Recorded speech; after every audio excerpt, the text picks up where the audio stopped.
welcome back to Norway Chess and Norway Chess Women. After 2 weeks of world-class chess, Norway Chess 2026 comes to its grand finale today. In Norway Chess Women, Bibisara Assaubayeva has already secured the crown with 1 round to spare. A remarkable achievement and the biggest triumph of the Kazakh Grandmaster's career. Over in Norway Chess, the race for the title is still wide open.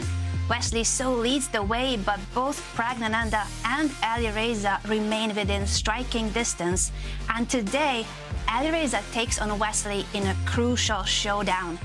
Magnus Carlsen and Gukesh are no longer in contention for the top places. However, there's still plenty of pride and honor to play for in their matchup. And let's not forget, last year, this very encounter produced the table slam moment that went viral around the globe. With 1.7 million Norwegian crowns on the line in both fields, the stakes, the nerves, the pressure have never been higher. This is the grand finale. Let the final round begin.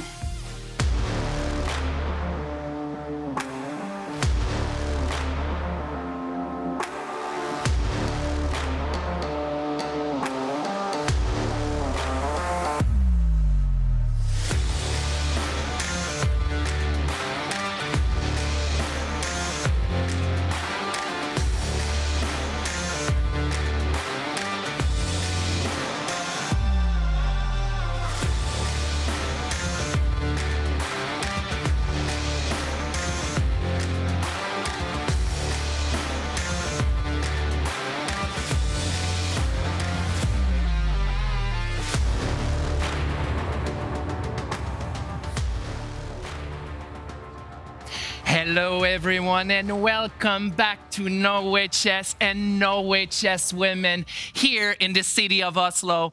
I am here for this final round with amazing co-host. Let me introduce you to, on my right, the Grandmaster Aryan Tari. Happy to be here, Anna. And my far right, we have someone, what's your name again? I'm also Anna. It's quite a coincidence, isn't it? Oh, Anna. Okay, nice to meet you. Anna, how is it? How do you feel at this moment? I'm feeling amazing, and thank you for the question. I'm crying. I'm crying, and that's because it's the final day, and Simon has done an incredible job. Let me introduce you to chess content creator Simon Bélanger, who impersonates world number 1 Magnus Carlsen, among others, and today it was my lucky day. Happy to be here, Anna. What a change. What a change and what a day. This is it, the final show. I'm going to try to compose myself. It's not going to be easy, but this is it. 2 weeks of world-class chess comes down to this final day. With 1.7 million Norwegian crowns in both fields, today the title will be decided in this last round. In Norway Chess Women, we already have a champion, Bibisara, but in Norway Chess, it's still a wide open race between 3 players. So let's dive into today's action. But before we talk about the pairings and what's coming up next, there were some crucial moments, Simon or Anna, that we need to talk about in Norway Chess Women. Yes, thank you, Anna. I'm back. Sorry for the confusion. But yeah, one game we have to highlight is the game between Bibisara Assaubayeva and Anna Muzychuk. They fought for a long battle, but the game ended in a draw. That result was enough for Assaubayeva to secure the Norway Chess Woman title with a lead that then can no longer be caught. She becomes the champion before the final round is even played. In doing so, she takes the crown from last year's winner, Anna Muzychuk. And here we see Bibisara claiming the draw. It was a 3-fold repetition, and you need to call the arbiter to claim the draw. Then the arbiter confirms the result, and that confirmed our champion. As Simon said, it's Bibisara with the 3-point win, and the other results were also important, Aryan, for the standings. Yeah, indeed, the other results were also important as Jiner took down Divya Deshmukh with the black pieces and got these 3 points. And Humpy made a draw in the classical against Wenjun, but Wenjun won the Armageddon game. And is currently in. Are we getting the standings?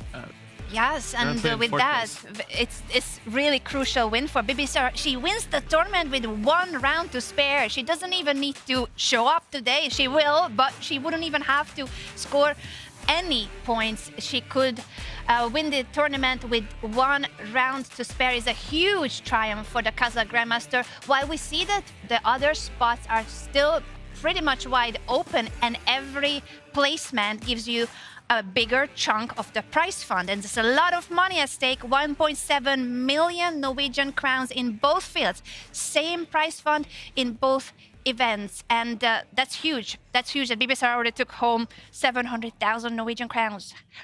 A lot of money. But speaking of Norway Chess, in the open tournament yesterday, there were so many crucial moments, Aryan. Yeah, it was a lot of sharp battles, but actually Praggnanandhaa was the only one who got to take the 3 points in the classical, and this was a very, very critical moment where Gukesh had a lot of compensation for a sacrificed piece, but after moving the king, Praggnanandhaa got to consolidate and won with the piece up. Won his 3rd classical game in a row, which is huge for Praggnanandhaa. He's fighting for the 1st place today. And this was a peculiar moment where Magnus Carlsen was due to start his Armageddon game against Wesley So, but he was so invested in the game of Vincent Keymer against Alireza that they just kept on watching this game, and they didn't play their own until much later, until the game was over. And look at the reactions, both players smiling, laughing, exchanging some words here, because in this game, they both had it. They both were winning and losing. It was an absolute roller coaster, leading to the 1.5 point Armageddon score there for Alireza. It could have been either of their games and could have been 3 points in classical, but instead it went down to an Armageddon. Wesley So wins the Armageddon against world number 1 Magnus Carlsen, and a huge win for Praggnanandhaa against the world champion Gukesh. This is his 3rd win in a row, beating Alireza, beating Magnus Carlsen, and now beating also his compatriot Gukesh. With that, Pragg is now in 2nd place, just half a point behind Wesley, and this is still a wide open race, Simon, when we see that either of the 3 players, any of them actually, could still win the tournament. Yeah, they're gonna really fight for the 1st spot. Alireza, Pragg, and Wesley have a chance to secure the winner and dethrone Magnus from last year. Magnus is out of contention, but he will be facing today someone that he definitely wants to beat, the world champion Gukesh. So let's bring up actually the pairings first for Norway Chess Women, where it's all about the 2nd and 3rd place. Bibisara has already won the tournament, but the other spots are still up for grabs, and it's going to be crucial how those games unfold. Simon, when you take a look at the pairings and the other boards, how do you see the chances of the ladies? Yeah, we have Jiner against Humpy. Jiner has a great chance to be in 2nd place if she wins that one. And after that, we got Wenjun against Bibisara. As we said, Bibisara has already won, but maybe she's gonna play for fun. We have Anna Muzychuk against Divya Deshmukh. And yeah, that's gonna be really exciting. There's still a lot on the line. There's still a lot of opportunity for these players to get up the rank and, you know, get the little nice prize home. Yeah, the higher you stand in the rankings, the higher the prize money. And that's the case also for Norway Chess, Aryan. When we take a look at what we have on the menu today, oh boy. We have the famous table slam moment from last year. Magnus Carlsen, world number 1, playing against world champion Gukesh. And unexpectedly, these 2 players are currently in 5th and 6th place. But I still think we might see a sharp fight. Praggnanandhaa, currently number 2 in the field, playing against German superstar Vincent Keymer. Very, very important game for the tournament standings. And then we have, last but not least, Alieeza Firouzja against Wesley So, who's currently the tournament leader. But Alireza has to try to win this game to pass him. And he'll definitely try. And as we are talking about the players, we do have an interview with the tournament leader, Wesley So, as he is arriving to the playing venue for this final day, the final showdown against Alireza. Wesley, you're always around to the round, reading the tournament, and somehow you never have any pressure. But now it's final round. Any pressure now? Well, only if you think about winning and stuff. Yeah, I'm very excited for the final round. Well, personally for me, there's less pressure when I'm leading because it very rarely happens. So, but I'm very excited to see. Hopefully, it'll turn out good. But anything can happen this last round. So. And also, of course, the other pairing, which is extremely important, PRAGG against Vincent. Will you also follow that one during your own match? Yeah, it's hard not to because you have two large screens, so everyone can see it. Actually, I followed more than my game sometimes. But I have full confidence on Vincent as long as he has more than 5 minutes on the clock. Best of luck to you. Yeah, thank you. And this is it, this crucial format here in Norway Chess, Aryan, that makes things exciting even till the very last moment. Truly a unique format. You guys can see on the screen that a classical win in this one gives 3 points. And then we have Armageddon as well. I believe this is the only format that produces the Armageddon games. If the classical game ends in a draw, the players play Armageddon game right after, where the winner gets 1.5 points and the loser gets 1 point. And the time control for the event is 2 hours, and you get 10 seconds per move after move 41. And for the prize fund, we have close to $200,000 for separate between the players, and also in the Norway Chess Women also. So there's an amazing price equality here.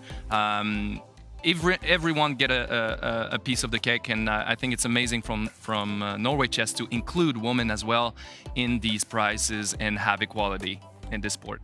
Absolutely. To match the prices, this has been unheard of in the world of chess, and we hope that many events will follow this pioneer move that is representing how women and the open tournament should have equal conditions and also equal prize fund. And when it comes today, we already highlighted, this is it. This is for all the marbles. 1.7 million Norwegian crowns in both fields will be decided today. We have a champion in Norway Chess Women, but in Norway Chess, it's still unclear. And I would love to have a special guest join us.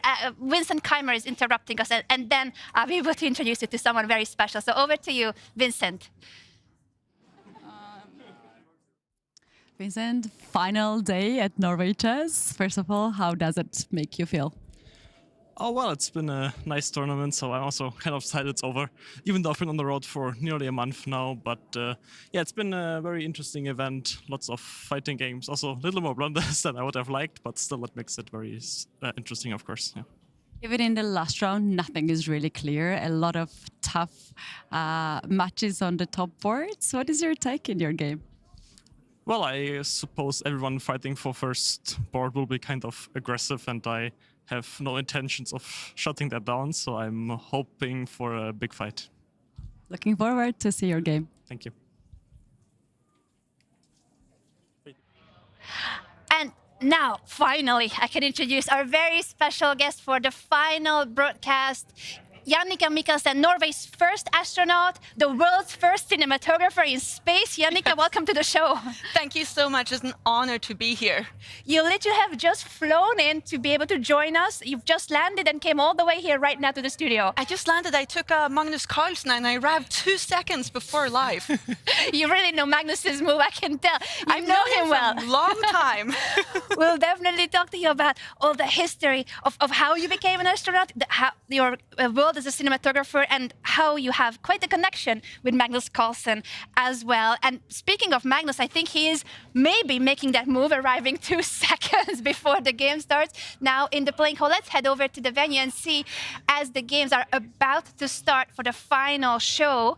This is a beautiful red carpet through which the players arrive. Final day, final showdown, Norway Chess and Norway Chess Women. This is our main clash in Norway Chess. An injured Alireza Firouzja trying to bounce ahead of Wesley So.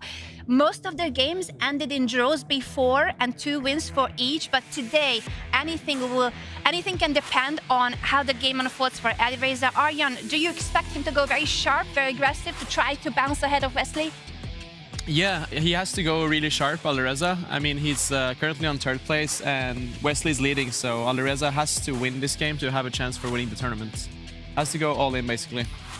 All in, he has to go indeed. And you get 3 points here if you win in Classical. So Alireza would bounce ahead of Wesley if he manages to win. And Pragg, of course, also still has chances to win the tournament, and he'll be facing Vincent Keymer. Jannicke, when you see this, so in chess, it's a mental sport. So usually people could still play with injuries, but at the same time, he does have pain. It does impact him that he's sitting there with a broken leg. And he was leading the tournament earlier. He still might win it. If Alieeza Firouzja, our gentleman there on the left side with his injured leg, wins today, then he wins it all. He'll win the tournament. Wow, that is impressive, because the problem is that when you have some pain, it really debilitates you in a way that you can perform maximum, because you keep thinking about the pain. So if he's able to block out that pain and play at his best, not even his best, the world's best, now that is impressive. I fully agree with you. That's so impressive. We have been very impressed, Simon, with Alireza Firouzja's performance, and Wesley So just so solid, leading the tournament 1 point ahead of Alireza. The ceremony of first move is about to be played by one of our volunteers. I believe there's about 40 volunteers here at Norway Chess. Everyone wants to be part of this event, and I talked to a lot of the volunteers in previous editions. They take holidays from their work so they can be part of the event and volunteer here and help us out. So huge shout out to the volunteers for making this event what it is. And this is the final round, just about to start. Our top board, Wesley So with the black pieces against Alireza, who will try to win in Classical, is our prediction here, Aryan. Yeah, we're about to see the first move from the French #1, Alieeza Firouzja. And I'm expecting him to maybe move his king pawn 2 squares, but Alireza really plays everything. He likes to explore different openings. So I'll not be surprised if we see something else. But I mean, these two players have played against each other many times over the years. So yeah, that's going to be the most exciting game of this tournament. Like I'm just really excited about this. This can change everything. This can indeed change everything. And then we have the other game between Praggnanandhaa and Vincent Keymer, where I think Praggnanandhaa is really going to try very hard to win as well, as he is fighting for the tournament win. So, but we're really going to see a blood in this one, as Alireza is known for producing fireworks in his games, very aggressive player. So I don't think Wesley is going to have an easy time. And let's just remind our viewers that there's 700,000 Norwegian crowns on the line in this one chess game. So the champion of the tournament takes home 700,000 Norwegian crowns. Jannicke, one chess game can decide the fate of that much money. I honestly, I think they're thinking about the chess. I don't think they're thinking about the money. You're right. They're purely in the game right now. You know, look at them. Look how focused they are before the game starts. And you know, they're thinking multiple steps ahead. They're laying their strategy. But what they're preparing for is that their strategy is not going to work. What do you do? Yeah, how do you bounce back? Be resilient, resourceful. And we do have kickoff, actually, a king's pawn opening by Alireza. Jannicke, before we talk about the opening moves here with Aryan, I would love to know, do you play chess, or have you followed any of Magnus Carlsen's events? Because you do know Magnus Carlsen. Do you know, I can't say I know him anymore, but I went to school with him. Yes, and he was a wonder child. I mean, we were at NTG, the Norwegian Elite Sports School. I was a figure skater back then, and he was a chess player. I was 16. You know, he started when he was 12. He just skipped secondary school. I mean, he is a genius of a different universe. And you as well, if you were at that elite sports school with figure skating and later turned into a cinematographer and astronaut. So don't sell yourself short, Jannicke. I think when it comes to Norway's brilliant people, you went to the same school for a reason with Magnus. I think it's definitely a school that distilled discipline in us. And we were focused on our sports, but we were also focused on academic achievements as well.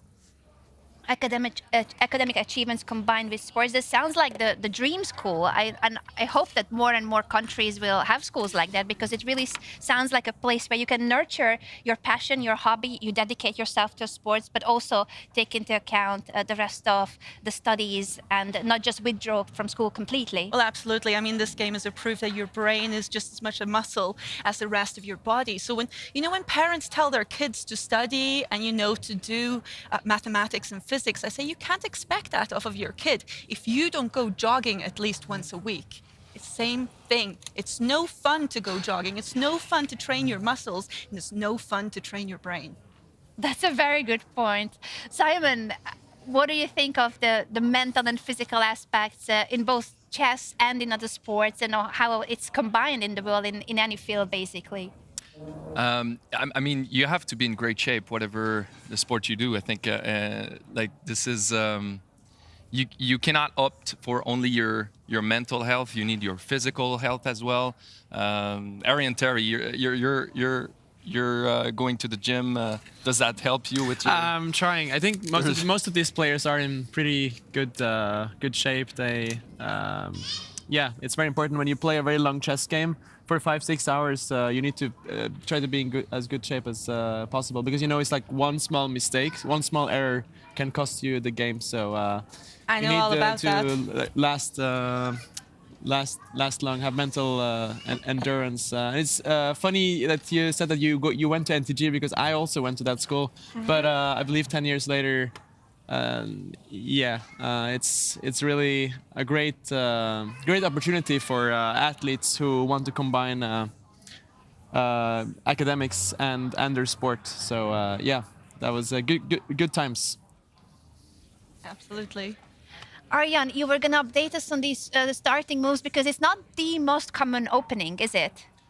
No, this is actually called the bishop's opening, which makes sense because white goes out with the bishop. Already on move 2, white develops his bishop to this square, which looks very, very normal. But the thing is that white usually goes out with the knight first, and after black develops the knight, white goes here with the bishop. So playing it on the second move is a bit unusual. The point of it is that white wants to avoid an opening that is called the Petrov defense, which arises after white develops the knight to this square and black copies white. This is considered to be extremely solid for black. So by developing the bishop as early as move 2, Alireza is trying to go for a bit of a different path. And I think if white does this later, we might transpose to the Vienna. Anyway, a very interesting choice by Alireza, and Wesley is currently spending some time. Maybe he didn't expect this, Anna. Yes, it's definitely not Alireza's go-to opening, so good surprise for today's game. And to surprise your opponent as early as on move 2, that's quite unusual. Quite unusual, indeed. I mean, Wesley has a lot of games here from the black side. He's seen this position before, but black has different ways they can play. You can develop the knight to this square. You can develop the bishop to this square. I think you can also play this move to try to fight for the center. Personally, I like to develop my bishop here and then later try to go for a pawn storm where I'm fighting for the center.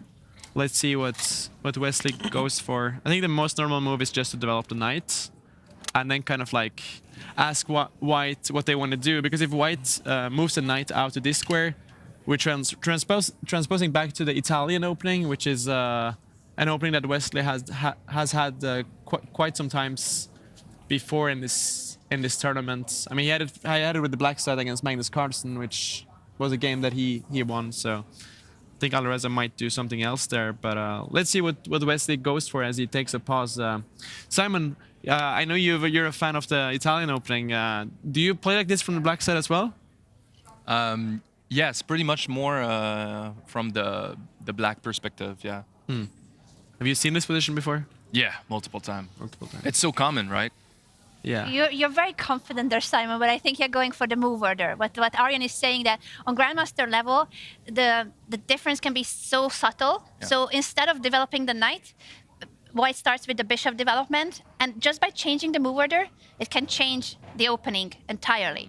And that's Grandmaster level preparation, that they go for something as subtle as, do I place my bishop out first or the knight? So if the knight will be developed on the king side, as Aryan was showing, it will transpose to the Italian. That's a very popular opening, but we suspect that Alireza actually wants to stir the game into a lesser known, a lesser mainstream territory to have a good chance today as a surprise against Wesley. That's amazing to know that, because every time I'm playing, I feel like I'm playing all it's always the same thing, but you know, there are subtleties and it's never the same. So wow, now that you tell me that, I feel like I don't know anything about chess.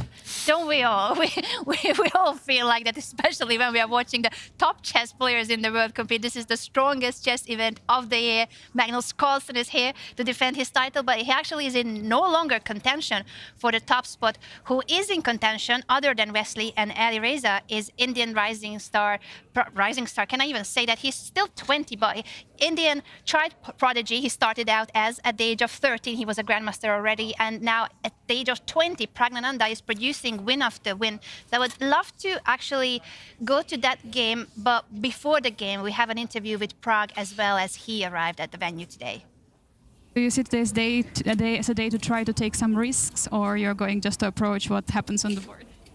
Yeah, I'll just try to play my chess and see how it goes. But yeah, certainly I hope there'll be a lot of fight. Will you follow also the other important match which is ongoing? Yeah, mainly I'll be focusing on mine. Yeah, I'll certainly have an eye on the other board as well. Best of luck. Thank you. And these two are going head-to-head today in this final classical showdown. Most of their games ended in draws, 5 draws. There's 4 wins for Pragg and 3 wins for Vincent Keymer, but no one has beaten Vincent Keymer in this event. He loses in Armageddon. He lost all of his Armageddon clashes, but in classical chess, he's actually just very solid. Still unbeaten, and he has 1 win in classical, so not an easy one to beat for sure, but Pragg has to try. Doesn't he, Simon?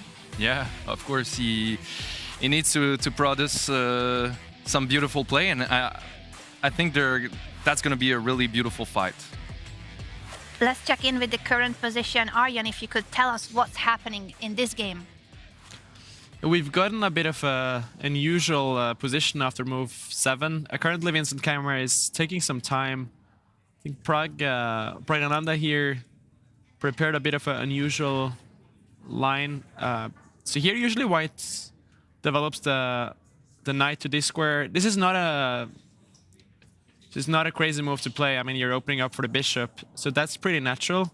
But I would say in this position, capturing the pawn in the center is not very common because it does just kind of help black to activate this light squared bishop. So I don't think I've seen this position before. Like capturing so early and then developing the bishop to this square. Usually White kind of keeps the tension here. I mean, keeps the pawn, keeps these pawns in the center. But after trading and then developing the bishop, I'm not sure what the idea is. But maybe Pragg wants to go for like a very aggressive approach and surprise Vincent.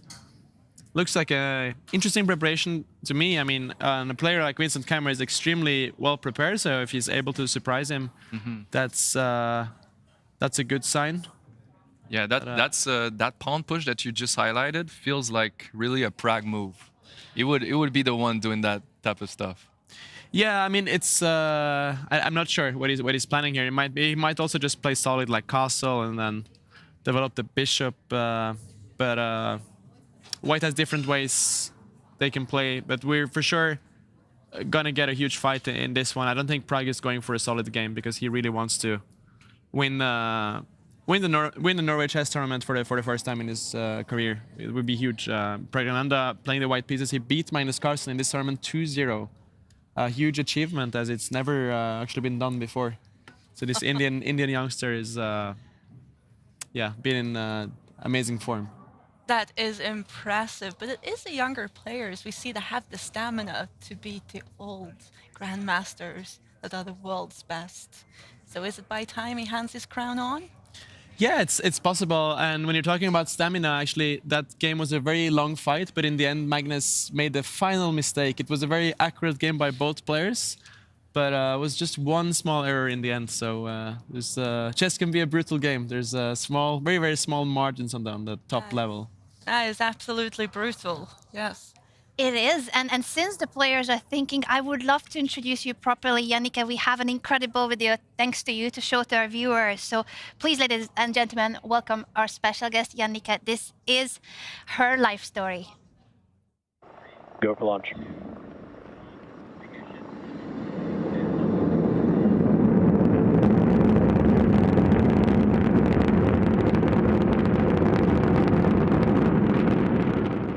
She is Norway's first astronaut and the first cinematographer ever to travel to space.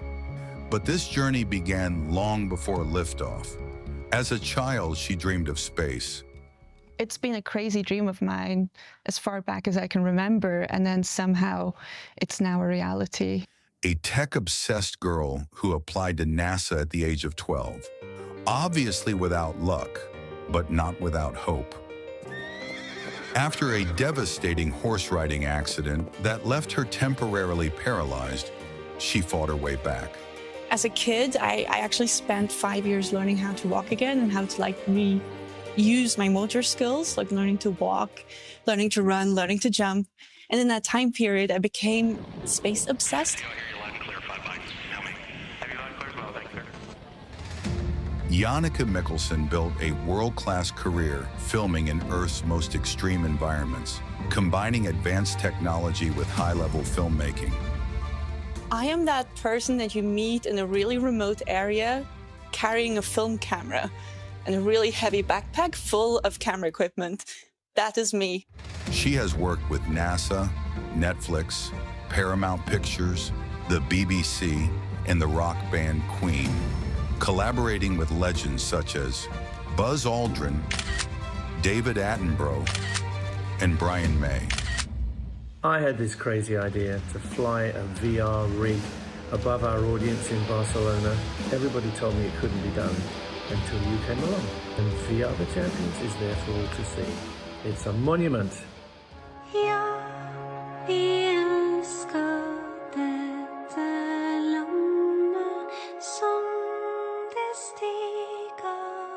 Jannicke made history when she flew on the Fram 2 space mission, the first ever to orbit over both the North and South Poles. No humans have ever been in a polar orbit previously. And that's intriguing to you? Absolutely. Today, Jannicke, what a truly compelling story. And you have the flag with you that was out in space. There we go. Here it is. And the reason why it's in the plastic is because this is the only proof I have that it was in space, with the registration code right here. Oh, it's got the registration code and everything. Yes. Wow, this is incredible. I've never seen anything that was out in space. This is, to me, is like, wait a second. My mind is trying to understand that this object was out in space, orbiting between the North and the South Pole. Yes, correct. The first ever mission to fly over the North and South Pole, and me included. Just... You applied.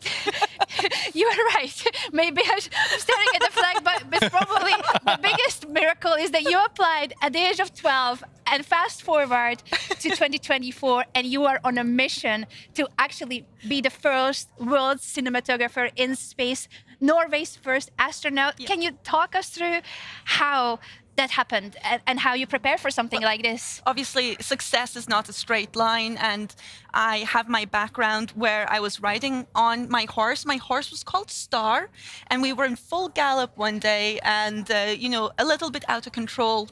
I fell off my horse, and I hit my head against a lamppost. And that ended me in hospital, and that meant I spent 5 years learning to walk and run and jump and regain all my motor skills.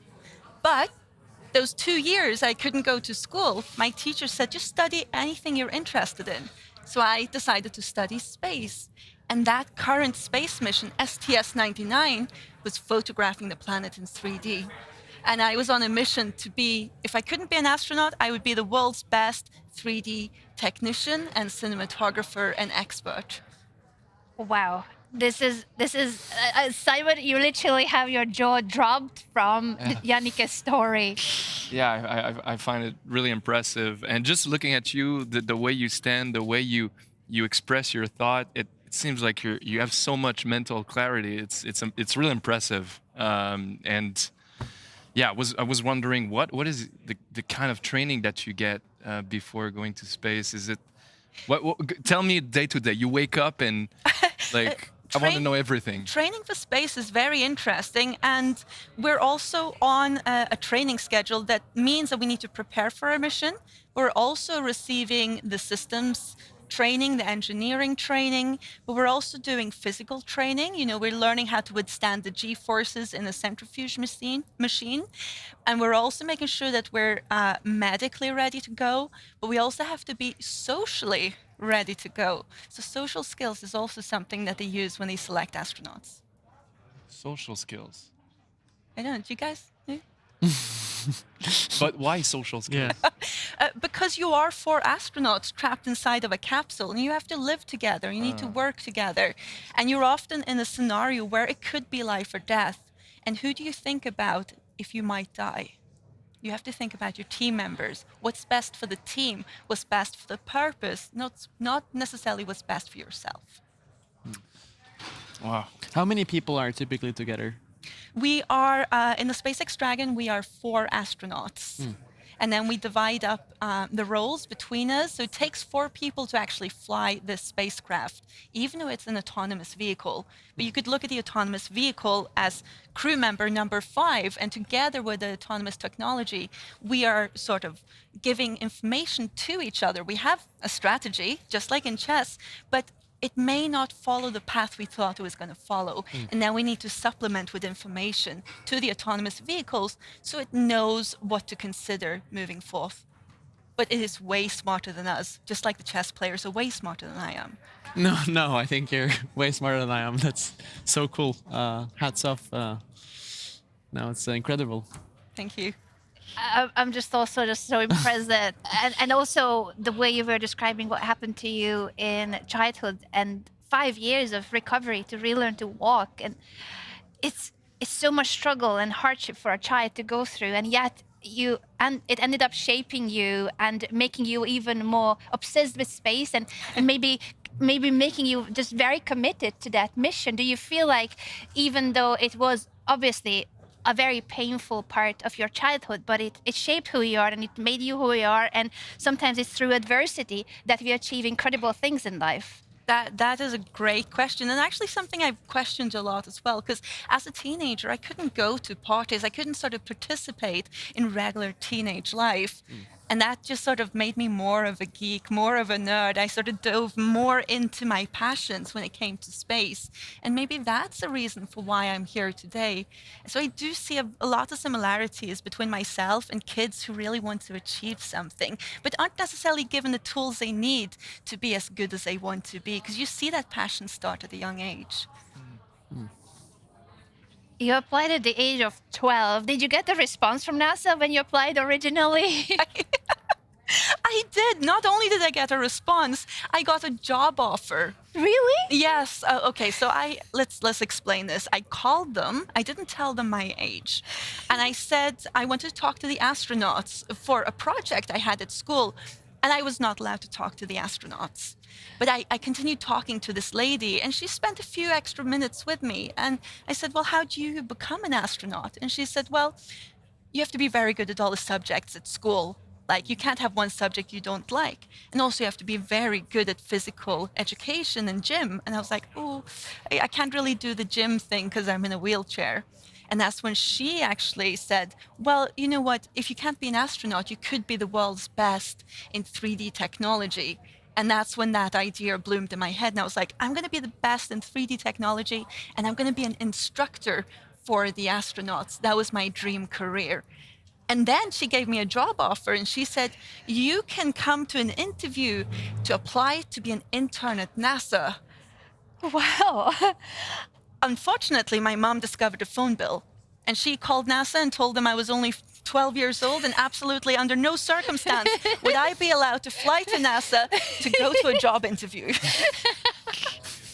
What an incredible story. And that's how you ended up going in the direction in 3D technology and cinematography, and how it led you at the end of the day back into space. And you ended up becoming the world's first cinematographer in space. This is I'm truly impressed. I was already impressed when we heard you being our special guest, and now I'm like, goodness me, 12-year-old Yannicka talking to NASA, like, hey, I want to be part of this. Well, you see, I thought that, okay, if I can't be an astronaut, I can be as close to an astronaut as possible, which means I can work underwater, that's like being an astronaut, and I can work in polar climates, and I can live in Svalbard, just like an astronaut would do on the moon. So I was perfectly happy doing that, but then the offer did come my way to see if I could get through the medical examination and see if I could actually attend astronaut training. And I did. I passed, thank goodness. It's amazing. You could be hired in any job you want. Like any dream you have, you can be hired. But this is what I'm trying to teach other kids, to see the possibilities, that what is impossible today isn't necessarily impossible tomorrow, as long as you do something different today, something you didn't do yesterday, that will change what happens tomorrow. Something new every single day. Yeah, you tried something new with the ice skating. Yes, right? that too. How it came into the play? Look, I was not amongst the best skaters, and I actually switched from figure skating to speed skating while I was at the Norwegian Elite Sports School. And I wasn't among the best, but I think that the coaches there could see that I had progressed from the wheelchair to then continue into sport and then continue into elite sport. And I ended up on the Olympic development team in speed skating, training in Utah in the US. That's amazing. I never made the Olympics. That was my biggest dream I didn't make. How close were you? I mean, it felt like I was that close. I never made it to the qualifications that would make sure that I got to the Olympics, because Norway are so good at speed skating. So you need to be amongst the top 2, 3. Did it affect you? Do you know, breaking up with speed skating was like breaking up with the love of my life. It absolutely affected me. And I could imagine that it's like that for a lot of chess players as well, because chess is life, I assume. Just like for me, speed skating was life. Yeah, there's a lot of similarities there. I'd say if you've done something since you were, I assume you were also doing it since you were a child. Yeah. Yeah, it's like for chess, like I've played for like 20 years, and then if you give that up, it's very tough mentally. It's something you've done for your whole life almost. But you definitely found meaning in other areas, so that's very inspiring. I feel lucky to have found something I can love just as much as speed skating. Yeah, that's the thing. That's what I was about to ask. Would you consider like what you do right now and going to space like something better than ice skating? Or Okay, fair. Going to space was a touch better than making the Olympics in speed skating. There you go. Fair. Congratulations, Yannicka, and we're going to continue the conversation in between the games, because your life story is truly inspiring in so many ways, and we want to inspire here our viewers, and I think we ourselves here in the studio are so inspired, and what a heartwarming and compelling story. The players, by the way, in Norway Chess Women, we do have interviews with Jiner and Humpy Koneru, because their game today matters a lot for the top prizes. So let's head over to Jiner and Humpy and see how their game evolves after their arrival interviews today. How's your mood before the start of the final round? You have right now second position and you're fighting for the second place.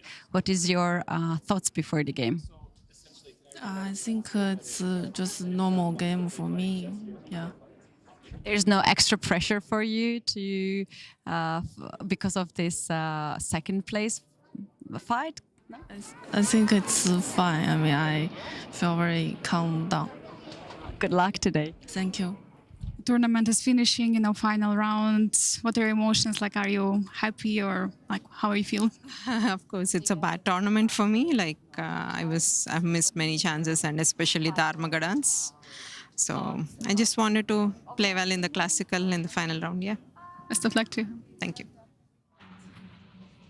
A tough tournament for Humpy, and Jiner is in second place, but it feels like it's just any other day at the end of the day for the Chinese rising star. She is focusing on the game, not thinking about the prices, as Yannicka said earlier. It is the mindset of the players. They are right now focusing on what's the next right move, and always just what's the next right move, instead of how many Norwegian crowns am I winning if I win today. So yeah, it's probably best not to think about that at all. But great chances for Jiner in the second place. And we do have actually the game theory corner every day that shows the probabilities of the players. The champion here is already crowned. Bibisara has such a huge lead that she wins the tournament no matter what. But for the second place, I would love to see what are the chances of the players like. And it's saying 71.3% chance for Jiner. Anna Muzychuk, the defending champion from Ukraine, still has 23.5% chance, according to our game theory expert Mehmet. And Wenjun is also in with 5.2%. Then Divya and Humpy 0. Bibisara 0 because she won the tournament, so she cannot be second. Yannicka, I don't know how much of this was in your mind when you were competing with your rivals and how you're doing, or it's I'm not sure how the parallels are with speed skating, but when you hear the players and how they talk about heading into this important game and hearing their mindset, is it any similar to figure skating and then speed skating when you think of how your rivals were and how your mindset was going into competition? Well, absolutely. I think absolutely in any sport, but I would compare it more to the day of launch going into space. Oh, wow. Yeah. And I was laughing because I could see myself in them because they're fully focused on the game. And I myself did not realize that my emotional range had really shrunk and become quite narrow on the day of launch. Really? But my family obviously realized this, but I was fully focused on the launch and nothing else, because you can't afford to have any sort of distractions. You're going to do your best, and the only thing that counts is what's in front of you. That takes so much mind training, effort, focus. How did you approach that? And I think that would be helpful to a lot of us in chess and outside chess, because the mind can be very busy. I do, but you're focused. I wouldn't even say it's any kind of training, but you know absolutely everything about what you're going into. You've considered all the variables, and you know how to control the variables you don't know about. So you don't know what you don't know, right? But you're going to know everything you know that you can have the ability to know, and that makes you calmer inside. Oh. Interesting to also embrace the uncertainty, because there are always uncertain factors as well, but you are as prepared as one can be, and you know that you are giving your best, and you have the confidence that you can deal with whatever you're presented with. Is it in a way that kind of mindset? Yeah, that's the only way you can have confidence. Because you know that you're the best. I mean, you can see that they are the best in the world. And they know they are the best. Yeah. But they also know that they'll be able to control anything that comes at them unexpected. I can imagine that we're going to see a bit of play, a bit of psychology play here. How can I get my opponent off guard and make them feel unsure and have them second guess themselves? And if they second guess themselves, that's how disaster starts. It feels like you've been to many chess tournaments, because that's exactly what happens in games when players start to doubt their decision, when they start to overthink. Magnus Carlsen himself said in various interviews that his confidence is not the same as in other events. Simon, you know yourself, when we listen to Magnus and some of the other players who haven't had their best tournaments, how they start seeing ghosts, as we say in chess. They start doubting their own decisions. They take longer. They panic. The nerves kick in. The time pressure. It's so much part of the game. Yeah, we've seen that with Gukesh last year, and he was the world champion. Not so many games. People were starting doubting about him, and now it's Magnus. The turn is Magnus' turn. Is to everyone's not they don't know like what's happening. Is Magnus falling? Is Magnus declining? But maybe it's just a bad tournament, and he's gonna be better for the next and train harder. I don't know.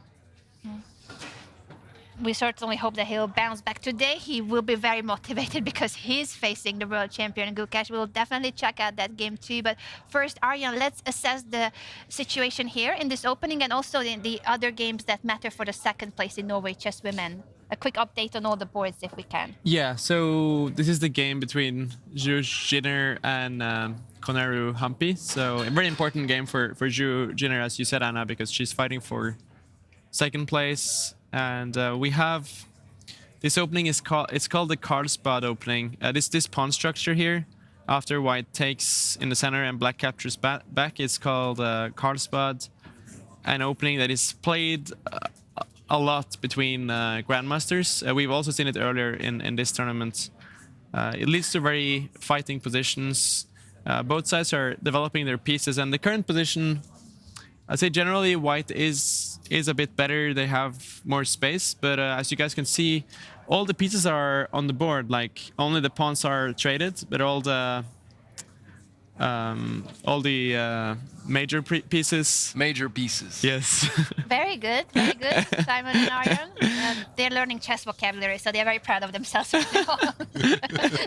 Major pieces and minor pieces are currently on the board, and this pawn push might look a bit mysterious to do that before getting the king to safety, but it's just kind of a nice move to make because white sometimes wants to hide the bishop on this square. You don't really want this bishop on the edge of the board traded, and sometimes you create some loft for the king, and also you can now, after black pushes this pawn to support the center, white can push the bishop back and hide it here. Let's see what happens. She moves the queen one square up to support the bishop. White is playing a bit the waiting game here, just improving the pieces before going to get the king to safety. And black has different options. They can, for instance, try to play the knight in the center or the knight on the edge of the board, usually trying to trade the dark squared bishops. Black is very, very solid, but I generally like white's position a bit more. I think white has a bit more space and easier to... Less stuck. Yeah, less stuck indeed. So a bit easier for white. I don't think Jiner is unhappy with the opening if she has to play for a win in this one.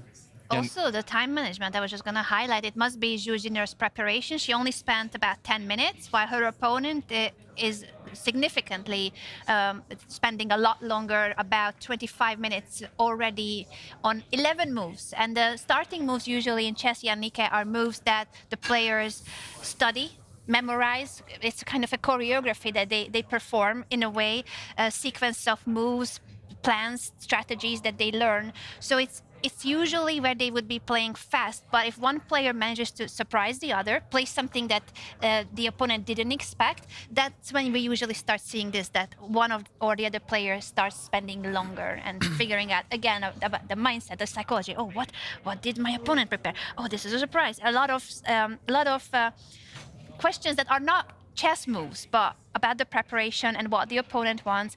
What can I do to not step into something that they expect? It's a lot of mind games in a way. And this is when you need to be mentally strong and you need to keep your focus. And also this is what strategy is, right? So you need to look at, you're not supposed to be reactive when it comes to strategy. You need to prepare and you need to try and lead your opponent, even if you made a mistake, because you can afford a few small mistakes, but how many mistakes can you afford? How many mistakes are in your budget before it's catastrophe? Exactly. That's yeah. It's I'd say on the higher level you can make some small inaccuracies here and there, but a big mistake is usually then it's like over. It's these are all like grandmasters, and when two grandmasters play, they're so precise. So if you make a blunder, usually the opponent just capitalizes on it and it's over. But you can make some small positional mistakes here and there. But I wanted to ask you, like, what is the best thing about going to space? It's not the food. Well, What's the food like? Is it is it something in a pouch, or like what kind of food can you have? It's like baby food because you don't want crumbs flying, like being weightless, and you can't really digest the food either. It just sort of like ends up laying like a ball in your stomach, and if you have too much food, you could end up, it comes out again. So what you want to do is like eat a little bit at a time, and you want to eat it like baby food. It's just easy to eat. It doesn't taste very good either, but it does taste better on Earth. But the reason why it doesn't taste so good in space is because your body is 70% liquid, and that sort of goes up into your head and presses on your nose and sinuses. It's kind of like having COVID all over again. Oh, wow. It feels like you have a cold, and the food doesn't taste as good, and you smell, you can't really smell. And all these photographs from your mission and out in space with the Norwegian flag that's here with you. Absolutely. So basically, when you're in space, you eat much less calories than when you're on the ground. You actually have to eat more calories. There's a very heavy calorific diet that you eat in space. But that's because you are floating. So imagine you're underwater and you're always using your core muscles. So you're actually exhausted at the end of the day. And we do 18-hour days in space. And it's really easy to fall asleep while you're working because it feels like you never left your bed. So it's actually quite easy to sit and work and do something. And if it's a little bit boring, you kind of just fall asleep. What's the reason for that? The reason for it is that you're perfectly comfortable all the time. So you don't actually go to bed. What I would do is I would tie myself to my chair so I wouldn't float away from my chair, and I would hover above it and sleep above my chair right by the control panels in case there was an emergency situation I had to react quickly. It's so fascinating. You said before that you need to help your colleague before yourself. And whenever I take the plane, they always say, help yourself, make sure you're okay before helping somebody else. So if everything is falling apart, and you're gonna prioritize your colleague before you take care of yourself? That is a great point to make. No, you have to make sure that you have oxygen to breathe. What's the weakest thing? If you don't have oxygen, you're gone. So make sure you have that oxygen mask on, and then you're able to help your colleagues. But you also may have to help your colleague get their oxygen mask on as well. So this is if you have a loss of pressure, for instance, then that would be a catastrophe out in space. But if both at the same time you don't have oxygen, would you help him first and then do it? No, it's best to, in that scenario, it's best to help yourself first. Okay. Because you don't want to faint while you're trying to help him. You don't know how much budget you have left of your oxygen reserves. And there's a second thing that's a problem in space. When air is weightless, you get pockets of gases everywhere, which means you breathe out CO2, but that CO2 bubble sticks to your face, and you end up with a bigger and bigger CO2 bubble, and you end up strangling with your own breath that you breathe out.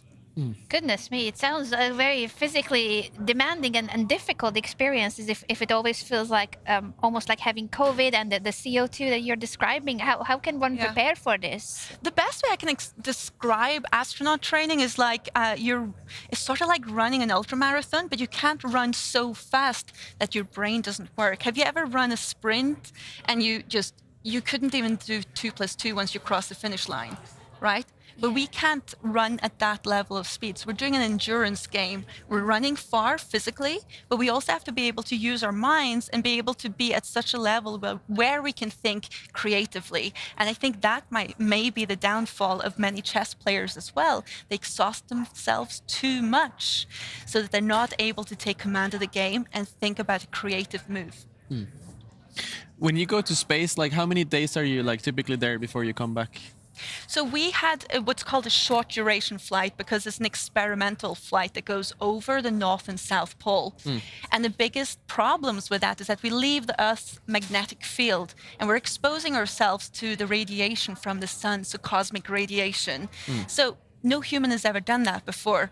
Like humans go to the moon and they leave the Van Allen belt, but they've never gone through the cusp of Earth's magnetic field. And that way we could then control and measure how much radiation we were exposed to over the North and South Pole. And for us, in the vehicle that we're flying in, it's a relatively small vehicle that was not made to fly on its own out in space. It's made to fly from Earth and to the International Space Station. And that means for 4 people, There's only enough space for oxygen for 5.5 days for 4 adult astronauts in there. And then we want to have 2 levels of redundancy in case something goes wrong. So the first landing opportunity is 3.5 days. Second landing opportunity is obviously 24 hours later, as the Earth does a full rotation. And then the final opportunity to land is then at 5.5 days. So each landing opportunity is separated with 24 hours. This is fascinating. I'm still just like, goodness me, the experiences that you have gone through to, and it was your dream as a 12-year-old calling NASA and then ending up in space. This, to me, is absolutely fascinating. Sounds like we all had such a boring life compared to you. I know, right? I know. We are looking at chess moves. We spent our entire life playing chess. Playing a board game. Speaking of which, I wanted to call for the bird's eye view because there's 6 games going on right now. This is the final day of Norway Chess and Norway Chess Women. Jiner with a great chance for the 2nd place. But Aryan, if we can have a quick update in Norway Chess Women, and we then gonna head over to Magnus Carlsen's game because he's facing the world champion Gukesh today. They're basically at the bottom of the standings. Unusual, very unusual to see Magnus not doing well, but it's still a game that matters a lot. There's a lot of pride and honor on the line there. Yeah, we can go to Norway Chess Women. We talked about the Jiner game against... I think if you update us in the bird's eye view and then we are heading over to Magnus, I believe we have an interview with Magnus actually. Oh, in the bird's eye view, like the game between Alireza Firouzja and tournament leader Wesley So is getting quite sharp. I mean, there's not been a single piece trade so far, and I think we're currently on move 7. And you guys might be wondering what Alireza's queen is doing there. So that one is getting wild. Then we have the game between PRAGG and Vincent, where also a lot of pieces on the board. Currently a positional slow position, but I think it will probably heat up later. And then the game between Magnus Carlsen and world champion Gukesh is it came from a Caro-Kann opening actually, which I don't think we saw that in this tournament before today almost. And it's a position where Magnus is going to try to outmaneuver Gukesh. It's a very positional. It's a very positional position where you're trying to kind of improve your pieces and put them on better squares. It's not so sharp so far. And then we have the woman section where Jiner is had to trade the bishops. I think she's still in her preparation, and the game between world champion Wenjun and Bibisara looks like Black is actually currently sacrificing a pawn, so going for something sharp there. And the game between Anna Muzychuk and Divya is I like Anna Muzychuk's last move. I think it's asking some questions, and Divya has to react correctly. We'll definitely check in with all of those games. I would like to start with Magnus, since we also caught up with the world #1 today on his way to his game against Gukesh. So over to you, Magnus. You have your family here to support you. How does that make you feel? Yeah, it's very nice. My sister and husband and kids showed up today, and it's her kids' first time going to a tournament, so that's fun.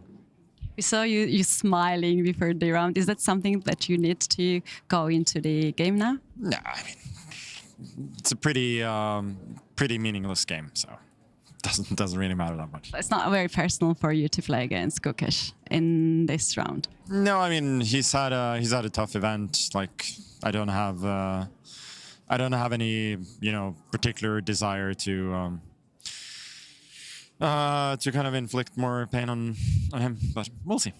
Okay, good luck. Thank you. Surprising words by Magnus Carlsen. Aryan, you know him so well, your teammates, friends. What are your thoughts on his interview? Yeah, it was quite surprising. He said he doesn't want to inflict more pain on world champion Gukesh. It's not really indicating that he has a killer instinct by saying those words. Like usually when you play at this level, you have to be merciless and always kind of give it all and not care if your opponent has a bad result. You always have to just do your best, and you cannot be nice to anyone. But I think it's just Magnus. This tournament has been a disaster for him. It's his worst result in 15 years, I believe. And I think he just wants to try to play a good game. It would be nice for him to end on a good note. From my experience, it really helps to win the final game. To get just a bit of a better feeling than, I mean, imagine if you would lose today, that would be much worse. Like if you end on a win, you feel always a bit better. Always finish your games on a win before going to sleep if you're playing online. What right? if it doesn't happen? Like, what if I go on a losing streak, Simon? Like, I would probably do. Maybe after 30 games, you're gonna win. At some point, you're gonna win. And when you win, you go to bed. Well, wise words from Simon. But don't always listen. If you are tilted, sometimes best to stop, take a pause, step away, go outside, get some fresh air. In the case of Magnus, I was really surprised about what he said. I'm hoping that maybe it was a bit of, he says that, but then he does something else. Because we have seen him show up every day fighting.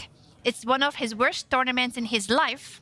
And yet every day he shows up and whatever whichever color he has against whoever, doesn't matter, he is going for something unusual, taking risks, going aggressive, trying to fight in every single game. So I'm expecting that today too, because that's what he's been doing regardless of not being in the best shape. And if Vincent, for example, make a draw or lose his game, he can take the 4th place. So that's better than 5th place. True, we see the standings there on the left side, and a win in Norway Chess here. If you win in Classical, that gives you 3 points. So you're right, Simon, with a 3-point bonus to what he has. He would be up on 13. He can't be on the podium anymore, can't catch Alireza, but he can bounce ahead of Vincent. So that is a good point. And again, this is a clash that the whole world was talking about last year here in Norway Chess. Jannicke, I'm so curious. We have a clip here, and I would love to have your thoughts on if you have seen this before. If we could play last year's Norway Chess clash between Magnus Carlsen and Gukesh. A lot of our viewers will recognize this moment, I believe.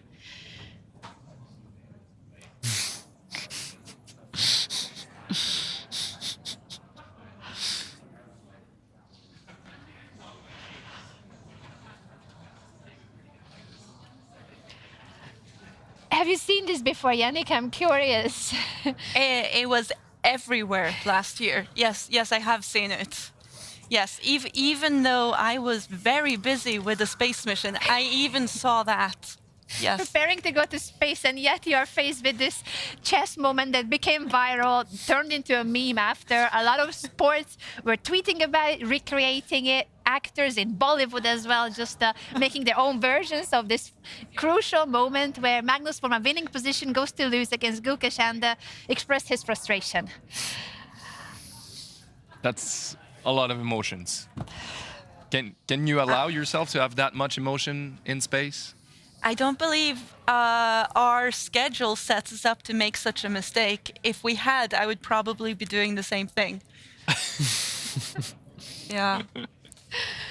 Yeah, it was a very human moment, and I think we can all relate. And I think what's also truly human about that moment, that after the frustration, right after that, immediately Magnus says sorry to his opponent. He pats his back and he shows his respect toward his opponent, because it was never about Gukesh. It was about Magnus's own frustration about him not playing well a game where he was winning, then he ends up losing. And I think that's so important in any sport, fair play and respect toward your opponents, isn't it? Absolutely. I mean, I can see myself reacting just like that as well. But as you said, it's respect to your opponent.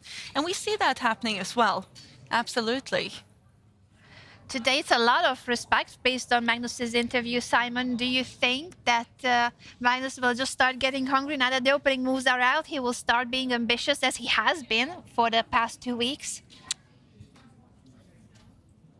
If I was Magnus, maybe I would be happy for a draw. Really? Simon, you are our Magnus impersonator. Jannicke, I'm not sure if you have been told, but we have Magnus Carlsen in the studio. Yeah. Yeah, I mean, if you get a draw, it's not so bad. And you know, Gukesh is a great player. So, yeah, why, like, I don't know. Maybe he's going to do something crazy, but for now, Aryan, would you say it's kind of going towards a draw, or would you say it's a fighting game? It's actually not so fighting right now. I mean, we have a symmetrical. It's hard to. It's hard for me to talk serious chess after that, but we have a very symmetrical position, almost a bit dull, where I mean. So it's going towards a draw. I think Magnus is never ready to take a boring draw. He always wants to fight. I think even if in his worst moments, he's still been extremely entertaining to watch in this event. Yeah, it's just not in his blood to play a dull draw. So, on the last move, Magnus made a big decision there. I mean, these knights were threatening each other. He could let Gukesh capture the knight and take back with a pawn. But Magnus makes a choice of trading in the center, and then going with his knight up to this central square, and asking Black, "What do you want to do? Do you want to take this pawn, or do you want to trade knights?" It's a big decision for Gukesh. There's a nice tactic if he takes the pawn, right? If he takes the pawn in the center of the board, Magnus has planned to capture this pawn with his bishop, sacrificing the bishop, but after Black captures back, Magnus takes the knight, and he regains his pawn, so material is equal here. And from the first glance, this looks quite pleasant for white, as you're hitting the pawn in the center, you're hitting this pawn, and the Black King looks a bit vulnerable on this square. So I think this is something that Magnus might be hoping for. And perhaps if Gukesh trades knights, maybe Magnus can take with the pawn to try to create some structural imbalance, and later try to target this black pawn in the center. So interesting decision there for Magnus, and Gukesh needs to play precise here and decide what he wants to do. I think this one looks a bit risky to me, but Gukesh is known for like not backing off any risky positions. He's just gonna look at this position, and he's gonna try to calculate it if it works or not. And he likes to go very deep. So I think he's gonna take a bit of time now. And they have approximately the same time, so yeah. Actually, ladies and gentlemen, we are being interrupted, and Yannicka, we will need to explain to you how this works. The players are playing the game. This is the final round, and usually at a chess tournament, you're sitting there in silence making your moves, but here, there are a lot of really cool features that Norway Chess invented. One of them is a confessional booth where the players can go, completely soundproof. You go there during your game and you talk your mind, talk about the game, talk about what you had for breakfast, anything you want to express. Magnus Carlsen is in the confessional booth and wants to express his thoughts about his game or about his day. Let's hear it, Magnus.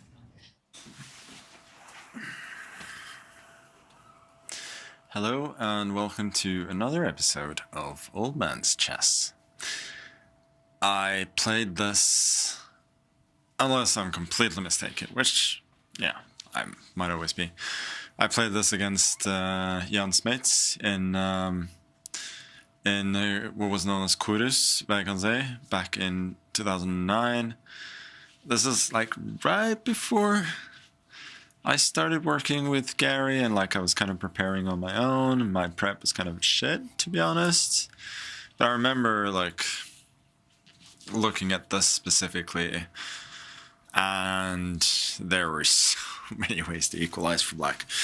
But I ended up like winning a nice game. So we're going for the whole this. I mean, I guess he was technically 2.5 years old when this game was played, so he was born, but I doubt he saw it back then at the very least. But I mean, the problems that I'm setting are pretty like marginal, I would say. Welcome to another episode of Old Man's Chess, as Magnus Carlsen and plays a variation he last played on a serious tournament level when Gukesh, his opponent, was 2.5 years old. And I guess, Aryan, he is right that maybe Gukesh didn't see it at the age of 2.5. Probably not, but you never know. Maybe maybe he was looking at chess when he was 2 years old. I think I saw a clip last year of an Indian prodigy being 3 years old. Yeah, getting younger and younger. Yeah, so apparently these days a 3-year-old can beat you at chess. Wow. You calling Nasa at 12, it maybe like now people will start calling even in kindergarten. Yannicka, you're inspiring all of us, and also chess prodigies are getting younger and younger. Wow. Wow. Yeah. This is quite mind-blowing, and again, we appreciate the humor of Magnus Carlsen. Every day he goes to the confessional, every day he wants to talk about something. He also talked about basketball the other day, a football match, what he had for breakfast, how much sleep he had. It's kind of like a one-man show when Magnus is in the confessional. He really just owns the space, and I think he really just also understands the value of this, that he can talk to the viewers, he can talk to the audience, that there's so many fans out there, and he's one of the few players who goes every day. So we really appreciate that he goes there every day, and as the game is unfolding, he takes the time to go and talk about his thoughts. Aryan, what he mentioned about the opening and the marginal problems that he's posing to his opponent, how do you see that? Is it really just about a slight pressure? Yeah, he's referring to his game back in 2009 against Dutch Grandmaster Jan Smets. And I think Magnus back then, he was still very good. And in 2009, he was still, I think he was world number 2 maybe. He was 18 or 19. So that's when he went to school with you. Maybe he was already finished then. Yeah, I guess you graduated when you're.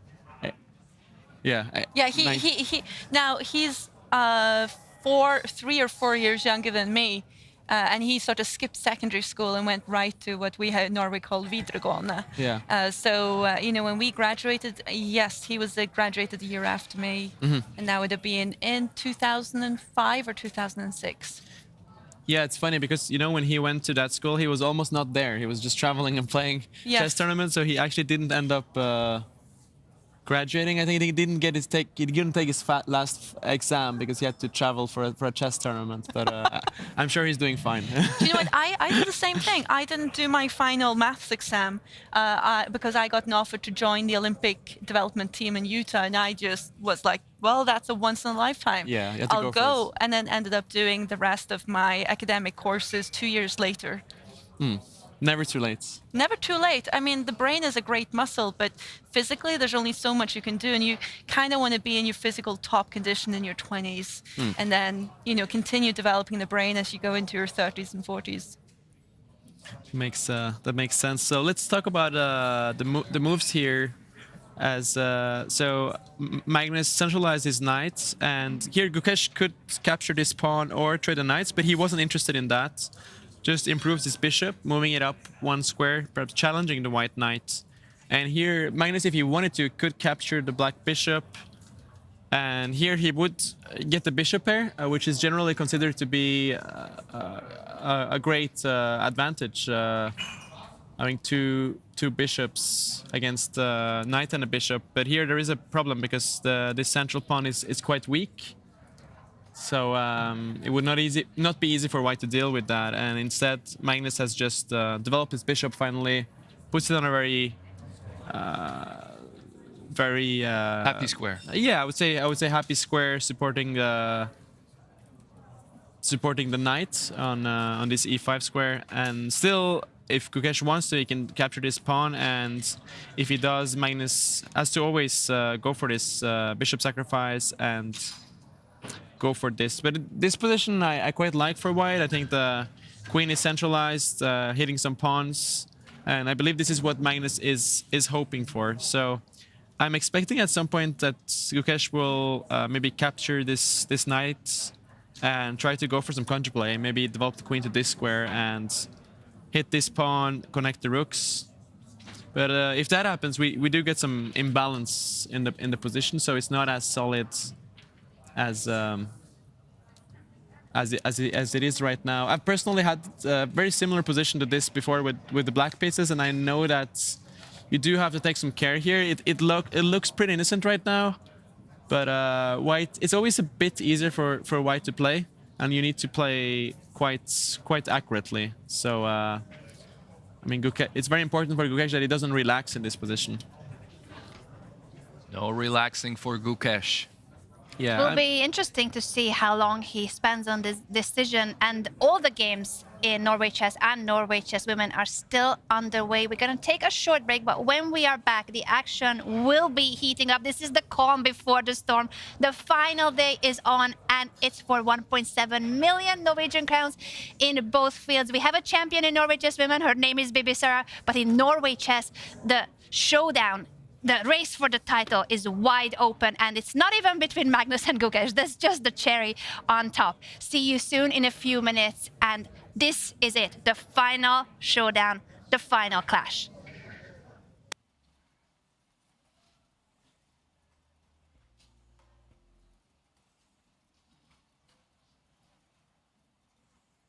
Do top chess players get nervous? Yes, absolutely. Even the best players in the world feel pressure before and during games. The difference is not whether they get nervous, it is how they handle it.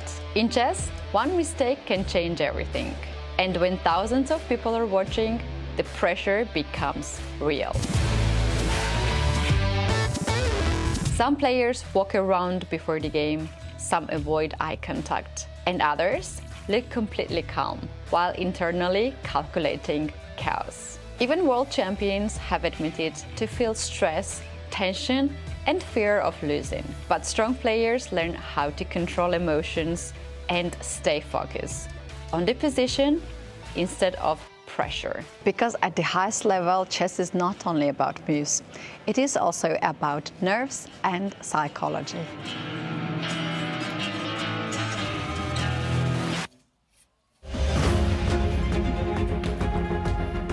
Norway Chess doesn't just deliver games, it creates legendary moments. In 2025, Gukesh defeated Magnus Carlsen in a classical chess for the first time, and Magnus' reaction went viral worldwide. In 2022, Vishwanathan Anand played a move against Shahryar Mamedyarov and immediately resigned after it. Stop the video and try to find the best move for black. Did you find the winning continuation? It is queen takes f3, king f3, and knight h4 with a checkmate. In 2020, young Krzysztof Duda ended Magnus Carlsen's legendary unbeaten classical streak. And over the years, Norway Chess became famous for marathon endgames and elite-level fighting chess, including Magnus Carlsen's incredible green against Alireza Firouzja in 2020, where Alireza blundered by not holding the distant opposition. This win brought another Norway Chess title to Magnus. Which Norway Chess game is your favorite?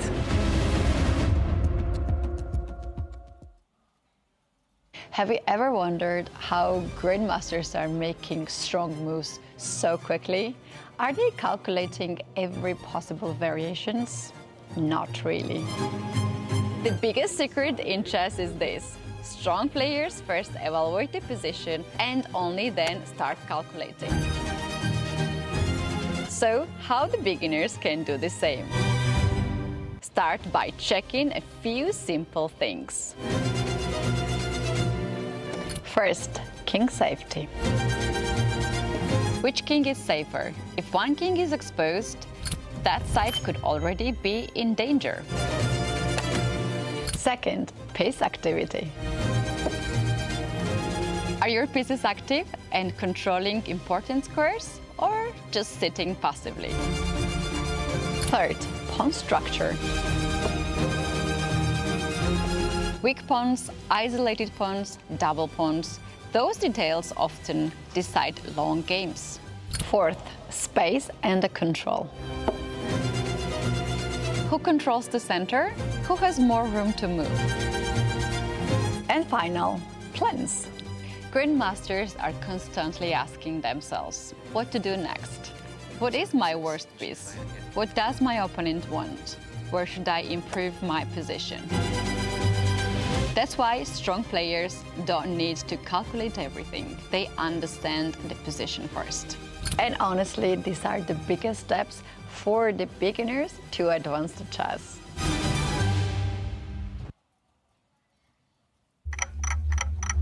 Chess is changing, and this is the next big step. Total Chess is a new FIDE-approved World Championship Tour.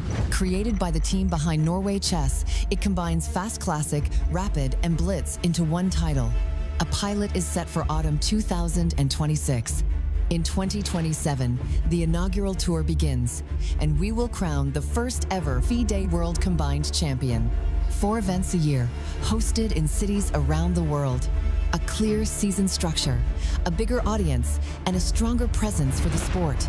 We are partnering with sponsors, investors, host cities, and media partners to build something with long-term global impact. If you're looking for a global platform with real momentum, this is it. Let's talk about how you can be part of it.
Anna, they're facing another young opponent, Divya Deshmukh, in the final round. What's your mood coming into the game?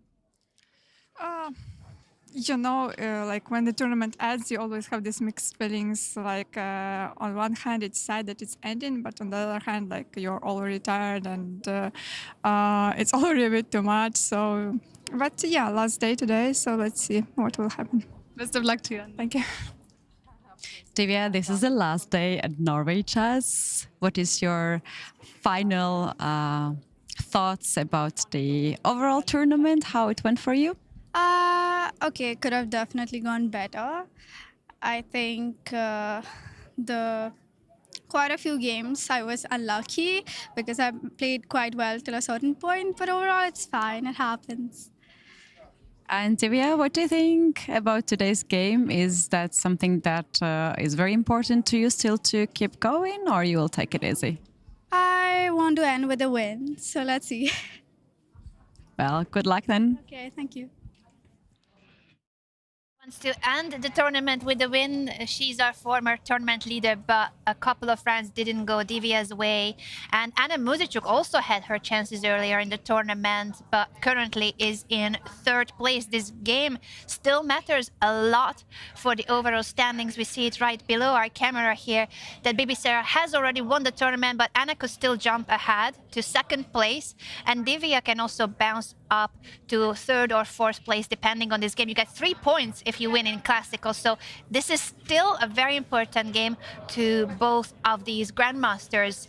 Aryan, when we check in with this position, without addressing the opening moves, just focusing on what we have right now, what would you say are the main factors in this position?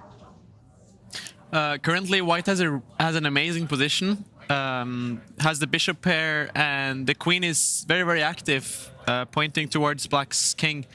So in fact, Divya is in huge trouble here. Actually, if it's White to play here, White would be winning, as they can push the bishop one square up, and after the pawn pushes forward, you see these dark squares are extremely weak, and now White can, for instance, push the queen one square up and basically knocking on the door of checkmate, as the queen is going to go to this square, and if it lands here, checkmate is unavoidable for Divya.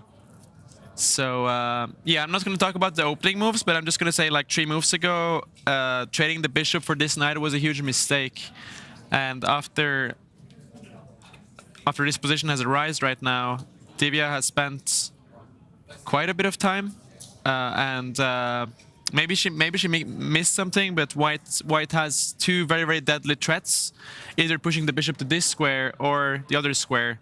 Yeah, what's the difference? Yeah, this one also picks up material, as the only move to not allow checkmate is to push the pawn one square up. Like otherwise, White is going to capture that pawn with checkmate. By the way, you cannot take the bishop, as the king would be in check.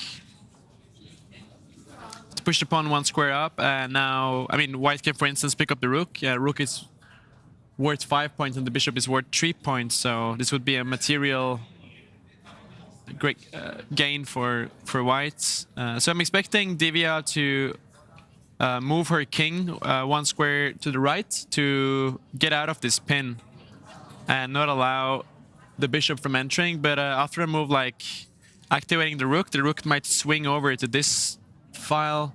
Looks extremely dangerous for Black, and I'm really expecting that Anna Muzychuk is going to win this game. You're expecting her to win, so it goes as far as to you think her chances are really decisive, the advantage could be decisive here. Yeah, and Black is lost here. Lost already, yeah, wow. Black is already well, lost. we see the bar, Yannicka, under the board, there's this bar that is the computer assessment. If it's in the middle, it would be that the position is equal. So my assumption was it's just, it's showing more for White, but it's not showing like full-on White advantage, I thought. But if our grandmaster here in the studio says it's winning, then that's the assessment and not what the computer is showing on the bar, isn't it, Aryan? Because that advantage with the bar wouldn't be decisive. But according to your grandmaster analysis, this is an incredibly powerful position for Anna Muzychuk. Incredibly powerful position, and wow. White has a winning advantage, but it's not completely over yet. I mean, she still has to follow up with accurate moves, but this kind of like rook maneuver is very, very strong, and white already has 2 pieces in the attack here with the queen and the bishop, and if the rook can come over as well, it can get very, very dangerous. And right now I think maybe Divya has to send her knight to defense, try to get the knight over. Seems like the only move to put up. That's what I would have done. You're a genius, I'm a Simon. grandmaster. I'm a grandmaster now. I'm so happy. Yes. But I'm curious if a grandmaster can make the same mistake over and over again. Do you see them ever repeating their mistakes, like a video game, and you can't get past that level? It's a great question, Jannike, and it does happen. It does happen sometimes that you make the same mistake, but that's the worst feeling actually, because then You blundered your wires. You're getting a bit of adjustments there. It happens. Even grandmasters blunder. It's our 10th day in the studio, Jannike. You would think that by now we have figured it out how to wear a microphone, but no, we still make the same mistakes every day.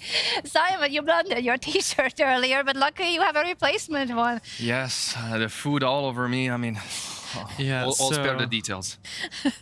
Yeah, so basically when you play a game, you always try to analyze afterwards and learn what you did wrong and not do that next time. You're learning from your mistakes. That's how we get better at chess. Like Grandmaster, you always analyze your mistake, your tournaments, but sometimes there are patterns that it's very hard to avoid. I don't know why exactly that is, but it's almost like it's a bit of your personality that like you.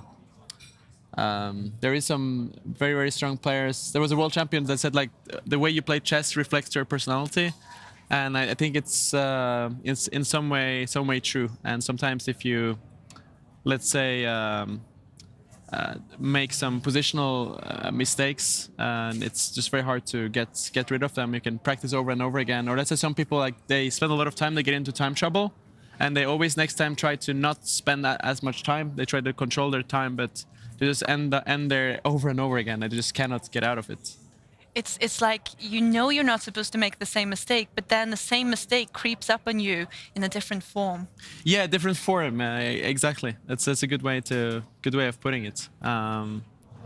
Someone who hasn't made a mistake recently is India's Praggnanandhaa. He has won his last 3 games, and now he wants to talk to us. He went to the confessional booth. He's right there. So over to you, Pragg.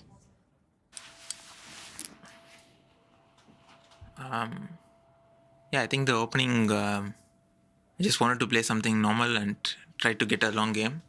I think what we got is sort of a weird Karlsbad structure with usually the bishop will be on like g5 or f4, but now it's on c1, and also black's knight is on c6, so it's sort of a weird version. But we have all pieces on the board, so it should lead to a lot of fight in the middle game, and I think it's an interesting position. So yeah, there's a lot to play. An interesting position, a lot to fight for, and Praggnanandhaa is in second place. Could win the tournament if he manages to beat Vincent Keymer today. But Vincent, Germany's #1 grandmaster, he hasn't lost a single classical game in this tournament. Jannike, he's been this unmovable object. In Armageddon, in the shorter time controls, he lost, but not in the long classical game. So this is what Pragg is facing. He's trying to move an unmovable target. He's trying to break through that wall. But I just wonder, because as an astronaut, we always have our expert team around us. Who is the expert team around Vincent? Well, Vincent Keymer has been working with a grandmaster called Peter Leko since the age of 13. One of the best players that has ever played chess. He was playing for the World Championship title back in 2004. That was 22 years ago, and he almost became the world champion as a high-class grandmaster that on the top level for many years. He's now currently a coach, and he's been. Vincent Keymer was in his hands since he was 13, and he kind of shaped him as a top player. So he definitely got pretty good guidance.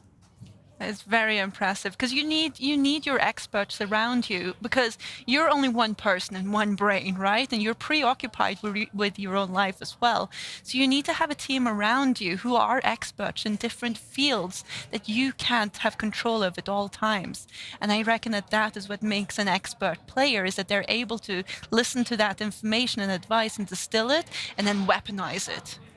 Yeah, I mean, all of these players in this tournament, they have a coach or a second, and it's very important to have that because there's so much mental pressure and so much preparation that goes into this. So you need someone to comfort you and help you recharge your batteries. Yannicka, you know Garry Kasparov? Yes. Yes.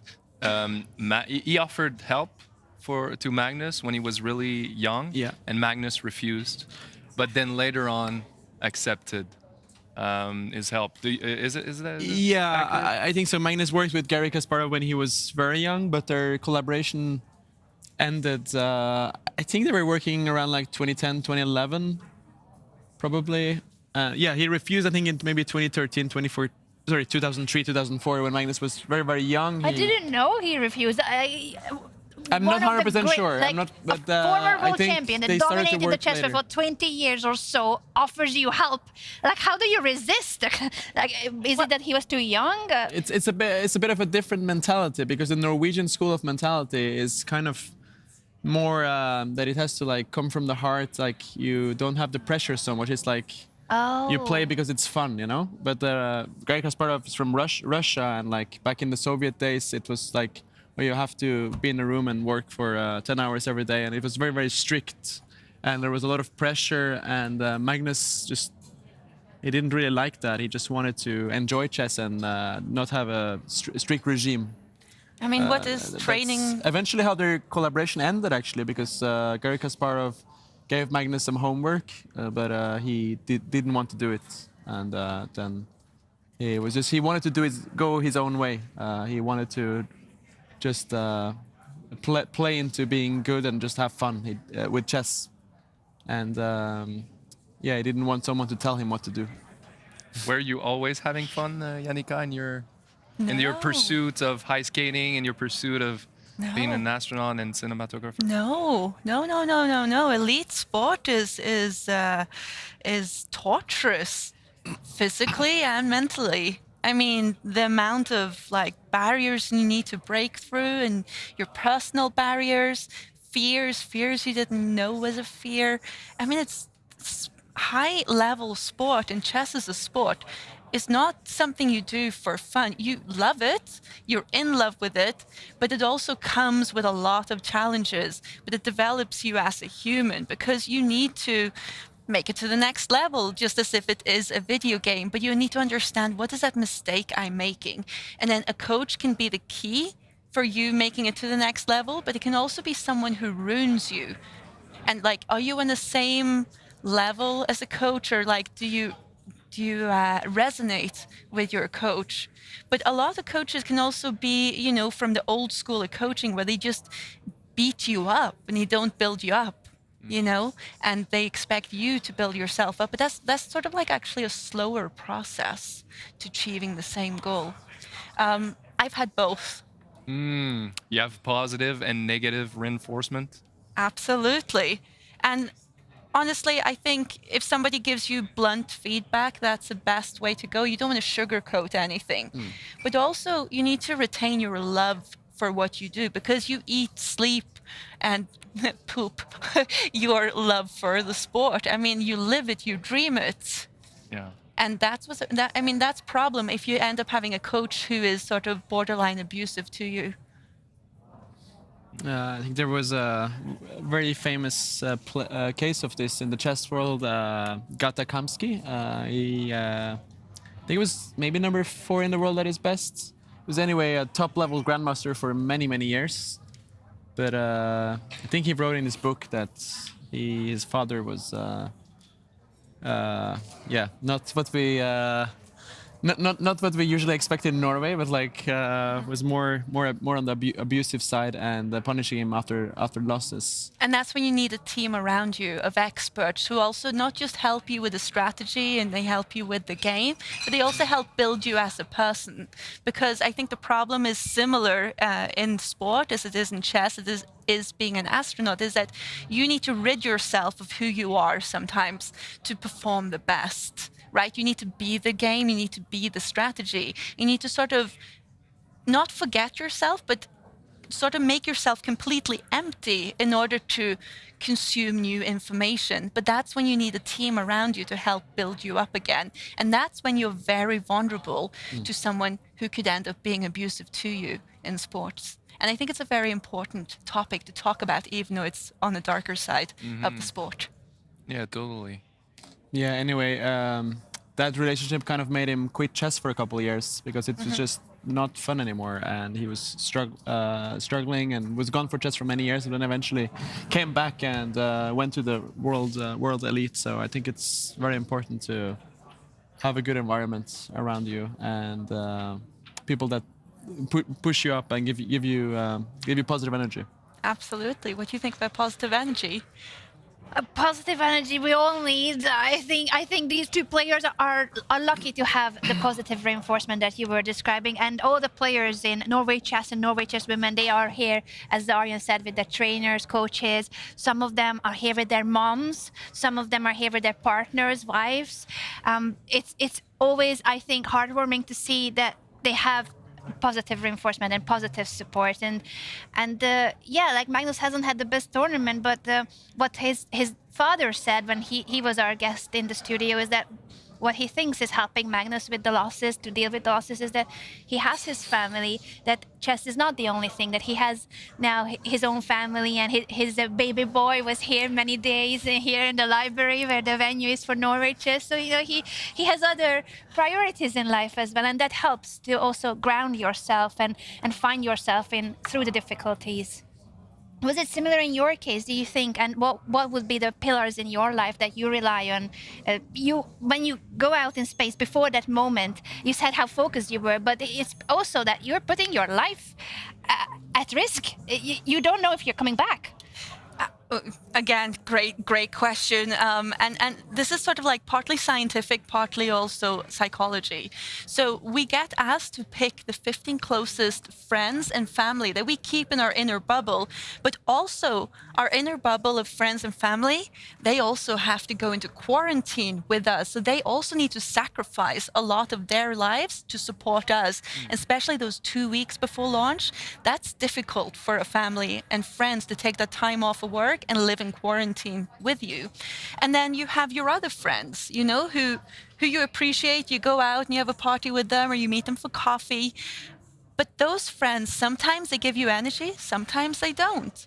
And the ones that sort of give you drama, but you still love them as a friend, you need to tell them, you know, I really love you as a friend, but right now I'm working on me, and I need to focus so that I reduce all my stressors, and I'm going to come back to you later. And then those who you have in your inner circle, those you work through all the different unasked questions or unanswered questions. Because what if you do die? You don't want to die with them having questions unanswered in your relationship with them. Did you say that you have to go to quarantine before going to space? Yes, we have to quarantine, correct. Really? Yeah. What is the reason for that? So for about 6 weeks before our flight, we do sort of social distancing, and we wear the mask, just sort of like in COVID times. We want to make sure that we don't catch a cold or a flu or anything worse. Right? And we get all our injections and flu injections, make sure that we're as healthy as possible. And then 2 weeks before, it's very restricted what we can do. And also our family and friends quarantine with us. And they also have to go through the same health regime, because remember the fluid shift I told you about, and it feels like you have a cold in space? That's the reason you don't want to have the flu in space. You don't want that. That adds up. So your brain has to work, just like here, our player with a broken leg, the pain he's in, it will affect his ability to make decisions and think creatively when he's in a stressed situation. But as an astronaut, we just can't afford that. And since you mentioned Alireza, his game is heating up because he's playing for the first place with a broken leg. So it was like the perfect segue. Yannick, they're like, goodness me, there's things happening here. Alieeza Firouzja is playing against the tournament leader Wesley So, and if he wins this game, he can bounce ahead of Wesley, and he will bounce ahead of Pragg if Pragg doesn't win his classical his classical game today. It is so crucial how he's doing right now in this position because his knight made it closer to Wesley's king. Aryan, is there any danger already, or is he trying to build up an attack there, Alireza? Yeah, this game is getting pretty wild, and I love to see it. It's such a fighting position. It really brings back old memories to me personally, actually, because when I played my last Norway Chess in 2023, 3 years ago, I had this very, very similar position against Hikaru Nakamura with the black pieces, and it was exactly identical, actually, until black took this bishop. I think in my game against Nakamura, he captured my bishop and I captured back, but this one took a different turn. As to talk about the current position, I mean, white has this quite strange pawn structure. The pawns are doubled on the left side, so that's not ideal usually. Like, black is pretty happy with the pawn structure here, but at the same time white has a really nice and active knight on this square, but these pawns are currently well protected. So this knight in the center does an excellent job for Wesley So, controlling a lot of important squares and also neutralizing this knight. So I say currently Alireza is trying to put pressure on Wesley, he's trying to build an attack, but Wesley has been defending quite well. He's very tenacious. Probably wants to push this pawn one square eventually to drive the white knight back, and I'd say objectively speaking it looks very okay for black to me, but Alireza is known to be extremely creative, so he might create some headache for Wesley. I would love to bring up the game theory statistics for how the chances of these players are. So tournament leader is Wesley So, but half a point behind him we have Pragg, and half a point behind Pragg we have Alireza. Interesting to see that it's giving a bit more probability to Alireza, who is right now in third place, but the statistics say actually Alireza has somewhat better of a chance.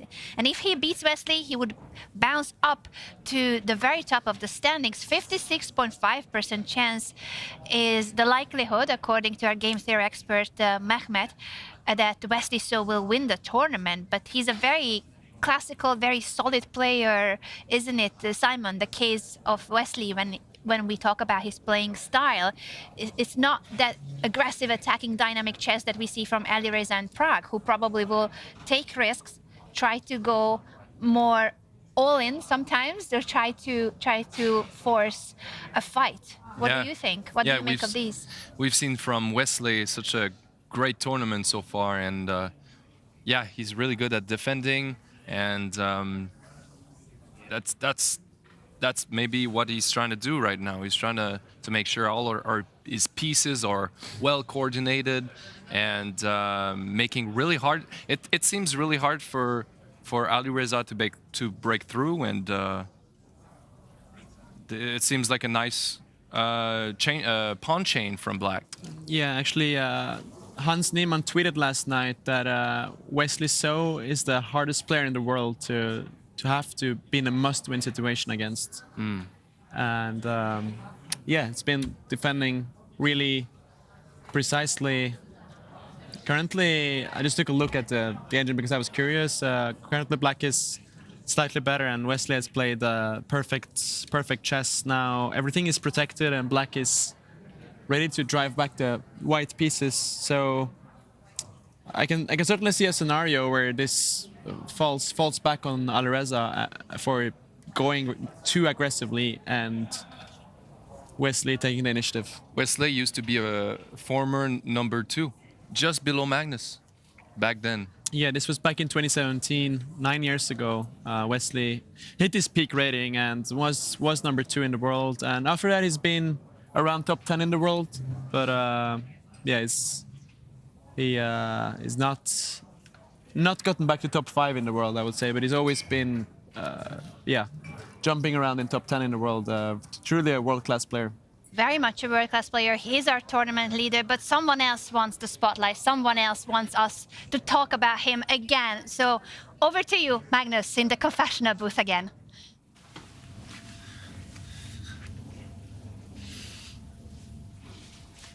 I feel like I just have this weird feeling that Smates played the same way, and maybe I went rook c1 instead of rook d1. It seems very familiar.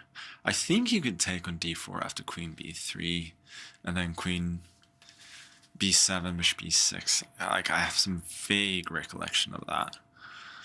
Like, apart from that, I distinctly seem to remember that knight a5 was worse. So I think I'm a little bit better now. We'll see. It's very funny that Magnus is sitting there and he's trying to recollect his memory from 2009, which is 17 years ago, in a game he played, and he's trying to navigate how that game went. 17 years ago. Yeah, and that's very typical with us chess players. Like, you always try to remember like your past games and like the games you may have read in a book, and you're trying to like get some ideas from that, and but sometimes it can happen that your memory is like not correct, and you might mix up some ideas, and it can go wrong. So if it's not. Well, I'm curious about that, because I just saw you recall a game from 2023 that you played, and you seem to have perfect visual memory of that game. So I'm actually curious about, is it because you're emotionally invested in a game? Like, do you experience a game in slow motion in a way while you're playing it? Yeah, I would say I'm very, very emotionally invested, and that's a good point you're making there. I mean, and I don't think I'm as emotionally invested in anything else in life, because chess is something I've done since I was like 5, 6 years old. So let's say every loss I have in chess, I take it really, really hard. Like, maybe I lose 2 or 3 times every year, and those times I remember it very, very well, because it's a pain and trauma that you have to go through. And it's like you cannot sleep that night, you're in so much pain. So I mean, I remember the losses much more than the wins. So that's so that game against Nakamura, like, I had a good position, and then I blundered and lost, and all the pain after, like, you just can't forget about it. Yeah, so many people, many grandmasters say that chess is in a way mental torture, and it can be. But most people don't see the dark side of chess, but it can be very, very tough. Wow, fascinating. I mean, I feel you. I felt the same thing in speed skating, and also in the exams I have during our astronaut training. You can't afford a mistake. You can't afford to be sick, because if you perform slightly bad in an exam, that scorecard is there forever, and no one's going to give you any praise for doing badly while you were sick. Yeah, no, I can imagine. You can definitely relate. Yeah, it's. That sounds like the margin for error. I just wanted to follow up on that. In a training is also very similar to how on world-class level of chess, the margin of error is very small. You make an inaccuracy or mistake, and you might never come back from it. And in your exams too, it sounds like it's a lot that you need to prove so that you can go out in space, because otherwise they will not choose you. Is it like that? So I'll use an example from my own life, from an exam, and like yourself, you're emotionally invested in it. And this one mistake I will never, ever, ever forget, because I was slightly stressed, slightly blundered, because I'd made a mistake previously. And you have this mistake budget, but you don't know how many mistakes are in the budget, right?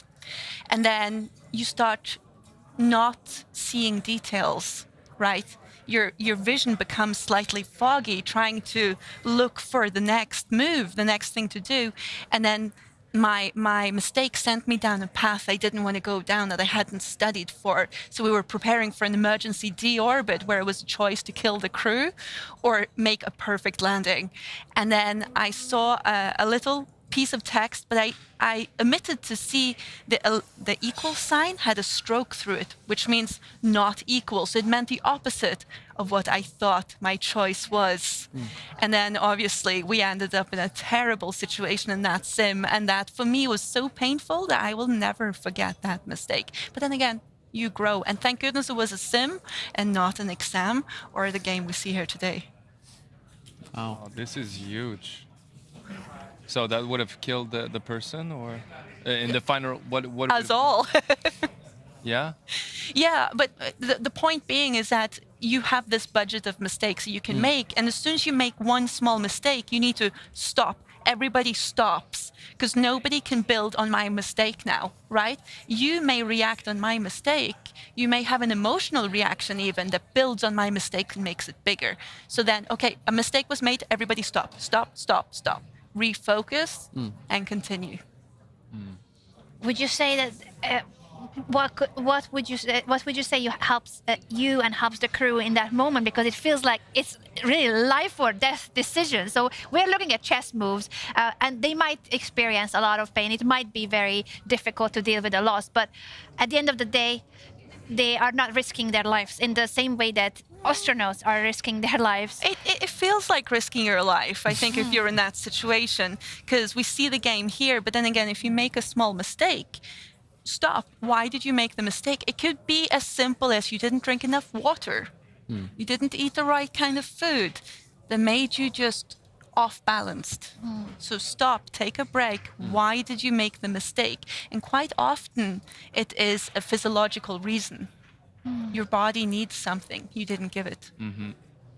Yeah, it makes sense, because you're very often like capable, like your chess understanding, you're capable to not make that mistakes, but you just have one moment of concentration lapse that can cause everything. But So I mean, you important. guys that go to space, I mean, you must be mentally so strong. And then my question is like, how do you guys get there? I don't think it's necessarily being so mentally strong, but again, it's this training that we have that's quite intense, and it sort of narrows your ability to feel the full range of emotions. So you're fully focused on the task ahead, and you know you've trained on multiple scenarios, so you are ready if a scenario you haven't trained on comes your way. And just like these chess players, we have mission control that we can talk to and work through a problem, and they can sim the problem on the ground if it's something we have never encountered before. But unfortunately here, they don't get to have their team in their ear helping them out. That would make them superhuman. Maybe that could be an update to chess, you know, that you get like 2 times out during the game, and 2 times you can call your coach, or it could be an addition. I think we always try to think of, what other ways chess could be more mainstream, more audience friendly, and the confessional booth is one of those features. Norway Chess also has a very unique time control here, so the games will start getting into a territory where the players will have to make very quick decisions. They make more mistakes, but it's also more the emotional, nervous decisions, and we get to see the players being under a lot of pressure. Armageddon is a Norway Chess feature as well. I think next time I would love to see a heart rate monitor. I feel like that could give us also information about, like, you see the player, they're just so resilient, poker face, no emotions, but maybe the heart rate would say something else. Well, that was the thing with our training. We use these like physiological data, like the watches, and we have various devices on our skin and monitoring us at all times. So you can't lie during training. You can't say, yeah, that was fine, my heart rate was low. No, they've got you covered. And we even have a whole team of flight surgeons following us. We have psychologists, and we also have a psychiatrist. Sorry, I just lost my in-ear here. But we have this whole team following us, which means that our training needs to equip us to react and to be as comfortable as possible in a situation that is non-controllable. And then how do we recenter ourselves? How do we use everything we've learned and recall that information in the moment that we need to recall it to perform our best? The recentering and the pause you mentioned earlier, it seems to be really important, that after making a mistake, there's a pause and there's a way to refocus rather than letting it make more mistakes, the emotion that it creates. Correct, because if you don't refocus, you are attacking and you're reactive to the other opponent, and you let them choose the game now and to decide what way the game is going to go. And that is a problem you're going to face, because now you're just making up stuff and hoping you're enough of a grandmaster to make it through, which in most cases is not going to be a reality. That's so wise, I think, for all of us in any life situation, because one mistake can create so many in chess, in space, and also with our emotional world. If we are not centered, if we are not grounded, we become reactive, as you said, Yannick. And these players cannot afford to be reactive.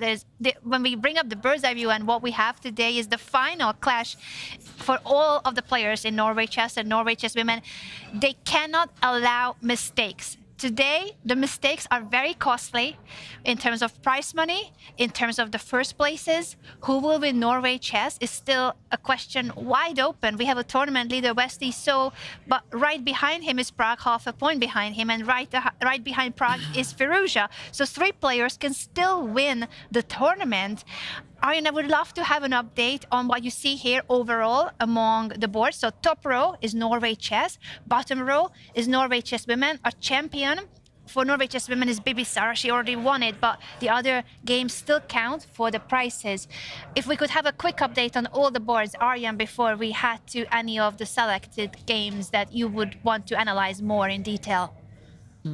Yeah, of course. Let me give you an update on all the boards. So let's start with Magnus game against the world champion Gukesh. Currently, Gukesh moved his bishop back 1 square, hitting the white queen. So I'm expecting Magnus to move that 1 square to the left. As we heard Magnus in the confessional, he was pretty happy with his position, and he has the rights. He has all the right to be, because he's currently slightly better. His knight is superior to Black's knight, so looking good for Magnus. And in the Praggnanandhaa against Vincent game, which is very important for the tournament standings, I currently like Black's position. I think Vincent has his pieces very centralized, and Black has equalized comfortably in my eyes. So we'll see what's going to happen there. And then last board of the open section, we have Alireza Firouzja against Wesley So. This one we talked about quite recently, and not much has changed there. Black looks comfortable for now, and I think Alireza's play might backfire. Let's go to the women's section, as we have the game between Jiner and Humpy. We've seen quite a lot of trades, but current position looks more pleasant for white. The central pawn for black can often be very weak in these positions. So I really like Jiner's position here, has some pressure. And then we have the game between Wenjun, world champion, against the tournament winner Bibisara. It looks like an interesting middle game.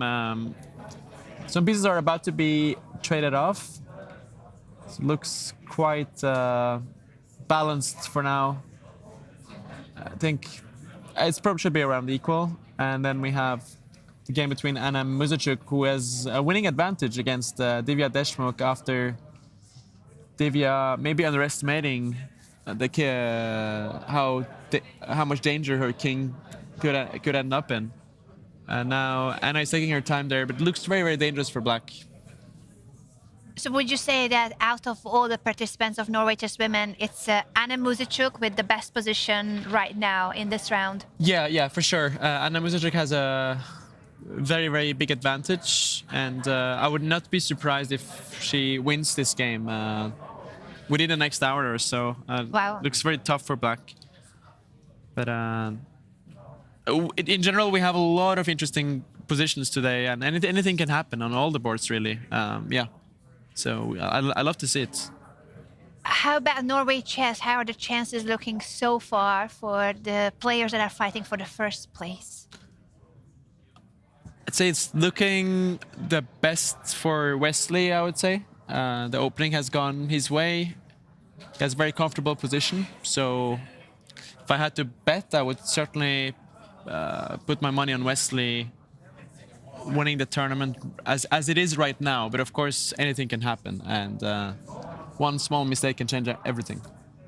Let's check in with his current position, and we see Alieeza Firouzja not in his seat. He was describing to us, Yannick, when he was in the studio earlier in the tournament, that with his leg injury, he really needs to time well when he goes to the bathroom, because he loses so much time trying to go to the bathroom. He has a volunteer helping him. There's a wheelchair for him, and they are helping him to go to the bathroom, but it takes so long that he really needs to strategically time when he leaves the board. Wow, that is a problem. Please don't ask me how you go to the bathroom in space. It crossed my mind, and I thought maybe that's not appropriate, so I kept it to myself. I'm just going to tell you that everything is weightless, and the first time I tried, it took me 23 minutes. So let's time him and see how long he takes. Oh, goodness me. Goodness me. He's back with his wheelchair, actually. He's now sitting back in his chair and putting up his leg on the cushion he has right next to his board. It's just been incredible to see how he dominated the first half of the tournament. He was our tournament leader for the first 5 rounds. So the first half of the tournament was all about Alireza Firouzja, despite his leg injury, is absolutely crushing it. He beat Magnus on day 1. He kept winning games, game after game. But sometime around the second half, the beginning of the second half, the energy, the stamina wasn't exactly the same. And that could be what you highlighted earlier, that he still has pain, and that does use your body working on the pain to heal. It does use part of your brain as well. It all adds up, the physical and mental side of how you can perform. And also looking at, you know, his training towards a game, you know, his setup isn't going to be the same as usual, so his routines aren't going to be the same. True. And that could also affect him, and that takes a really strong player to ignore that you haven't been able to have your regular preparation for such a big game. That's such a good point, before the tournament as well, and even during the games, because I think we would normally see Alireza standing up more, pacing around. The games can be very long. It could be 4 or 5 hours in your seat, and you wouldn't want to be glued to your chair. You have the right to walk around, look at the other boards. There's a refreshments area for the players, but the poor guy is just stuck there. Yeah, I know what that's like. Yeah, I'm complaining about his chair, but you were stuck in space. Yeah, I mean, our training is just part of being strapped to your chair. And it can be anything from 2 hours to 9 hours. I mean, it can get quite uncomfortable.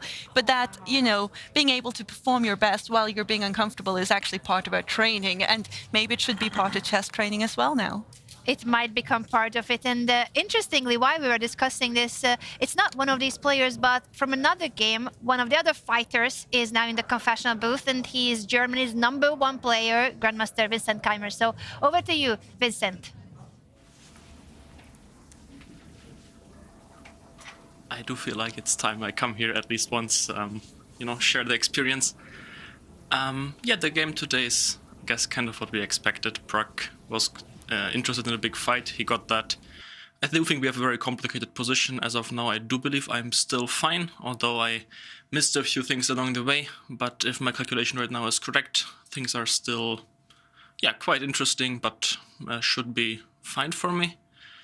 Concerning the other games, you know, Alireza is doing some fancy business, basically playing some sort of reversed Italian, which I guess also means that he is in a very fighting mood. So, of course, I'm mostly focused on my own game, but it's also interesting to see how the fight for first place evolves here.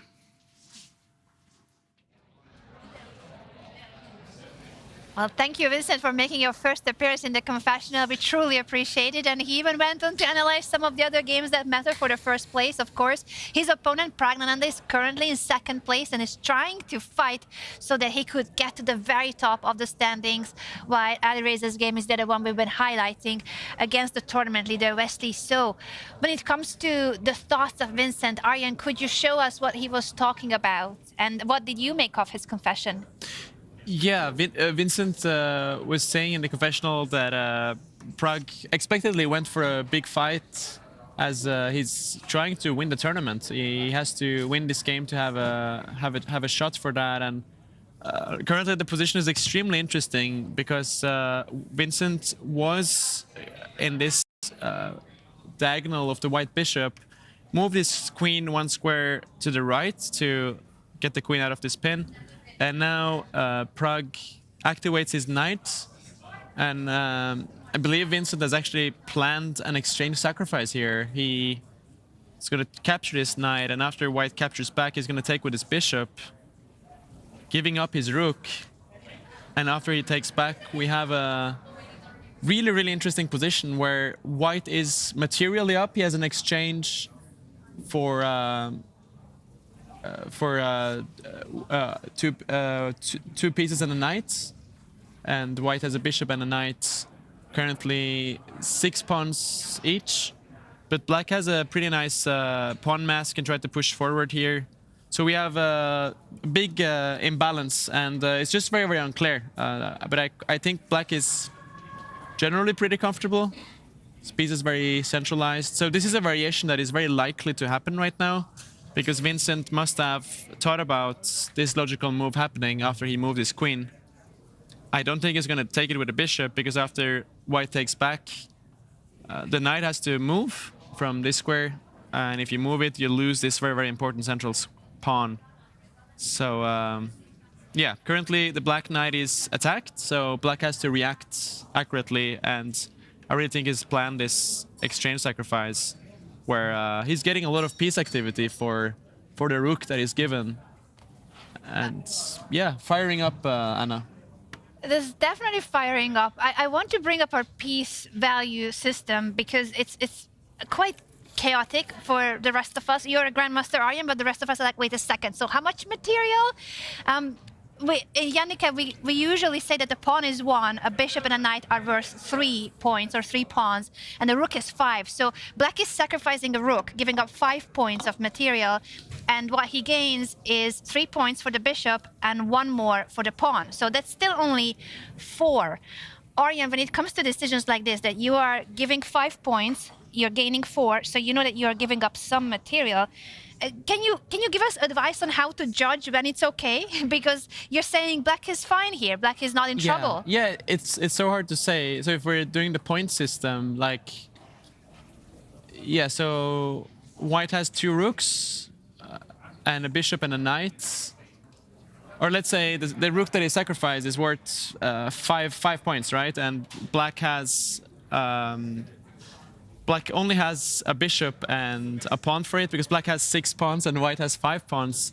So that's 4 points, and white has 5 points. So currently white is ahead here, 1 point up if we're counting the material. But the reason I think this is fine for black is that you do have the bishop pair, which has quite some value. And in general, let's say you have a nice pawn mass in the center. You can push forward here, so the black has some potential. But it's not easy to take these decisions. You kind of just have to compare the pieces and feel it a bit. You need to like go with the flow and feel if you have enough compensation. But I think based on logic and experience, Vincent Keymer knows that he has great piece activity here, and he just feels that he has enough compensation. Yeah, that pawn push on the left side of the board, if black managed to bring all these pieces, it feels really scary. I wouldn't like to be white, because having three pawns, not 3 pass pawn, but maybe 1 pass pawn, but there are 3 linked, 1 to each other, supporting each other, just marching forward. It can look scary, and you can really lose track of what's going on, and suddenly all the pawns are storming in, and you're like, what am I doing, right? Yeah, black is definitely storming on, and I think white has to try to trade one of the bishops here. So maybe trade the dark squared bishop, because these bishops are very strong together. But if you trade one of them, they're not as happy. Yeah, that's why we call it a bishop pair. They work in a pair. They're happy together. Yeah, they're happy together. If they get separated, they're just getting very depressed, right? Yeah, they tend to get depressed there. But let's see how Vincent Keymer is going to react here. He's looking very focused right now. Let me see if he actually has other options. I mean, he could step his bishop back if he's not interested in the sacrifice, to protect his body on this, which is a knight. But then white gets the chance to eliminate the bishop and go for this trade, which I don't think is necessarily what black is hoping for here. Vincent is known for being sort of like very good with like piece play and exchange sacrifices, so I think he's sensing the moment here. That's he's saying bye-bye to the rook. Yeah, I think he's gonna do that. I've seen Vincent go for some impressive exchange sacrifices in his career, and his coach Peter Leko is very good at that as well. So I'm expecting that to happen, and we're getting some fire on the board. I'm really curious as a chess player. Do you think of the chessboard like this, that actually the potential ways you could go, that it actually lights up a path like that? Like, how do you visually think about the game? Yeah, there's so much to it. Like, yeah, but when you're sitting there, it's like you have so many different opportunities and paths and decisions you have to take. And it's all the time kind of like comparing, right? Like you see one variation and the other, and you have to compare, like, do I like this one more, the other one more? And you just have to like, yeah, there's a lot of visualization, because you kind of need to like go, okay, how do I assess the variation in 3, 4, 5 moves down the line, and to visualize that and then judge based on, do I like that outcome or is the other outcome better? And then it also becomes a bit like a tree, the branches, because the more depth you go in, the more your opponent also has other moves, and it suddenly becomes very chaotic, and they might make mistake in the calculation. I'm curious if it's any similar to your experience in that sense, that it's a lot of visualization, or from your career in filmmaking, because when you're out there in extreme conditions sometimes, do you already go in with the idea of what you might want, or it's really just where the moment takes you? How is it in your experience? Oh, wow, that is, again, a great question. I mean, wow, chess boils down to the purpose of life, I think. So when you go out into the field, often I operate in hazardous environments, and there's dangerous elements. Okay, what's the dangerous elements? The cold could kill me. The lack of water could kill me. Polar bears could kill me. Or if I'm underwater, the lack of oxygen could kill me, or a shark. So you never go into the field without a plan. You must have a plan A, B, C, D, E. And then sometimes you go into the field and you realize that all of that was a mistake. Now, go back. Don't continue. Go back and start again, because otherwise you will risk your life or others' lives. So we don't play with this. We always go back to start. I think that says a lot also about like how we should be in life. The same applies in chess as well, by the way, about recognizing the players. They need to recognize the mistakes and then reassess, because the mistake can take you further down that path. But that's just like the way you're describing those conditions, and like that's your life. You do those kind of things where, you know, you're out there in space. Sounds very, very dangerous. And a polar bear, the cold, underwater. How do you face fear is my question, Jannica, because it looks like you are fearless, absolutely fearless. How to become like you? Can you help us in life, please? No, I mean, I'm scared all the time, and fear is a great drive to make sure that you're not going to be scared, because you're constantly going to prepare for what you are scared of failing at, right? So you must make sure that your fear isn't sort of like a freeze kind of fear. You know, you don't want to freeze in position and not be any help whatsoever. So you need to recognize what makes you scared, but it's also healthy to be scared, because then you're always preparing. You don't think, well, that'll work itself out. It never does. It never does. You always need to be the one in charge. We need to be at the charge in our lives of what's happening. No matter what situation you're in, you can't become lethargic. You must always know that you can do something to save yourself or the others around you. And shockingly, very similar to chess. Is there any spaces, or not spaces, but how can I say? Is there any environment where you feel like you can be free and not be controlling on the plan and everything? Is there anything specific that you let yourself free?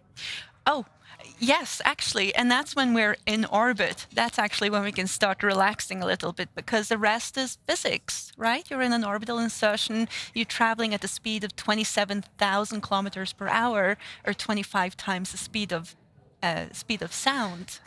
And then you're not using your engines anymore. You're not using any energy. The rest of it is just physics. And you can relax a little bit. There'll be a few corrections and such, but that's the time when I could actually do what I love the most, and then take my camera out of the bag and then start filming planet Earth. That's just fascinating, and I think we all want to see the footage. Is there anywhere where people can find it? Is it going to be a documentary? Where can people see what you saw with your eyes out in space? So that will be a documentary, and only a few people have been able to see the footage from the North Pole and South Pole, and it's exceptional. And look, I'm a camera nerd, so the fact that it's filmed in 8K and in 3D, Wow. I just find that absolutely fascinating. And we've never seen that kind of footage, and a human has never filmed our North Pole and South Pole from space. But I got the honor to be able to do it, and I'm very proud of that. Is the planet round? Oh yeah.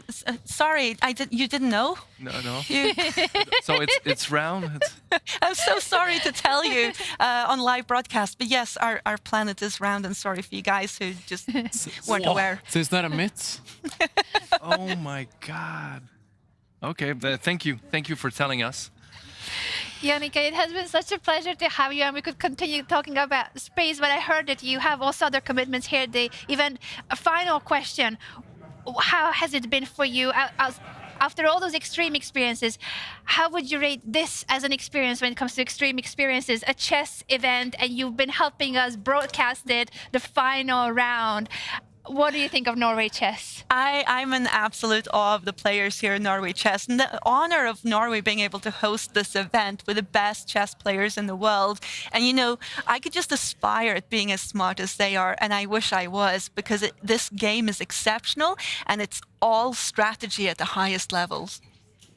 Jannica, thank you so much for your kind words. And when it comes to smart, I think you don't need to worry about the smart on your side. You applied for a job at NASA at the age of 12. You went out in space a few years ago, and you're an incredible cinematographer to witness the North and South Pole.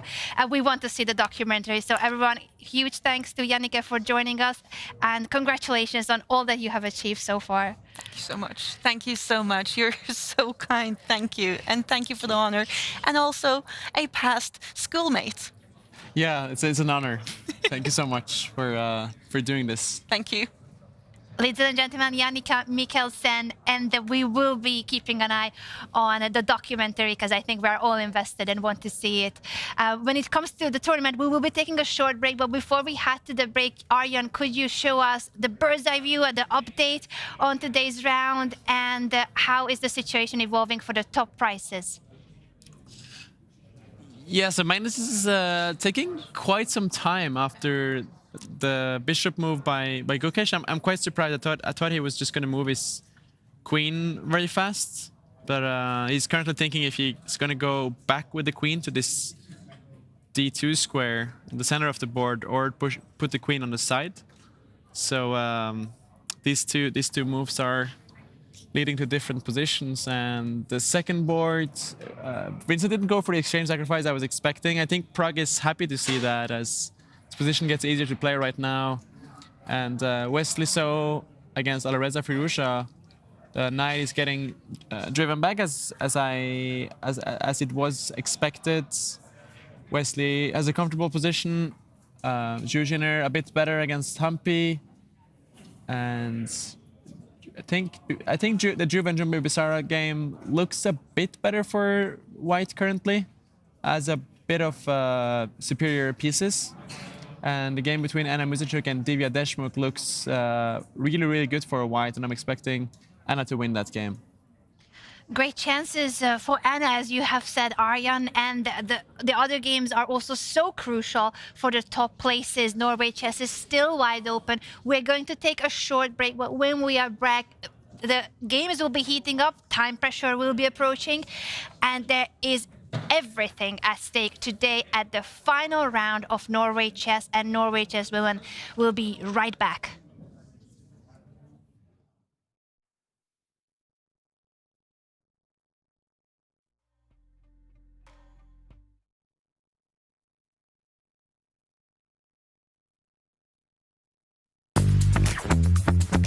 What makes Norway Chess 2026 so special? Let's ask these two people. Describe Norway Chess 2026 in only one word. Oh my gosh. Chaos. Intense. Meravigliosa. Lit. Shocking. Surprising. Expect the unexpected, that's 3. If I have to go 1, fabulous. How would you describe Norway Chess 2026 in only one word? Perfect.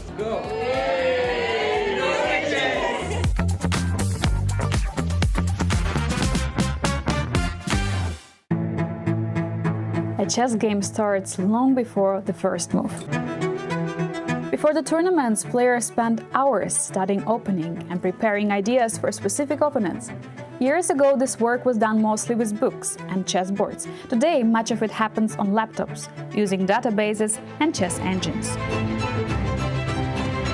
But many top players still combine both worlds, analyzing on the computer while testing ideas on a real chessboard. Top players also work with coaches and seconds to prepare ideas and explore countless possibilities before a game. Before a game, players may analyze hundreds of variations, but once the game begins, only one of those paths appears on the board. And sometimes, months of preparation are tested in a single critical moment. What we see during the game is only a small part of the work behind every move. Behind a few hours at the board are countless hours of preparation.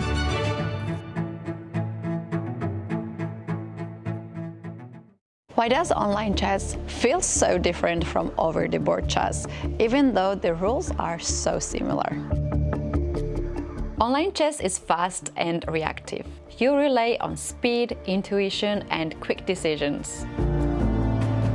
Over-the-board chess is slower and more intense. You sit face-to-face with your opponent, manage nerves, focus for hours, and feel every move much more deeply. That's why some strong online players struggle in real tournaments. Over-the-board chess is not just about moves. It's also about pressure, stamina, and psychology. Online chess improves speed and pattern recognition. Over-the-board chess builds concentration and discipline. Because strongest chess players know how to master both online chess and over-the-board chess.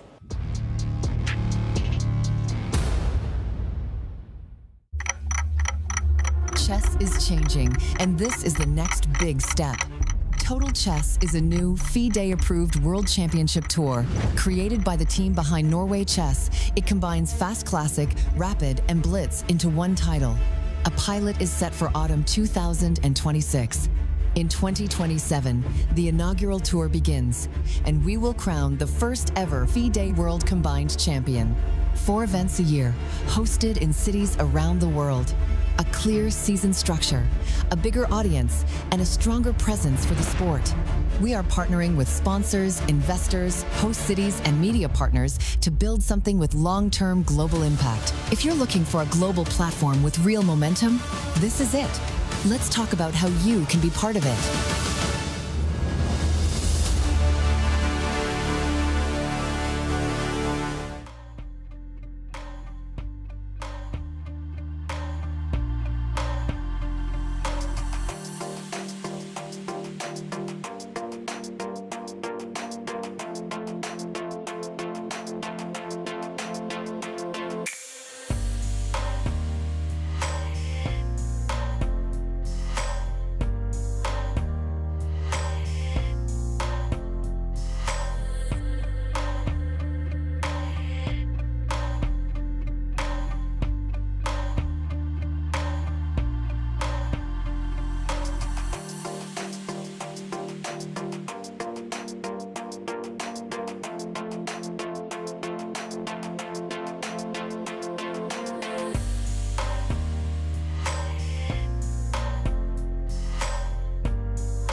Welcome back to the broadcast, everyone. This is the final day of Norway Chess and Norway Chess Women, and the champion of Norway Chess Women actually has just visited the confessional while we were on a break. So let's head over to the confessional straight away and listen to our champion, Bibisara.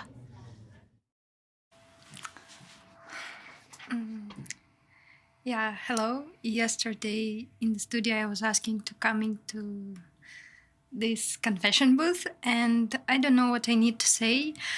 I have a very dangerous position. I hope I calculate everything well and I didn't blunder anywhere. Also, I'm very happy that her king now on g8, not on h8, h1. On g1, not on h1, because otherwise I think I will losing after queen e7 and then knight e6. Also, I didn't sleep well. And I'm happy that today I just can play without any pressure. Yeah. Okay, I did it. Thank you, Bibisara, for your thoughts. And it's interesting to hear that she didn't sleep well, even though she already won the tournament. Simon, what are your thoughts on that? Yeah, I wonder why she didn't have a great rest day. But as we know, she's the winner. So whatever happens is not such a big deal for her. Aryan, what are your thoughts on the current position that Bibisara is facing? Yeah, so currently White activated the rook to the central square, a very logical move. And I think she mentioned that maybe there is a threat in the position, a very tricky one. Let's see if Black makes a random move. It might be that Black is overloaded here as the bishop is pinned. Let's say the knight jumps to this square. Looks crazy as Black can take it in two ways, but if Black captures with the bishop, then the queen hangs. And if you take with the pawn, White captures with the bishop, with a check, and then later can take this bishop. And it looks like this could potentially be a scary situation for Black as White wins the pawn here. I think the Black position looks a bit scary, but I really like the last move, pushing the White queen back. If she gets to consolidate, Black should be doing all right, but currently there is some tension in the position. But I believe we have a special guest in this. We will have a special guest joining us in a moment, but in the meantime, I think, Simon, I wanted to have your thoughts on this position too. With the queen in Black's camp, the knight now going back to the back rank to chase the piece away. What will you make of this situation? I would probably blunder right away. But, I mean, I don't know what I would do with the queen. Like, right now it's getting targeted by the knight. I have absolutely no idea. Maybe bring it back. I would bring it back, play it safe. You'll bring it back to this square, Simon? Yeah, something like that. I will try to bring it as safe as possible. I mean, that's quite natural. It's a very, very safe move, and it's... That's what you would do also? Yeah, I mean, yeah, that would certainly be something I would be thinking about. But maybe if you go to this square, you might run into this rook attacking the White queen as well. So that's why I would probably go to maybe this square with the queen instead, to not run into the rook joining. And still keeping pressure on the Black king. Well, this bishop on this square is White's strongest piece currently, pointing towards Black's king. And in some way really limiting Black's options. Like if this rook ever leaves, let's say tries to centralize, Black always needs to think about this pawn being a bit weak. I mean, there's currently probably no way that White can punish Black, but maybe the queen will swing over to this square, and we can see that Black has to take some care here. So yeah, some pressure for Wenjun, I would say. But Bibisara has to play some precise moves. But I would certainly pick the White side here. Let's go back to the bird's eye view in the meantime, since Norway Chess and Norway Chess Women has all 6 games still on their way. This is the final round, the final showdown, and I would love to see how the other games are evolving here in this crucial final clash between the players, both in the top row, Norway Chess, and the bottom row, Norway Chess Women. Yeah, so let's start with first position up to the left. I mean, we have world number 1 Magnus Carlsen playing against world champion Gukesh, where Magnus spent a lot of time. I mean, he spent... Aryan, excuse me, we are being interrupted, and it's the kind of interruption that we actually do encourage. Pragg is back in the confessional booth. Yeah, so when I played b5, I forgot that he can... I just assumed for some reason that bishop a3 is not really possible, and yeah, I realized once I played bishop into b5 that you can just take bishop a3. I was really hoping for this knight e5, and these positions, they are like double-edged, but yeah, bishop a3 is quite solid, but still I think I can push, so we'll see.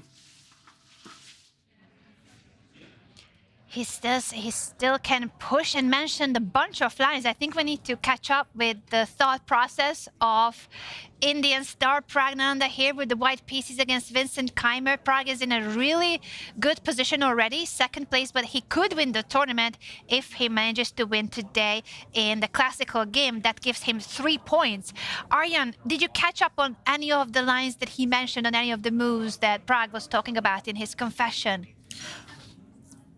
Yeah, I think Pragg is quite pleased in this position. I'll say that certainly the dust has settled, and we have had quite some trades. I mean, the rooks got traded off on the A file, and the pawns on the queen side has been traded off as well, and the position is very, very simplified now, but white is, I would say, slightly better, and the reason for that is that this bishop of blacks is not very, very good currently. It's a bit, it's kind of like stagnating in this pawn, and the position is closed, so in the closed positions the knight can be superior. I mean, white can have some ideas of like maybe jumping with a knight here, and white has more space and more active pieces, and that's why white is slightly better.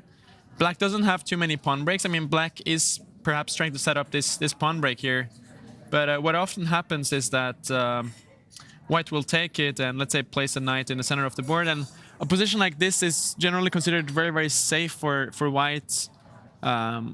White has a better pawn structure here because of this central pawn of blacks being isolated, and when I use this term isolated pawn, it means that there is no pawns next to it to support that pawn. Often ends up being a weakness, so white has a healthier pawn structure here. So quite a risk-free position for Pragg, I would say, and it's kind of the situation you would want to be with a tournament situation too. Like he can just kind of play with a free hand, and he doesn't have any weaknesses. His king position is very, very safe. Pragg. I mean, Vincent's king is also very safe, but it's certainly more pleasant to be white here, I would say. So I think generally Pragg is playing for 2 results here, like either a win or a draw, but currently looks very solid. Pragg is looking for the first place. He is certainly looking for the first place. And joining us as a special guest now is the CEO of the International Chess Federation, Emil Sutovsky. Thank you, Emil, for joining us. Hi, Anna. Good to be here. Apologies for the slight technical issues earlier, but now we are ready to hear your thoughts and also to hear your Grandmaster thoughts, because if you didn't know, Emil is a Grandmaster, so our rating average has suddenly gone up incredibly high in the studio, I feel like. So thank you. Thank you, Emil. When you are looking at today's games and how much is still at stake at Norway Chess, what comes to mind in this tournament situation that 3 players could still literally win the title? Yeah, it's exciting, and I think these are 3 players who were for a long time in contention for the first place. Okay, maybe Pragg joined just recently thanks to 3 wins, but I think all of them deserve, and no matter who would win, it would be fair. And the games are, there is a seemingly simple position like here, like Prague. I mean, it's not very complex, but there's so many subtleties there. One inaccurate move from Vincent and he would go down, and he doesn't want to. Actually, Vincent is not scoring too well in this tournament, but it's largely due to Armageddon games and not the classical games. In classical chess, he's doing very much okay. So I think objectively this position is okay for Black, but it's not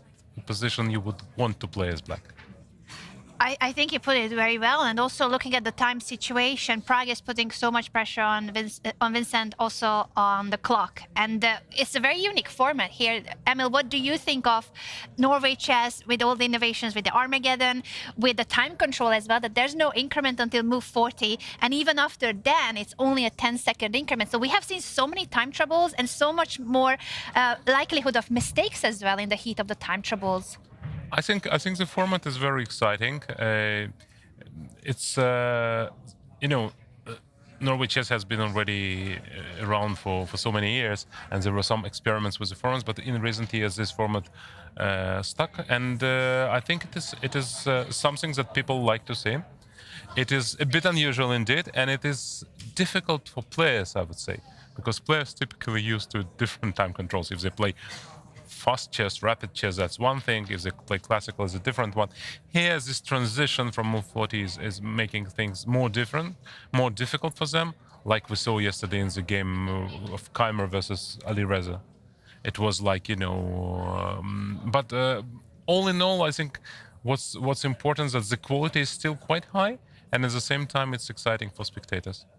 Very exciting for spectators. I think you are so right about that. I would love to go back to the bird's eye view and take in all the action that's happening today in the final round. Top row is Norway Chess. The bottom row is Norway Chess Women, where we already have a champion. Emil, what do you think of Bibisara's dominant performance that she wins the tournament with 1 round to spare?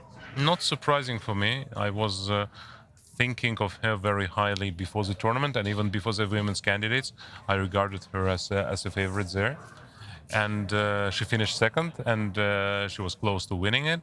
So Bibisara is an exceptional talent, and she also works a lot on chess. She has a very powerful team, as you know. She has this whole string of trainers, and also Java here helps her a lot. So I think she's a player to watch for many years now, because she's really, really, really good. And I would single out her ability to perform under pressure in a time trouble, because there were many games which she managed to flip precisely when the players were low on time. That's a great point, and Javokir himself said that when he was our guest yesterday, and it was just lovely to hear how they are supporting each other. Javokir winning the candidates with a dominant performance, Bibisara almost also winning it, and here in Norway Chess, she has been absolutely remarkable. When it comes to the games of Norway Chess Women, Aryan, I just want to bring you into that conversation too. You were talking about Anna's chances. She's currently in 3rd place, but it's looking really promising for Anna Muzychuk against Divya Deshmukh. And I'm staring at that pawn push in the middle of the board. Can we jump in and see what's happening in that game? And is Anna winning? Yeah, it's looking really good for Anna Muzychuk. She currently sacrifices a pawn. If we can dive into that game, let's see if we can get that board up. Anna is our defending champion. And since Bibisara already took the 1st place, the race now is for the 2nd place, and it's quite a tight race. Jiner 1 point ahead of Anna, but a classical win here in Norway gives you 3 points. So it would be a huge boost to Anna's standings and putting a lot of pressure on Jiner if Anna manages to win this game. I think we can remove our computer board, because it's not always fast enough to catch up with the assessment. It's certainly not a winning position for Black, isn't it, Aryan? No, it's looking really, really good for White, and the reason for that is that this bishop on the f6 square is really, really strong. Like, it's basically limiting all of Black's options. If you look at the dark squares, The dark squares are really, really weak in Black's camp. That's why Black's queen is all the way on the last rank, trying to defend those dark squares. And the last move of Anna invading with the queen, a really nice move, hitting the Black bishop. And currently, Black is just extremely passive, and all the white pieces are very, very superior. And right now, the bishop is hit, so I'm expecting Divya to move her knight to the side of the board to protect the bishop and try to open up for the rook. But this bishop does an amazing job because it's also protecting this pawn. And in this position, Anna has a lot of great choices, but she can, for instance, activate the rook to this square. And I mean, just look at the Black queen on the last rank. It looks almost trapped. It's a sad queen. Yeah, I mean, it's a position where Black is currently a pawn up, so Black is leading materially, but it's a really, really sad position for Black. All the pieces are extremely passive, and yeah, I mean, White is objectively winning here. All the pieces are coming in, and Black is just completely tied up. How is the other game developing? Because this is so promising for Anna. I'm very curious about Jiner's game, and if this is going to mean that Anna can bounce ahead of the Chinese rising star, or does Zhu have also her chances to win in classical against Humpy Koneru? The game between Jiner and Humpy Koneru looks is much more calm, and we have an end game where White is a bit better. I quite like White's position. Material is currently equal. They have a queen, a minor piece, and 6 pawns each. But if we look at the queen position, the White queen is much more active than Black's queen, and it's known that in endgames that queen and knight can be a very dangerous duo, and here it is really an unpleasant endgame to play for Black, because this bishop of Black is quite passive, and it's pointing towards her own pawn in the center of the board. White is now going to have a simple plan of trying to push the pawn here, take some more space, and it might look a bit drawish to the viewers as the material is so limited. But it's very tough to defend such a position. And let's say if White gets this move in and the bishop has to move, then you have to always look up for these kind of checks, as White can pick up a pawn on the side of the board. Now Humpy moves her queen 1 square up, quite a natural move, trying to protect the Black camp and also stopping any potential checks. But White doesn't have to do anything immediately here. It's just long-term pressure. The White queen is strong. The knight can jump around. And what do you think, Emil? I think there is a important finesse in this position, that the whole thing works for White perfectly only due to this pawn in Black's pawn, which is restricting her own bishop. Had this pawn be, let's say, 1 square up or 2 squares, it would be totally different story. Black would not have any problem whatsoever, maybe even considering to play for better game. But this pawn restricts the bishop, and this pawn allows White's knight to jump around it. So, for example, knight can jump back and then force again, and that is restricting once again the pawn restricting Black bishop, but not restricting White's knight. So, in these positions, when you are just as for spectators, when you try to evaluate similar endgames, you always have to look specifically at the pawn structure, how pawns are positioned, in particular with the bishop, because knight can jump around it. Bishop, if it is stuck, and that's a problem. And also, imagine this bishop would be not light square, but dark square. Just move it 1 square up in your mind, and once again the story changes. So that's very important little difference. And when we talk about who is better, knight or bishop in this position, there is no clear-cut answer. The clear-cut answer depends on the pawn structure. It's a very good point by Emil, as this pawn is really restricting the Black bishop. And if we look at the time situation, Jiner has 55 minutes against 19. And we're currently on move 31, so the time could eventually become a big issue for Humpy. It's very unpleasant to defend a tough endgame if you're low on time and the position as well. Currently, the black bishop is attacked. I'm expecting her to put it on this square, and everything is protected right now. But white is up for choice. She can, for instance, put her queen on this square, and at some point jump with a knight here. And this pawn on the f5 square is also a bit weak. There's this check potentially. So overall, just very tough to keep defending here, Simon. So when I look at the black king and all these pawns around it, if you start marching those pawns and really trying to break through, isn't it good by itself? Like it you mean seems like trying to push like this? Yeah. The problem is that once you push this pawn, your king is going to be very opened up, and let's say once the knight joins, actually a queen and a knight attacking the king is such a powerful duo, and I mean white doesn't have any weaknesses, and because of the white queen being so superior, like this is only going to help white, and So- you just end up with more weaknesses. Like now you can never protect this f5 pawn. It's much more weak. That's why black should try to put it on this square to defend. And so the best thing for black right now is just trying to hold with the pawns and not trying to push it too much. yeah, you just have to sit tight with black and try to react to white's moves.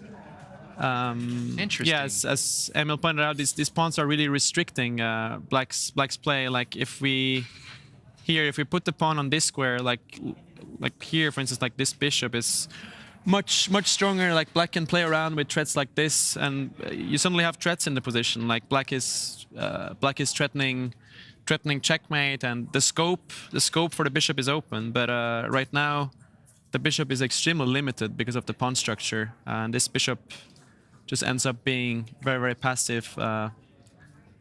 Humpy is currently thinking to put the bishop here on this d7 square or go back here. But anyway, unfortunately for it, it's a sad choice, and white is playing for 2 results here.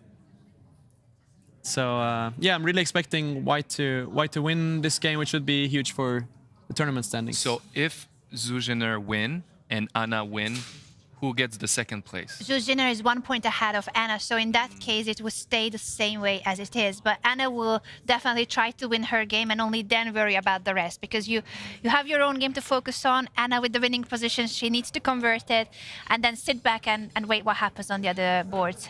But would you think that Anna is looking at the leaderboard right now and looking at Jiner's position and be like, oh my God, Jiner is winning, and like I need to push to win as well? Or you think she's not really considering?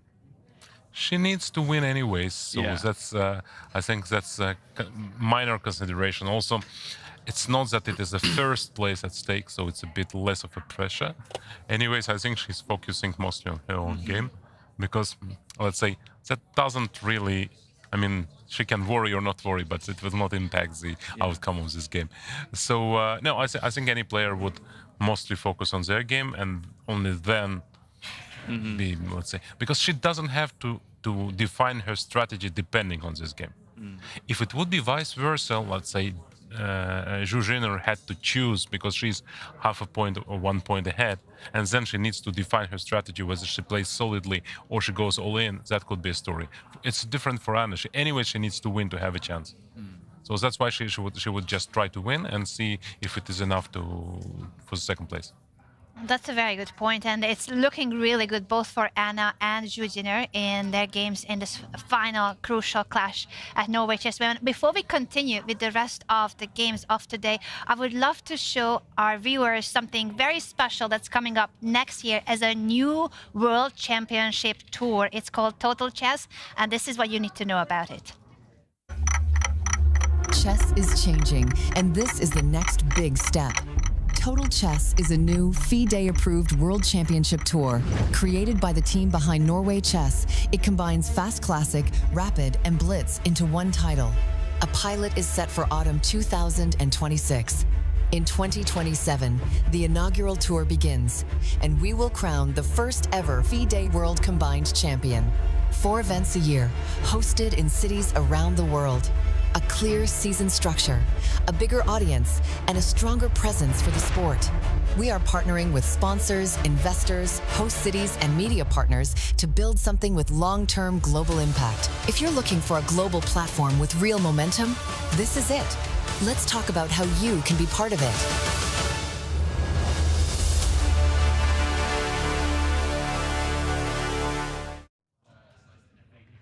Total Chess, a new World Championship tour that will combine all time controls, fast classical, rapid, and blitz. And it's going to be the world combined champion that we are crowning next year, pilot coming up later this year. Amir, I would love to have your thoughts on this new collaboration with the Norway Chess team and a new World Championship tour that's coming up next.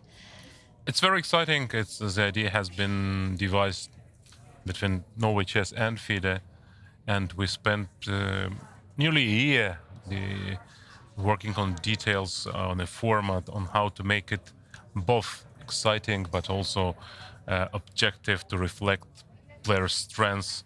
And the entire system would have 24 players in every single tournament. They would have a group stage and then KO knockouts. So it's more or less resembling the World Cup, Football World Cup, which starts very soon. So it is a pilot project that starts indeed this year. And in November, we will have a pilot which would allow us to assess all the little nuances and little details we would work towards the next year when it will be already the official, with official title on stake. And I can say that it's very, very exciting and probably one of the most important novelties in the chess world in terms of organization and new formats. We are just as thrilled. And Simon, I think you are also excited because we heard from the father of Magnus Carlsen when he visited our studio that Magnus himself is really excited about this. We want him to fight for the world crown. We want him to be world champion again and be motivated to be in the world championship cycle, isn't it, Simon? Yeah, and hopefully he's gonna have better result than in this tournament. So that's gonna be a nice comeback from him, I think. He'll be motivated for sure. Aryan, your thoughts on the new World Championship Tour? Because we have been here talking about it in between us, but I think I haven't asked you here in the studio and with our viewers, what is it like? And will we see you there as a competitor maybe? Or can you be invited? I don't even know what's the exact way of being a player to be selected for the tour, or hopefully will you be on our side covering the event? I know, it's very exciting. I always like to see new formats in chess, and I think the fans generally want more and more shorter time controls, so this one would be a bit of everything. And the prize fund is also huge for chess. I mean, it's something we're not used to. So yeah, just great for growing the game. And I haven't thought about competing. I have to look at the details, but and what the dates are and so on. But I'm open to it. I'm anyway really excited. We are all very excited, and thank you for sharing your thoughts on that. I want to have your views on the rest of the games in Norway Chess that we were covering earlier.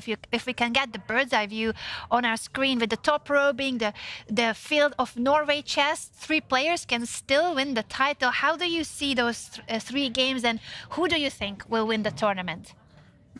Maybe we can start with the open section again, because we didn't talk about it for a while. Maybe let's do world number 1. Magnus against world champion Gukesh. And I know this game has no role for the standings in a way, not for the title. Pride and honor for but sure. I still think many fans are interested in this clash. I mean, we had the famous table slam moment last year, and they're currently in an end game where white has the 2 bishops, material is equal, they have 5 pawns each. But I would say certainly a bit more pleasant for white to play. And can we maybe focus on that game? Yeah, we could definitely go to that game, and then I get my predictions from Emil, because I'm so keen. I'm so keen to know, Emil, who do you think will win the tournament? While we are going to, of course, go into the details of the Magnus against Gukesh clash. Important for pride, honor, respect, whether there will be a table slam, so many questions. But doesn't impact the race for the first place. Who do you think will take it all, and who will win the tournament? Well, I haven't seen the positions for half an hour or something like that, so we will switch and see. But for this one, yeah, obviously Magnus is better, but it should be holdable and should not be really big trouble for Gukesh. But you know, in the technical positions, we know Magnus is sometimes manages to outplay an opponent even in an objectively equal or drawish position. But I would say that this tournament went so bad for him that he may not be also even motivated enough to win this game and to like give everything he has to win it. And it's not like he didn't try, and it's not like, I think it is a sort of a how would I say, justified failure, because for all the last year he hasn't been dedicating himself to chess as much due to the family reasons, and B, also when a player starts focusing on a faster time controls, on rapid chess and blitz chess, on bullet chess and internet and so on, it inevitably impacts the way he starts thinking during the game in the classical chess. We could see it early on in a tournament in Malmö, which was a few weeks before this one. Then he managed to put his magic at the end, and it was sufficient. But the lineup there was not as strong as here, and we see that it's already the young generation of players. They're not impacted as much as the previous generation by the grandeur of a name. You know, we are facing Magnus, where to hide? They are here to beat him. And you remember what Pragg said after the second win, and that was shocking, not in the studio, but in an interview. He won his second game against Magnus, and he was asked, what's your feeling? You beat Magnus to 0. He said, well, at this moment, what's more important is that now I got 3 points for the tournament. And it can help me to win the tournament. So for younger players, it is already, it's not a good sign for Magnus actually, that they lost in not the respect, but this piety towards the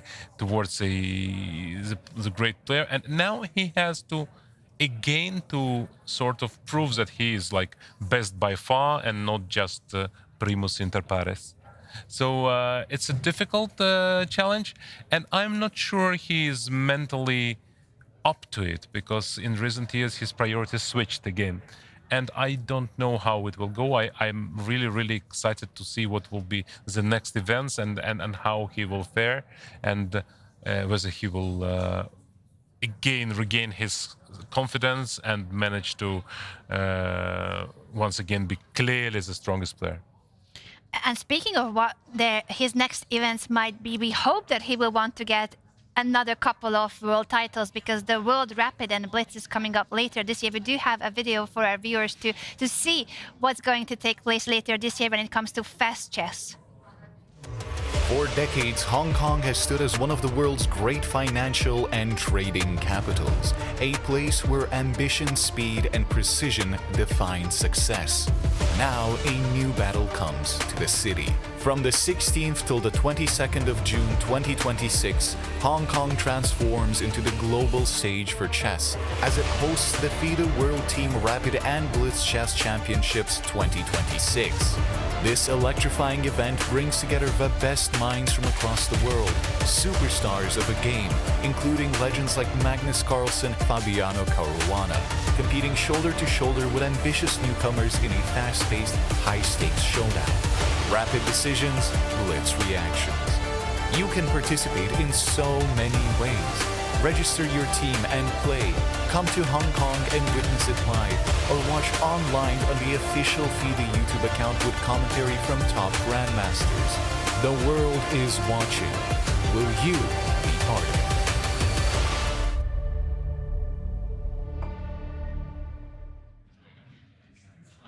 And I think we're all hyped that this is happening basically in just a week or two. In June this year, another major event is taking place. Can you tell us more about Hong Kong hosting it and the event itself? I'm also excited about it. It's basically starting next week, and most of the players who are here would be traveling from here to Hong Kong. I spoke with Wesley So about that, and he's also excited.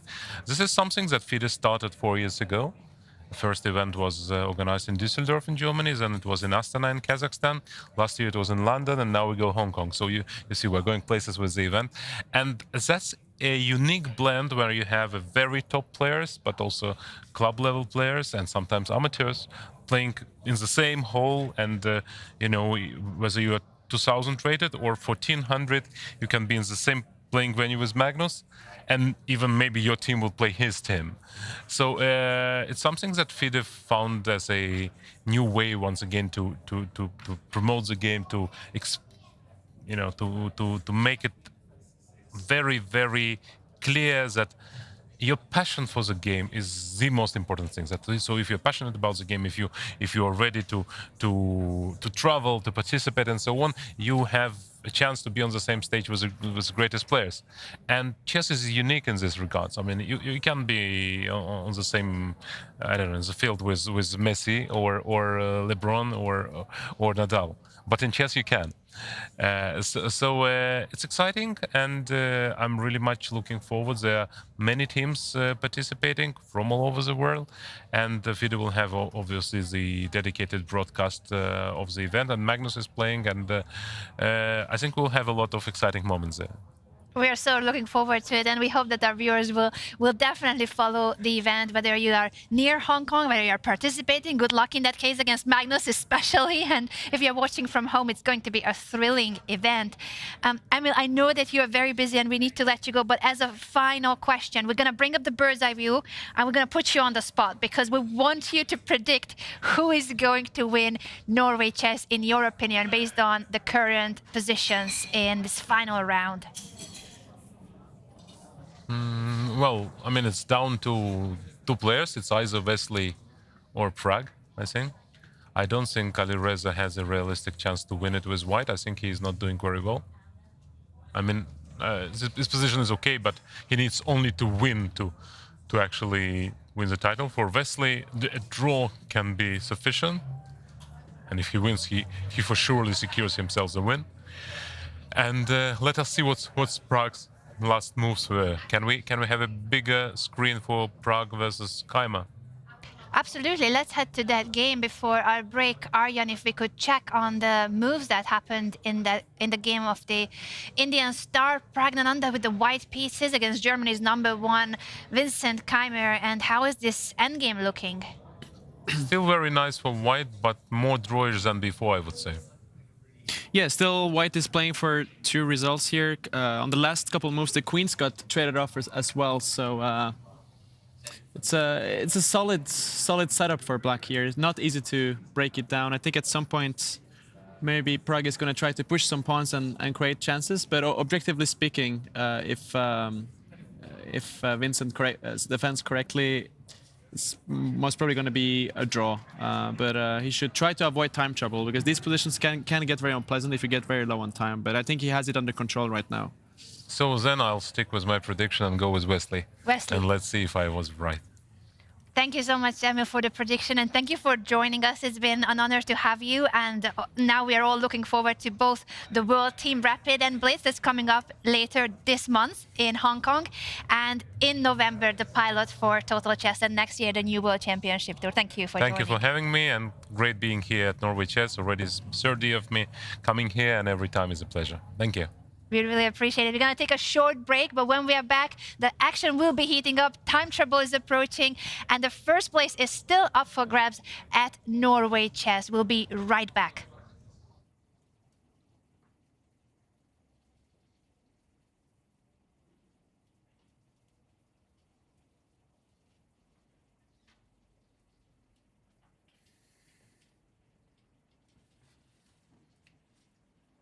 What I like about chess, there is actually a lot of similarities with the football as well. You need to plan your moves a bit ahead. You need to stay sharp. You can't lose 1 second of focus. If you do, you might get punished. You have to sometimes surprise the opponent. Chess, I have a lot to learn. In life, I have a lot to learn. So everything in life, you can always get better and you can always improve. Total Chess can turn chess into an even bigger sport for new audiences. For the first time ever, Norway Chess moves from Stavanger to Oslo, the capital of Norway. I'm Katie, and I'm gonna take you behind the scenes. This is the venue, Deshmukh Library. Let's go inside and check it out.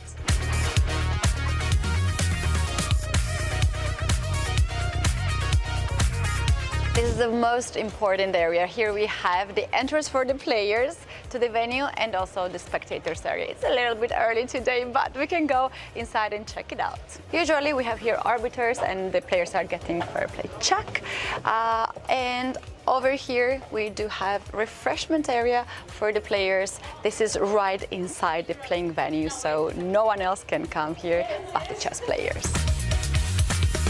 And this is broadcast area. We do have Norway Chess. This is the studio, in fact, that we are in, my favorite one. We have also chess.com studio and TV2 studio. Every single day, we do have millions of viewers following Norway Chess. Guess where I am right now? This is confessional booths, everyone's favorite place. We do love when Magnus Carlsen or Divya Deshmukh comes here and talks into the camera and shares their thoughts. And this is our multitasking room. We have on one side the refreshment area where you can have some snacks, and on the other side, our commentators are getting makeup.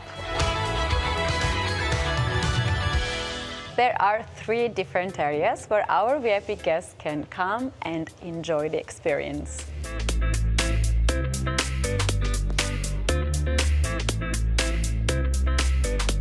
On the behalf of Norway Chess team, we would like to welcome you to enjoy Norway Chess 2026.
Welcome back to the broadcast of Norway Chess and Norway Chess Women. This is day 10, the final day that decides it all. And oh boy, we have action. While we went for a short break, Magnus Carlsen's game just suddenly turned hugely in favor of the world #1. Aryan, we need to break down what happened.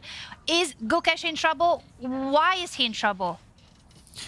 Yeah, a lot of things happened. I'll just have to go through what happened the last few moves, because this was what decided everything.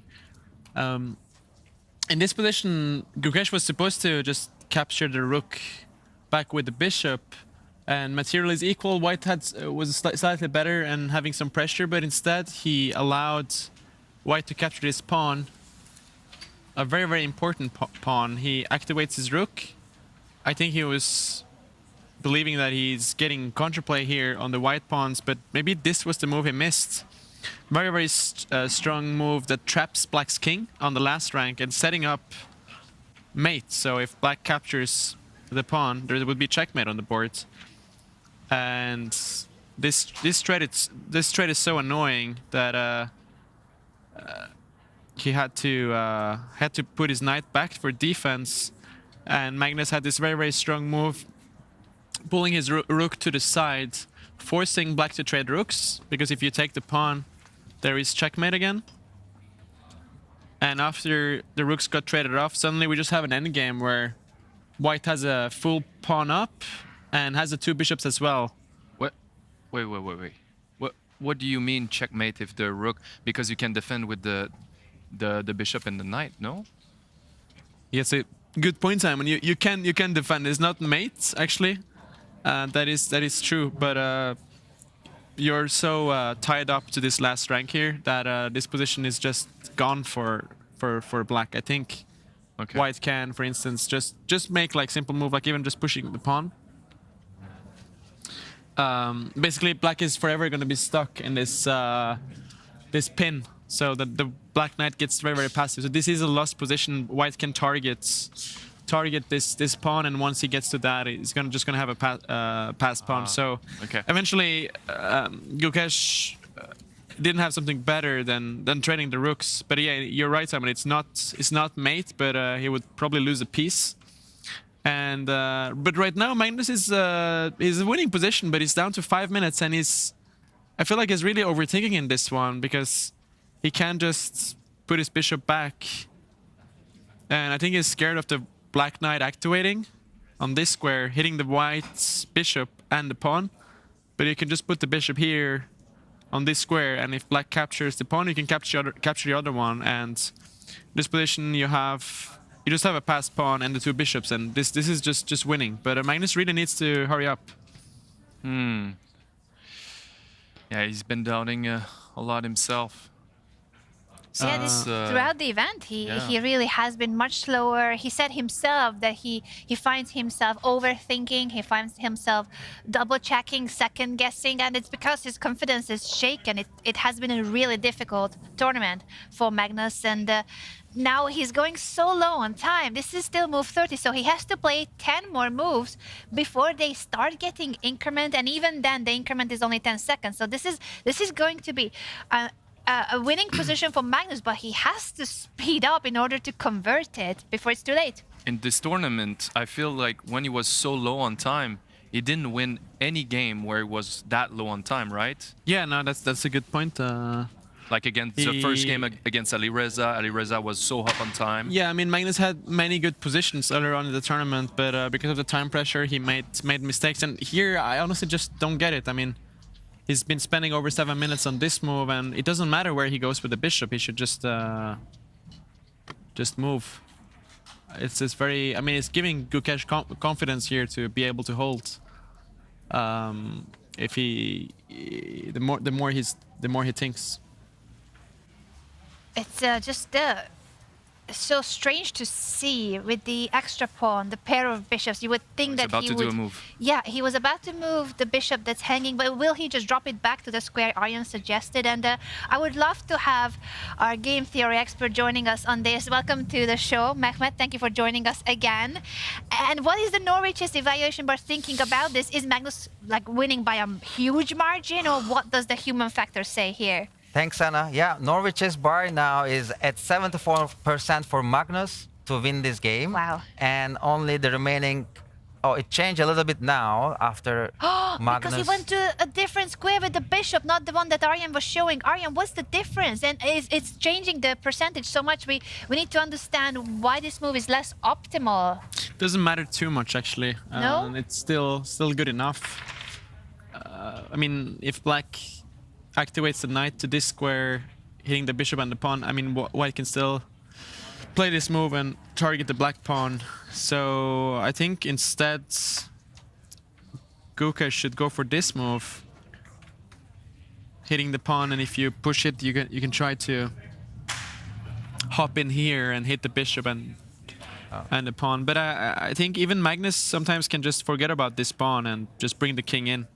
You know, sometimes the two bishops are just so strong in endgames like this that even if you give up that pawn, it's still very, very dangerous for black. So, but I'm not super confident that Magnus is gonna win it either, because he spent so much time. Like, it's very risky to leave yourself with 3 minutes for 10 moves. Could it be the other factor, Mehmet, why the percentage changed, that Magnus keeps using quite a lot of time down to his final 3 minutes? Absolutely. So in Norway Chess bar, really time plays an important factor compared to the standard, you know, objective evaluation of the position, which does not take into account, you know, whether a player has 2 seconds on the clock or 2 hours on the clock. Whereas in the Norway Chess bar, that's exactly what we are trying to do. And Magnus, indeed, you know, is nicely highlighted by Aryan, is Magnus has only 3 minutes on the clock to make about 10 moves, now 8 moves right now. So that's going to be definitely a factor. But Magnus is also following what Aryan suggested now, just bringing the king, giving up this pawn on the left side of the board, bringing the king, play faster moves, intuitive moves, so that he's not going to run down on time and lose the game, because he really needs to make 8 moves in 3 minutes, and he has no increment within those, you know, 3 minutes. It's very, very crucial. It was important by Magnus to now at least make his move fast after the knight jump there. That means that he's ready to speed up. That was, by the way, a very, very important move. If he didn't make that move, he would almost lose all of his advantage.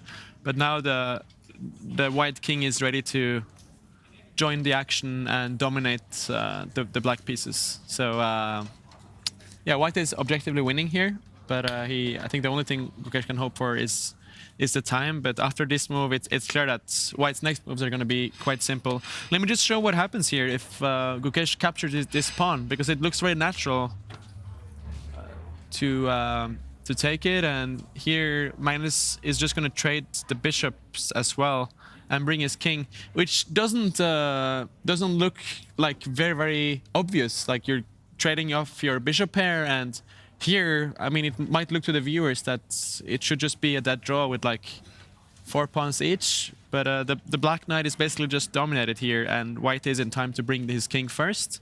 And if white ever gets near this pawn and captures it, this pawn is just going to say hello on the left side. This is still looking very promising, as you said, Aryan, and I would love to check in on the bird's eye view and take everything in that's happening in this final crucial round of Norway Chess and Norway Chess Women, because everything is going to be decided today. We have a champion in Norway Chess Women. Her name is Bibisara, but all the other places are still up for grabs. And in Norway Chess, the race for the first place is still completely unclear. I want to check in on those games as well, and how the tournament leader Wesley So is doing against Alieeza Firouzja. Alireza really needs to win this game if he wants to have a chance at the title. Indeed, Alireza has to try to win, and quite a few things has happened since we last checked in on this one. It hasn't changed the evaluation of the position though, as Wesley is currently holding things together and has a very healthy and solid position. It's going to be very difficult for Alireza to create great chances here, and we're currently seeing pieces being traded off. Material is equal. They have 5 pawns each, and 1 minor piece, 2 rooks and a queen. and Wesley trades knights there. And just also look at the time situation. Like Wesley has 3 times more time on the clock. And no, it's just about to fizzle and out. a handshake. Yeah, This is a draw. Agreed in the draw. Players agreed to a draw in their classical game, meaning that it will be decided in Armageddon in about 10 minutes time. The players will be back to fight it out for that half a point. This is huge for our standings as well. The players are still analyzing, exchanging some thoughts about what happened earlier in the game. And when it comes to the standings, Wesley gets 1 point with this draw in classical, and he can win half a point by winning the Armageddon if he wins the Armageddon. So for Pragg, this is really important. Pragg can bounce ahead of Wesley So if he wins his classical game, and depending on the Armageddon result, it might be enough for Pragg to win in Armageddon if Wesley doesn't win in Armageddon. So this is going to be very, very crucial for our first place here, Mehmet. When you see the results coming in and the probabilities, how it changed, and now all eyes are on the Indian star, Praggnanandhaa. If he manages to win his game against Vincent Keymer, he is the champion. It doesn't matter anymore what Wesley does in Armageddon. If Pragg wins his game, he's the champion. Absolutely. Now the Norway Chess Bar gives 43% to Pragg to win this game, and the remaining 57% it's going to be a draw. So Pragg is pushing for the win here, and it's looking like he has really good chances. He can win this tournament directly without going into the tie breaks from this position. Let's see what's going on the board. He's also doing better on the time, so that's definitely an advantage. From my human perspective, amateur player perspective, it seems to be I would first count the number of pieces on the board. You know, white has 2 knights and black has 1 knight and 1 bishop. That's usually more or less balanced position, and each side has 1 rook on the board. So it seems like materially speaking, they are equal. Black has 1 pawn that is so-called a pawn isolated pawn. Maybe that's slightly a weakness, and that might be the reason why Norway Chess Bar gives more advantage to Pragg than Vincent, as well as considering the time difference. Pragg is leading on the time because they will need to make 11 moves in, Vincent would have to make 11 moves in 15 minutes, which is not a super, under pressure moment, but there will be perhaps more critical moments. I'll just say one more thing about the position. All pawns are on the same side of the board, so this makes the draw likelihood higher than compared to the case in which, that were in the case if there were more pawns on the other sides of the board. But that's my human reading of the position. Simon, what do you think? I'm still really confused. Maybe you have guys some explanation for this draw offer from the game we just saw with Alireza and yeah, and someone who wants to help you, Simon, is Wesley himself, because he is with our reporter right now to talk us through this classical game heading into his Armageddon. Wesley, tell us first of all, was it another line from the new course, upcoming course, or what was the opening? Yeah. Actually, it's funny. Ever since I started working on this chessable e4, e5 for black, I was thinking during the game, out of my last 13 classical games, 11 played 1 e4, and so I applied e5. So they all. Yeah. Actually, it's not my main recommendation, the chessable course. But I thought it's a good line too, like my secondary, bishop c5 on move 3. Because I think after knight c3, c6, black is just better according to the engine, which is exaggerated, of course. Because the points after f4, d5, e takes d5. And here I couldn't remember exactly, but black is supposed to be better here. So he's supposed to play knight f3 on move 4. Then I can play d6 or knight c6. So this is actually a good way to play against the bishop's opening. I'm actually very confused why he played the bishop's opening. I guess he wanted to go knight c3 and f4 and attack today. But yeah, fortunately, he said during the game, he said after the game that after a takes b4, he should try f4 and sack a pawn, go for complications. And maybe it's right, because in the end, after knight g8, there was black is out of the danger. I think black is supposed to be slightly better earlier in the opening, but I had no idea. I was quite unhappy with my play because I had so many attractive ideas.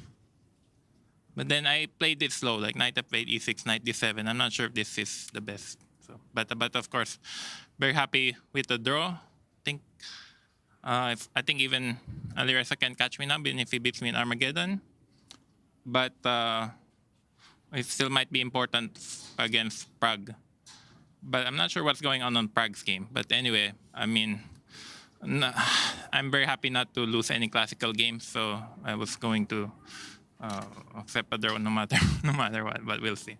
Just a short question. You said that you don't know what's going on on the Pragg's boards, but did you take into consideration because you decided to agree on a draw?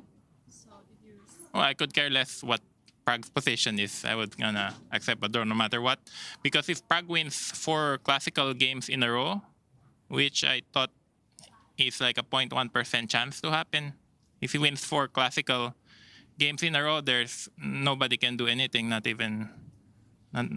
one can do anything. Like, give him the trophy already if he wins 4 classical games in a row. Like, I could care less. So, but I'm not sure if he's winning this endgame. I saw the position after rook f1, and I'm not sure how bad it is for black. I think black still has good drawing chances. I'm hoping. It look actually, maybe it's just a draw after rook f1. I'm not so sure. I have to see. But yeah, it doesn't really matter. But my worry is that if I lose the Armageddon and then Pragg wins the Armageddon against our boy Vincent, then we'll tie for first. Yeah, then. But I'm really hoping for Vincent. I mean, he can't let us down 9 times in a row. This has got to be the day that I'll do anything for Vincent to hold. But yeah. Okay, best of luck to you in Armageddon, and we'll be all rooting for Vincent. Yeah. Vincent cannot let us down today. Any other day is fine. But thank you. Wesley So clearly rooting for Vincent Keymer, because if Pragg manages to win his game against Vincent, he gets 3 points. 3 points you get for a classical win. So Pragg is on 15 points. He gets 3 points if he wins this game. He's gonna have 18 points, and Wesley can only gain half a point more for an Armageddon win. So Wesley, maximum points, 17. Pragg can bounce up to 18 points if he wins this game, and the evaluation has hugely changed, Aryan, since we last checked it. Is this winning already? What happened in this endgame? This pawn push by Vincent Keymer was a huge mistake, as it allows a really nice opportunity for Pragg right now. He was under pressure, but this one is just very bad, as White can give this check, and after Black moves the king up, suddenly White can shift the knight over to this square, and has a really nice... Ouch. Has a really nice square available on g5 for the knight. And once the knight lands there, Anna, you have even checkmating threats. Can you show it on the board as an example? As the black king. It's so instructive how the knight and the rook together could checkmate the black king. You can block with the knight, but the rook will capture the knight, and then it's checkmate on the board. Yeah, I'm expecting him to... And it's happening. The knight is there, heading toward the black king, setting up the checkmate. Yeah, He's using the other knight. No. That's is it better? That's even better. I was just highlighting that once the knight gets to this square, the black king is in a lot of trouble. Also, the bishop is hit. It's like the bishop is unstable here. Maybe Vincent Keymer was hoping to centralize his knight here to perhaps try to occupy this square. So he doesn't have to sacrifice the rook. He sacrificed the rook? Yeah, he doesn't need to sacrifice the rook for the knight.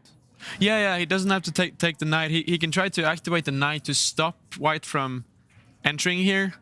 That's probably what Vincent Keymer wants to do, but I think just looks very dangerous because you do allow White to push forward here. Oh my god. Wow.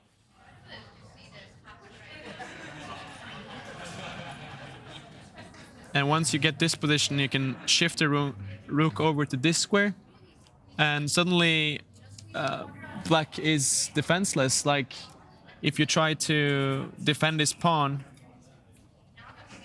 by moving the knight back, you allow this knight check. The king has to go up, and White can just capture this pawn, winning a very valuable pawn. And this position is technically winning. So if this would happen, Black is just in huge trouble. If you push the pawn one square, I think White is up for choice. You can even like have ideas like getting the knight over here. And White has mating threats against the Black king. Looks very bad for Vincent, but let's see. Oh, Pragg has already played this. I mean, to me, this looks like the only move to try to fight on. I mean, otherwise, if Black makes a random move, let's say makes a waiting move with a rook, White is gonna, I guess, actually, this is the most precise, pushing the pawn one square up. And look what happens here. The bishop only has one square to go to. That's here. The knight jumps up and gives check. The king has to move. You capture this pawn with check. Wow. The king has to go back. And the rook joins in the end and delivers checkmate. And this pawn does a phenomenal job controlling this escape square. So right now, it might be huge for the tournament standings as Pragg is about to win his 4th game in a row. This is absolutely insane. crazy. Absolutely crazy. Reminds me of 2014 when Fabiano Caruana won 7 games in a row. I mean, that was insane at the time and has never been done before. But 4 in a row at this level, like I'm just speechless. Beating Alireza Firouzja, beating Magnus Carlsen, beating Gukesh, and now about to take down Vincent Keymer as well. 4 games in a row from a tournament position where he lost 2 games in a row. So Pragg, he literally said it to us yesterday in the studio when he came to see us, that he didn't think he would have fighting chances for the first place when he was sitting at the bottom of the standings. He lost 2 games in a row. He was at the bottom of the standings. And now he's about to win it. All incredible performance by the Indian star.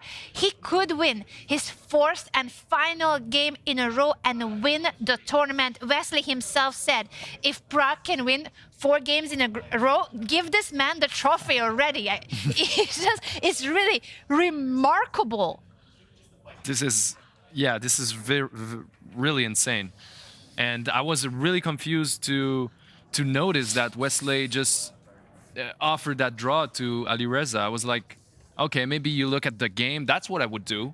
I would look at the game of Pragg and Vincent and be like, is Pragg got some chances? And if not, okay, let's make a draw. I'm leading the tournament. But anything can happen. Look at this. This is amazing. By the way, I just not that it matters for the tournament standings, but I just want to say that Magnus is down to his seconds. He's playing on increments. Can we for the switch rest to of the that game. game though? Because I think it's important to update on that clash as well. Everyone wants to know world #1 versus world champion clashes. They are not playing for the first place. They are actually at the bottom of the standings here in Norway. But it is still a lot of pride and honor that they're playing for and trying to play their best chess in a difficult tournament. Both of them had a difficult tournament here in Norway. I mean, the evaluation of the position remains the same. Magnus is winning, and he's about to capture this very important pawn. And once he does that, he's going to try to promote his passed pawn to a queen. And currently, there's no good ways for Black to defend. Like, you can move the knight back to this square, but the White king just invades, and Black is just basically tied up here. You're super passive, and at some point, these bishops are going to deliver check. And the good thing for Magnus is that this position is quite easy to play. He doesn't need to think too much. He has just completed move 40. It's important with the time control here in Norway that you make it to move 40, then you start getting increment, but it's not that much time. It's 10 seconds per move, the increment. So Magnus will be living off of that increment each time, 10 seconds per move. Yeah. And body language wise, Gukesh does seem to be in a difficult position here. He knows that he is the defending person. He's trying to make a draw. I don't think he's expecting to win from this position. And the Norway Chess Bar says Magnus has about 39% winning from here. The remaining 49% is the probability of a draw. And there is very little chances, 12%. And I think this is mostly coming from the fact that Magnus is very low on time, whereas Gukesh has all the time he needs in this kind of position. It's an end game. It's somewhat simpler to calculate when he needs to calculate. So if under severe time pressure, Magnus may make an uncharacteristic mistake, maybe Gukesh can take over. Still, there is like 12% chances. And viewers may remember when Gukesh won actually last year against Magnus, the famous table bank moment. Gukesh had only 1% chance of winning, and it was in the end game. Wow. Let's see what happens here. This is more than 1% chance, maybe overall, actually, when we take into account his drawing chances too. So it could be still, of course, a fight. And we know how resourceful the world champion is. Gukesh is known as one of the most resilient players, even in lost position. He just keeps fighting. He keeps putting up maximum resistance, and he does make miracle happen a lot of times in those games, turning the tables around fully or earning a draw from lost positions. He's about to make a move, bring his king closer to the queen side. Oh, he gave up the pawn. Yeah, I mean, there was no better alternative. You could try to resist a bit, but letting the white king go up there was also hopeless. Now he's trying to flag Magnus. Yeah. Oh, only resource. Magnus down to second. I mean, we might see a table bang actually if Magnus messes this one up. 7 seconds. We might want to go on full screen because Magnus Carlsen is down to his final seconds. 15 second. Okay. Wow, Magnus gave up the pawn as well. That's a very, it's hard to understand for amateur perspective. He was actually forced to give up that pawn, Mehmet, because if he would move the bishop back to defend it, Gukesh had this check with the bishop and would capture it. Anyway. Now Magnus should centralize his bishop and try to push his pawn, but it's really... 7 seconds left for Magnus. He's moving Good the move. bishop. That's the best move in the 5 position. seconds. Centralizing the bishop, and 2 bishops in an open position like this control so many squares in the endgame. And so Magnus is still objectively winning. This is the evaluation, but he just needs to get his pass pawn going. And I'm still not confident here that Magnus will win comfortably with 15 seconds. And that bishop is covering this promotion square, really important. So that white bishop is amazing. Yes. If it was a dark square bishop, it wouldn't be worth as much. It wouldn't be worth as much, but the good thing is he has 2 of the bishops. And in the meantime, by the way, Pragg also has made some really important decisions over the board, and he's playing the variation that you showed us, Aryan, and he's on his way of winning again. Praggnanandhaa could be the hero of the tournament if he manages to win his 4th game in a row, and that will give him the title. He's gonna win Norway Chess if he manages to beat Vincent Keymer. Magnus, in the meantime, with the head shake, can we go to the bird's eye view to see all the games all at once and see the updates in Pragg's game as well? Let's go to the bird's eye view. If I could have the bird's eye view for a moment for all of us to see the ongoing games, because yes, Magnus Carlsen is really on time, but also Pragg is actually on his way of converting this. He has pushed the pawn, as you suggested, Aryan. The bishop had only 1 square to go in that middle board where Vincent is trying to hold with the black pieces. What is the next sequence he needs to find? Is this idea This was good actually as well?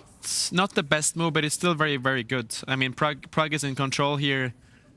Forcing that black bishop to... That bishop, by the way, only had one available square, which is on the edge of the board. And yeah, that's really not a great bishop. And now Pragg can activate his knight. If he just centralizes it, looks very natural, by the way. He's just winning. Wow. Yeah, so... I mean, still, of course, still some technique needed to convert it, but yeah, right now he's been doing everything right, and he's about to pick up a win there if he manages to keep his cool. He's close to writing history, in a sense. Very much so. He will be writing history, Praggnanandhaa, if he manages to convert this game and win the tournament. It's all in his control now. It's all in his hands. Since the other game that mattered, tournament leader Wesley So, he drew his classical game against Alieeza Firouzja. And in the Armageddon, even if Wesley wins, it gives him half a point more. He's going to be on 17 points, and Pragg with the win in classical gets 3 points. He's going to have 18 points and win the tournament. It's incredible how he went from losing 2 games in a row to winning 4 if he manages to cash this in against Vincent. Really impressive. Yeah. He was at 2% at that point. After losing 2 games in a row, Anna, his probability of winning the tournament was only 2% in the simulations. But I saw Wesley So said he was at 1%. Wesley thought that Prague could win 4 games in a row, only 1% of the time, and he's very close to doing so. Like the Norway Chess Bar now says it's basically 50-50. 50% winning chance for Prague, the remaining 50% draw probability. I mean, this is going to go into the wire, the end game. Let's see. Let's bring up the evaluation bar, as you said, the Norway Chess Bar. For those of you who haven't heard us mentioning it before, it takes into account not just the position on the board, but also the human factors in chess. It's not a computer assessment purely, but it also takes into account the players, how much time they have, and this exact situation. And it's looking really good. According to what Mehmet said, it's showing quite a high chance for Prague to win. It's saying about 48% chance for Prague to win and 48% chance for a draw. A very low percentage for Vincent to win the game. Vincent has to right now push his pawn 2 squares up. That's the only move I would say for to survive, to create some chances for survival. What he should not do is push his pawn 1 square up, as he would end up in a mating net here. The black king gets trapped, and checkmate is inevitable. Yeah, basically. I mean, you can try to go up here, but I think you can push this pawn up, and the black king is still in the cage, so... 80% now for 80%? Prague winning this position after... Yeah, it was not the best move. It was better to push 2 squares up the pawn, and you could try to create some counterplay with these pawns, but after this pawn push, Prague right now has a really, really strong move. He can shift his rook over to this square, and black is suddenly defenseless. Like, this pawn is about to fall with the check, and there is no way to save it, really. I mean, if you take this pawn, Prague is going to take this one with a check, and this one is about to fall as well. So and, is that a winning move? If Prague finds that rook move to attack the pawn, that's the winning. That's a winning move, Anna, and Huge I think he's going to find here. it. He still has 11 minutes. Yeah, the problem is it. that you cannot, let's say, you cannot move the knight back to defend the pawn, because white is just going to capture it. And if you take back, suddenly you lose a full rook. That rook is under pressure. So the when rook the move, white rook swings over. It's just such a strong move because it attacks the pawn, and also that X-ray through the same fight or the black rook, and that's why white is threatening to capture the pawn with the pawn. You cannot defend with any piece the hanging pawn, and once that pawn falls, the black king is exposed to all the white pieces. Yeah, once this pawn falls, the whole position collapses, because not only do you lose a pawn, but you're basically in a bit of a mating net by the white 2 knights. There's so many like knight jumps, and they're controlling a lot of squares, so the black king is in a lot of danger. Huge moment for Praggnanandhaa. Can we go on full screen? I feel like this could be a history-defining moment if Praggnanandhaa finds the rook move to attack Vincent's pawn. It is a winning move. It is the winning idea in this position, and he could win his 4th game in a row and win the tournament. They're so close to each other. Look at this. They're leaning toward the board. Like, it feels like they're watching a board, a digital board. They are definitely leaning in. Is the tension, the pressure, the final moments in this so crucial game. Prague could win the tournament with just a few more precise moves here. That rook move to attack the black pawn is crucial. And he knows that this is a critical moment here. He takes his time. He's pausing. He senses that it's such a big decision here. It could win the game if he finds the right sequence. Yeah, if that rook goes to that dark square, it's just there's really no glimpse of hope. Actually, the more I'm looking at it, it's just picking up the whole house. Yeah, surely he knows.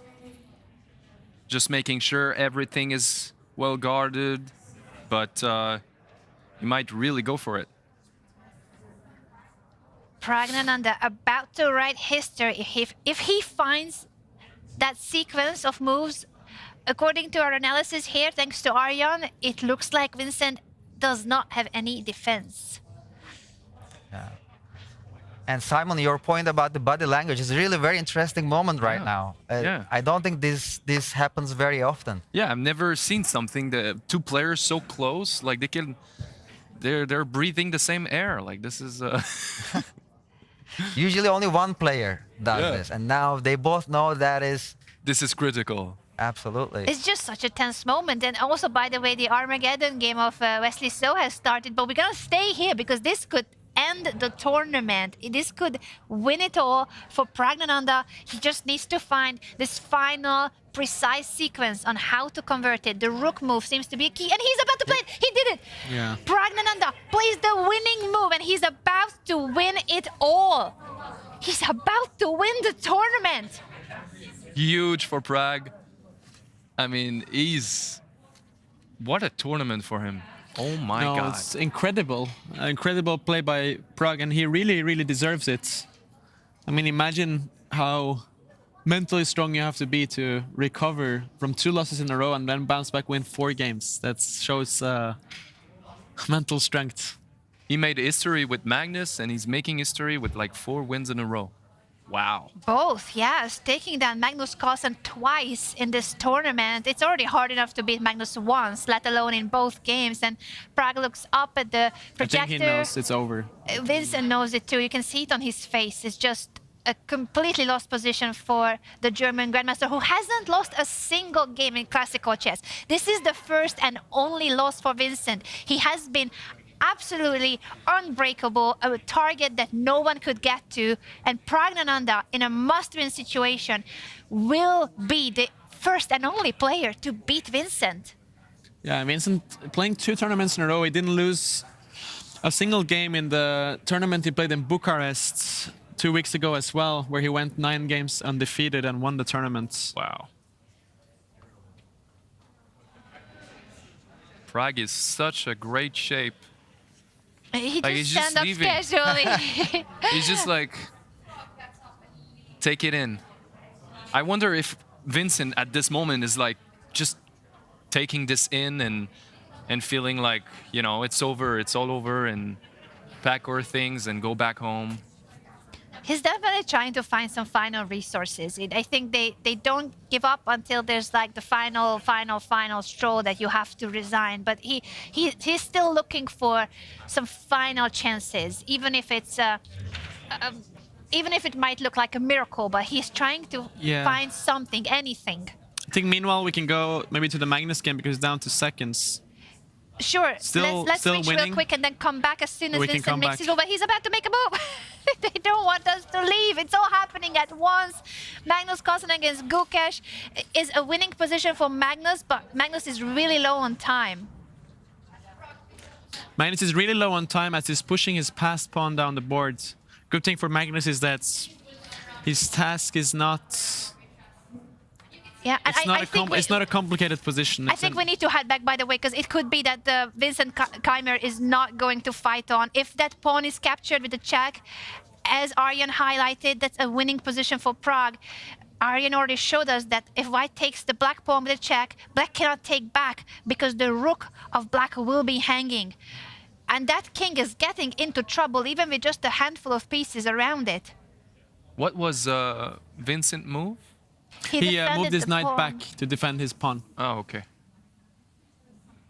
Yeah, Pragg can capture a full pawn now with check. I think Vincent is going to move his king then to attack white's rook, but the white rook can swing over and attack the bishop, gaining a very important tempo. He's about to do that. He's about to capture the black pawn.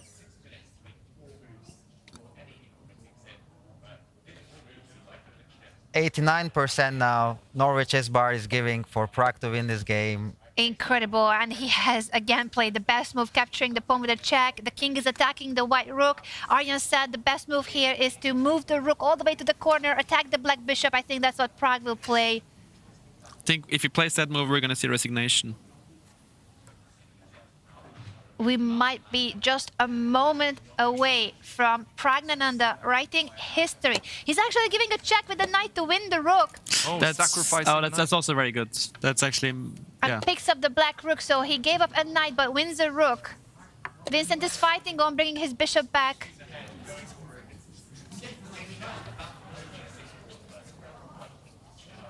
He's very close to winning this tournament. But it doesn't mean that Pragg wins the tournament if he wins this one, right? He does win the tournament. But if Wesley wins the Armageddon? He gets only half a point for the Armageddon win. So Praggnanandhaa, his fate is in his hands. If he wins this game, he is our champion.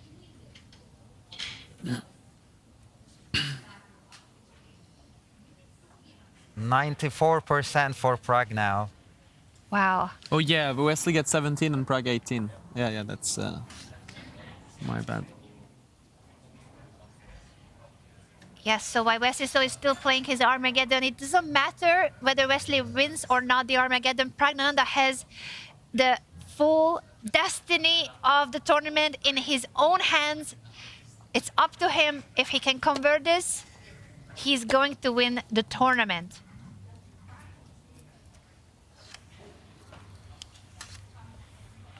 Vincent is capturing Pragg's pawn.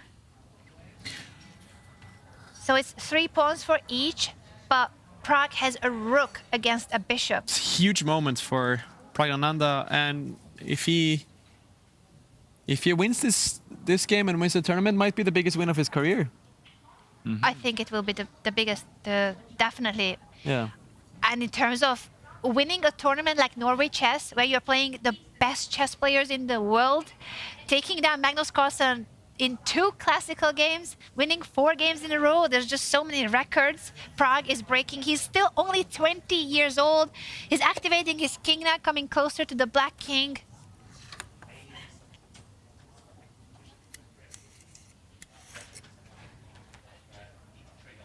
Maybe one reason Vincent is not resigning yet is he's hoping to sacrifice one of his pieces for the pawns and hoping for the endgame rook against bishop or rook against knight, which is in theory, savable.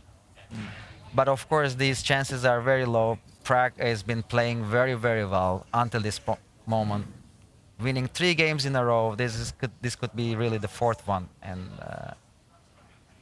finish off here. Pragg is activating his king, which is very, very natural. He's eventually gonna push his passed pawn. The knight on the center of the board does an amazing job.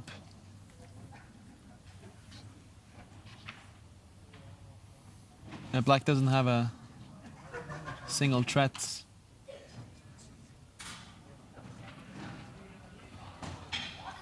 Might see a resignation any moment by Vincent Keymer. His body language looks very hopeless. He's down to his final 3.5 minutes. He's trying to find some final resources, trying to hold on to this position somehow. He's pushing his pawn on the king's side.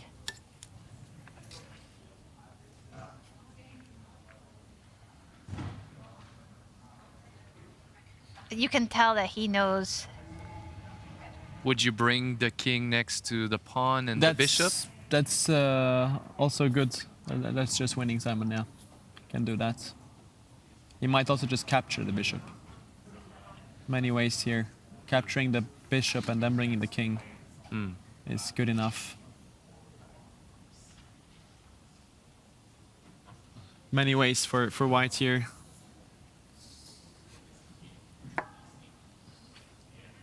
Three and a half minutes left for Pragg.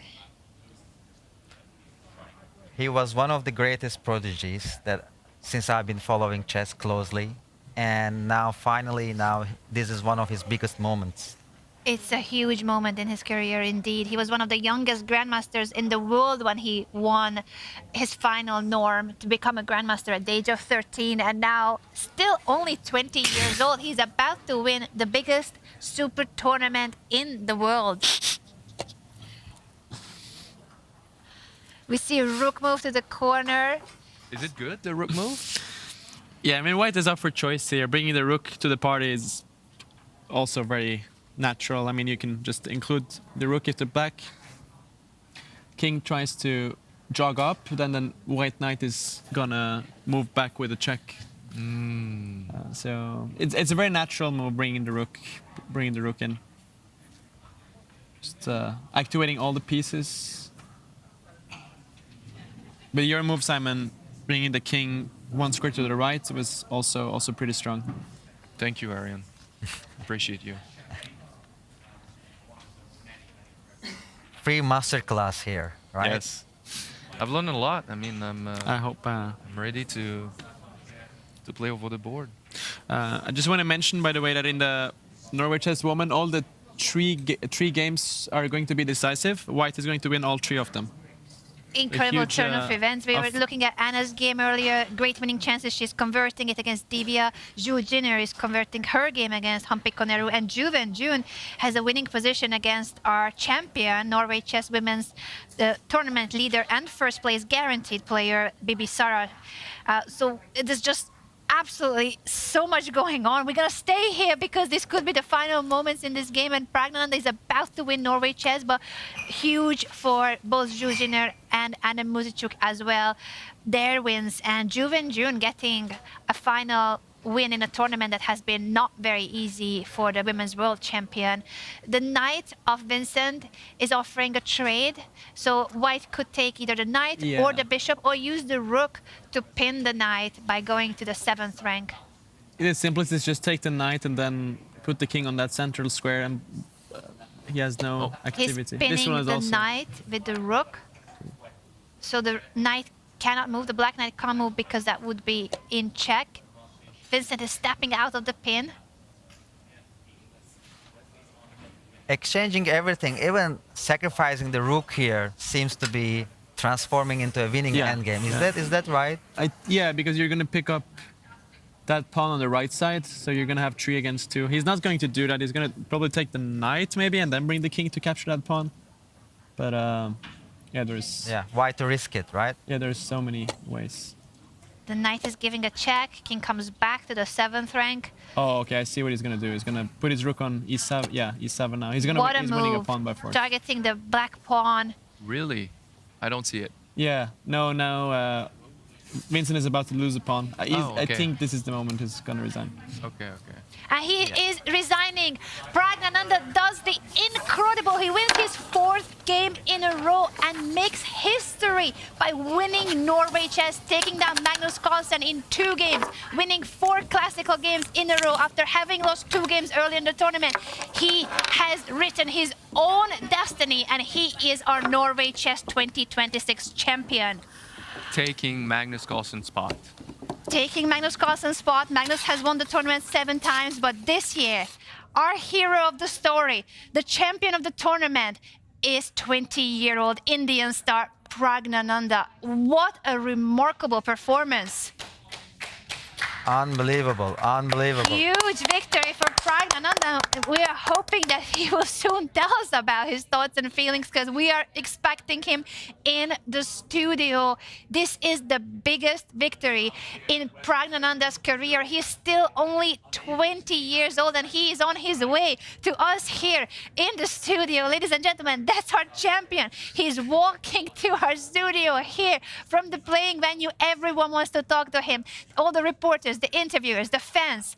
But first, he's going to join us here because we have this incredible honor that the champion of this year's event is going to talk to us first. So to all of our viewers, sit tight. We are just about to have the tournament champion with us. Look at that. The walk of fame. Yeah, he's gave high five to his coach there, Grandmaster Vaibhav Suri. We should put the inspirational music on top of that and just look at Pragg. And huge moment for Pragg, and I mean, he really deserves it. Like, winning 4 games in a row is unheard of. I mean, it against happens the best maybe players in the world. It happens maybe once every decade, Anna. It's like such an unusual achievement to beat the top 10 players in the world 4 times in a row.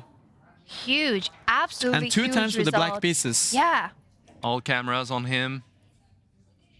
And while we are waiting for Pragg to make it to our studio, this is a really big building, we also have an interview with Jiner, who is securing her 2nd place in Norway Chess Women. Congratulations on the victory and also 2nd place. How does that make you feel? I feel good. I mean, I won the last game, and yeah, I think it's fine because before the tournament, when I asked about my predicted score, I said 14 points. So I'm glad I choose that. But I am a bit don't like how I achieve this point, because I mean some game I play not so well. I think there are some game I should win, but I didn't. But yeah, some games I shouldn't win, but I won. So yeah, it's fine. Well, you had such a fantastic result in the end. Congratulations once again. Thank you. Pragg, we already shook hands, but I'm being told that no one saw it. Congratulations on winning Norway Chess 2026. You lost 2 games in a row early in the tournament. You said you would have never dreamt of having chances for the first place, and then you win 4 games in a row, beating Magnus Carlsen in 2 classical games. How do you feel right now? Yeah, I'm very happy. Yeah, I didn't expect it when I lost 2 games in a row. But yeah, I mean, I think I was also playing with a lot of control in last 4 games, and I mean things are also just going my way. So yeah, I mean what to say. I'm obviously very happy. What turned around in your view in your tournament, going from the 2 losses to then starting to win against the best chess players in the world? Did you do anything different, or did you just continue with your routine? What was it like for you, and how did you recover from the losses to then eventually start bouncing back in the tournament? No, I didn't do anything special, but I mean the one main thing is that just to keep some time in reserve and not get down to seconds, because yeah, it's basically like tossing a coin when you're down to seconds. So that's something I think improve in my play. Like I was playing a little bit faster. I was having time advantage in almost all like the 4 games. And then, I mean, I think overall my quality was good throughout the tournament. I was getting good positions even in the first half, but I was just not converting them. So once I started to have some time, I think it started to go my way. What does this victory mean to you? You're still only 20 years old and you have just won one of the most prestigious tournaments in the world. What does it mean to you? How do you feel about it? Yeah, no, I feel great. Also, it's one of the things that I always wanted is to win a tournament when Magnus is playing. And you beat him twice. Yeah. Can we get a round of applause? Beating Magnus twice and winning a tournament ahead of him in his home country? Pragg, you have written history. Yeah, thank you. Yeah, I think more than that, like I think winning a tournament ahead of Magnus is always difficult because he's usually just winning all the tournaments he's playing. So yeah, I'm obviously very happy that I managed to come back and like also stay calm in all these crucial moments. Simon, I see you're very impressed with Pragg's remarkable performance. We just had so much praise for you here in the studio. What are your thoughts on this achievement and this final game that we have witnessed? Yeah, I mean, I'm super happy for you, and you gave us some amazing game to commentate, and was really aggressive, really like positional. I mean, we had such amazing time just watching you play your games. Thank you. What was it like today, especially with the tournament situation? Were you following the other games at all, or were you just completely in the zone with your own game, what you control? What was it like today in general with being in second place, but knowing that you might win it all? Yeah, I was keeping an eye on the other game, but I mean, at some point I liked Wesley's positions, but I don't know, like suddenly I see that the game is drawn, so I have no idea what happened, but like at some point I got like a risk-free position to play. I mean, it doesn't really matter if what happens in the other board, I just have to keep playing. So at some point I was a bit disappointed that I allowed this bishop a3 and the position is looking like it's solid, but there was always some little pressure here and there that I can keep playing. So a huge congrats on your amazing tournament victory. How would you rank this in your career? Would you say it's the best achievement? Yeah, there are like other top tournaments, like I won Tata Steel last year, which will also rank high, but I think this one it's more special. I think also like the field is extremely strong, And there is Magnus, that's also another thing. And also winning 4 in a row will certainly, I think, top everything. So. Which of your wins did you like the most? Yeah, today felt good. I don't know if it felt like once I got advantage, it felt like it was smooth, but I don't know. Like at some point, maybe instead of G6, he could have tried some G5. I was not really sure, but okay. It felt like I should already be winning there. Pragg, huge congratulations. And before we let you go, who would you like to thank? Who has been your biggest supporters? Please tell us more about who is your team and who are the biggest pillars of your chess career here in Norway. Yeah, obviously my family, they have been always there during, like they've always, sacrificed so many things just for me and my sister to play. Like my parents, they have, they have sacrificed so much. So I think without them, it's not possible to be here. Yeah, it's funny when I'm saying this, my mother, like I spoke to my mother on 1st June. And that's when, I think the day before I lost 2 games. So that's when I was playing Alireza. And she told me, June is here. So like, it's a new month. You'll start playing well. And then I won 4 games. So, I didn't really believe in her words, but now maybe it's true. Yeah, new month. Yeah, and then my team, like my second is here, Vibo. And yeah, he was working a lot throughout the event. And also like other trainers like Ramesh sir, who have been working a lot with, and there are also other seconds which I don't want to name right now, but yeah, there is a team which always like helps me during tournaments and during all these like crucial games. And I also want to thank Adani Group for their support always. They have been supporting me for the last 2.5 years. As everyone knows that training and playing tournaments is not requires some support, so I'm grateful that they're also there. There are a lot of people, so I can keep going.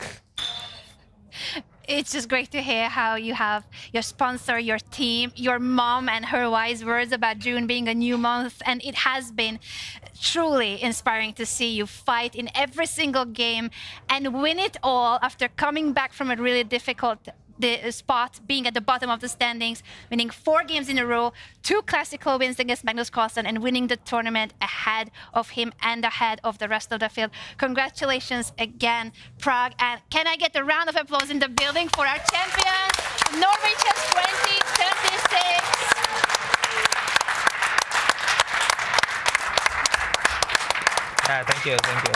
Thank you.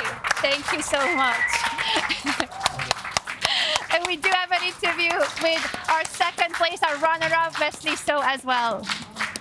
Congratulations on your second place. How do you feel? Yeah, I feel great.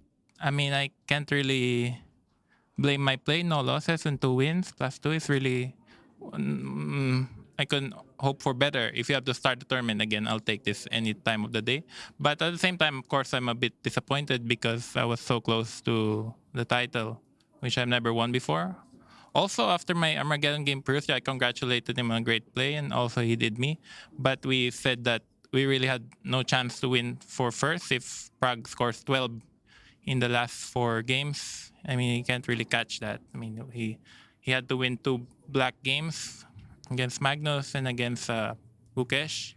Yeah, it's a bit unfortunate that it had to happen now. Also that Gukesh is throwing so many classical games. That's the last thing I want to happen. I want it to be a bit more even. But I'd say a big congratulations to Pragg for bouncing back so strongly. I'm not sure what he did. I want to copy it.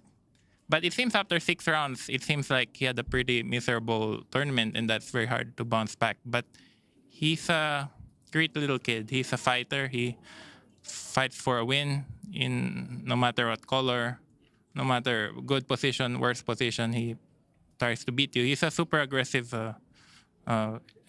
grandmaster. And it's no surprise that he has a very good result against Magnus because I think Pragg doesn't care. He's just hyper aggressive. But at the same time, if you tell me this 5 days ago, I would give a 0.1% chance that he would win 4 in a row. But it's happened. Yeah, it's crazy. yeah, I'm not sure how I could have done it better. I think I've gotten the maximum points I could get from this tournament. And yeah, there's nothing really Firouzja and I could do. I mean, I guess I could go crazy in the last game, but that's not who I am, yeah. Wesley, if that makes it any better, like people here around chess fans, they were supporting you so much because you have been always very nice to people here. After any result, you would give us an interview and also go to public and give the signature and the photo. And yeah, they were really supporting you. Yeah, I really enjoy playing Norway. I'd like to thank Shell Madland, also Benedicte Westerskog for organizing such a high-level event for over a decade and for inviting me. Yeah, it's a big honor to play here with Magnus and 4 other top players. I think last year this was the strongest tournament ever held. And yeah, I'm very happy. I mean, it's really unfortunate I couldn't win the title this year, but for me, it's fine. I take each game one game at a time and try to improve on my play. There'll always be other tournaments. But again, a big congratulations to Praggnanandhaa. We'll see how it goes from here. Well, thank you so much for giving us best games and best interviews. We really had a good time with you. Yeah, thank you so much. Yeah. Wesley So wins his Armageddon against Alireza, but it's not enough for the first place because the man of the day and the hero of the tournament has been Praggnanandhaa, who wins 4 games in a row and wins it all. And Magnus Carlsen, with his win today against world champion Gukesh, bounces up to 4th place. This is the final standings. Our champion is 20-year-old Praggnanandhaa. Runner-up is Wesley So. Alireza takes 3rd place. Magnus bounces up to 4th. Vincent taking 5th, and Gukesh in 6th place. What a turnaround of events this has been. And we also have an interview with Magnus Carlsen about his game against Gukesh.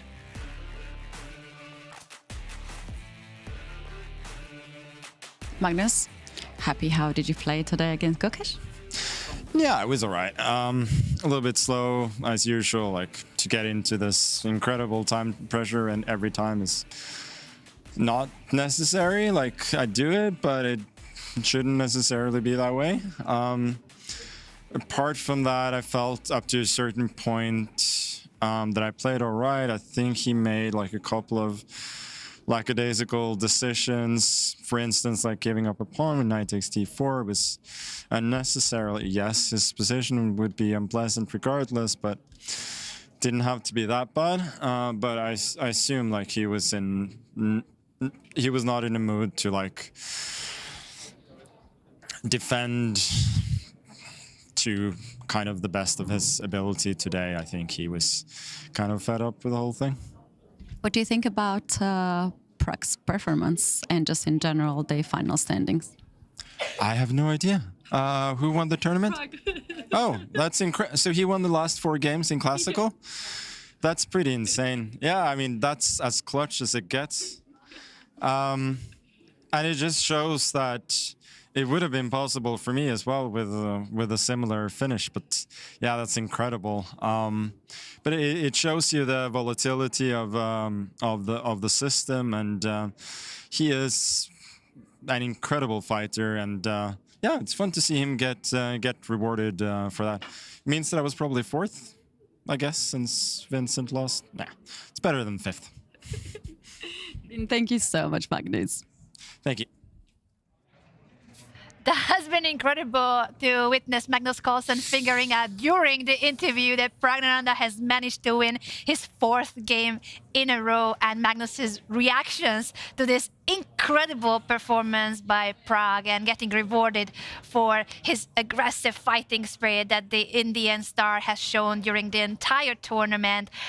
Simon, Aryan, your thoughts on today? I'm starting with you, Simon, and Praggnanandhaa winning it all in Norway Chess. Yeah, as I said, I'm really happy for Pragg, and it fills my heart to see Magnus like smiling, even though he doesn't have the best performance of his life, but still manage to, you know, it's behind me and let's move on. So no, overall that was such an amazing day, and I'm so grateful to be here to notice this with you guys. 5 decisive games, Anna. That's completely crazy in one day. I mean, it was of all the days in Norway Chess, this was the most bloody day. Yeah, it was just super entertaining to follow. We had so many fights on all boards, and in the end, a full deserved winner with Praggnanandhaa. I'm very happy for him, and but also just pretty happy to see Magnus, my countrymate, win his last game and feel a bit better. That brings a smile to my face. Wow, and look at this live action cam from the venue. Magnus Carlsen among the fans, giving signatures, pictures as well are being taken, but he also needs to make his way through to the studios. There's just a lot of people, a lot of fans. Everyone wants to get a picture with our superstars here at Norway Chess, and Magnus has always been very generous with his time. Even after the losses, he was always stopping for the fans, which is heartwarming to see how he dedicates a lot of time to his fans as well as the other players. But in Magnus's case, I think it was particularly hard how he's playing one of the worst tournaments of his entire career, and still he always has time for the fans even after the painful losses. But we have a lot to talk about also in Norway Chess Women, and we do have interviews with the winners of today's round. So let's head over first to Anna Muzychuk. Anna, congratulations on winning this important game to get 3rd place in Norway Chess Women. Could you share with us how the game went and what do you feel generally? Yeah, I just finished, and well, at some point I started to feel that my head is exploded because I'd been thinking like for half an hour for D5, and difficult game, difficult tournament, as all the opponents are very tough, very strong, and now I have like the whole collection, 1st, 2nd, and 3rd place in Norwich. Not too bad. What are your plans for the future after this tournament, if you could share with us a bit? No, just to rest some time, because here you lose a lot of energy, so good that nothing is coming very soon, but okay, then there will be new events. Best of luck to you, Anna, in your future tournaments. Thank you. Wenjun, congratulations on the winning classical game against the winner of the... Please tell us how the game went and how do you feel? To be honest, this is the final round, and Bibisara won like one round to spare. So to be honest, today my strategy, I'm not against to have a draw game, but then probably she made some mistake. I think in endgame she has very good drawing chesses, but somehow like maybe King F6, like G5, King G7 is a big blunder. After that, A5. I think after Bishop A5, it's already losing for black. Yeah. Thank you so much. Thank you.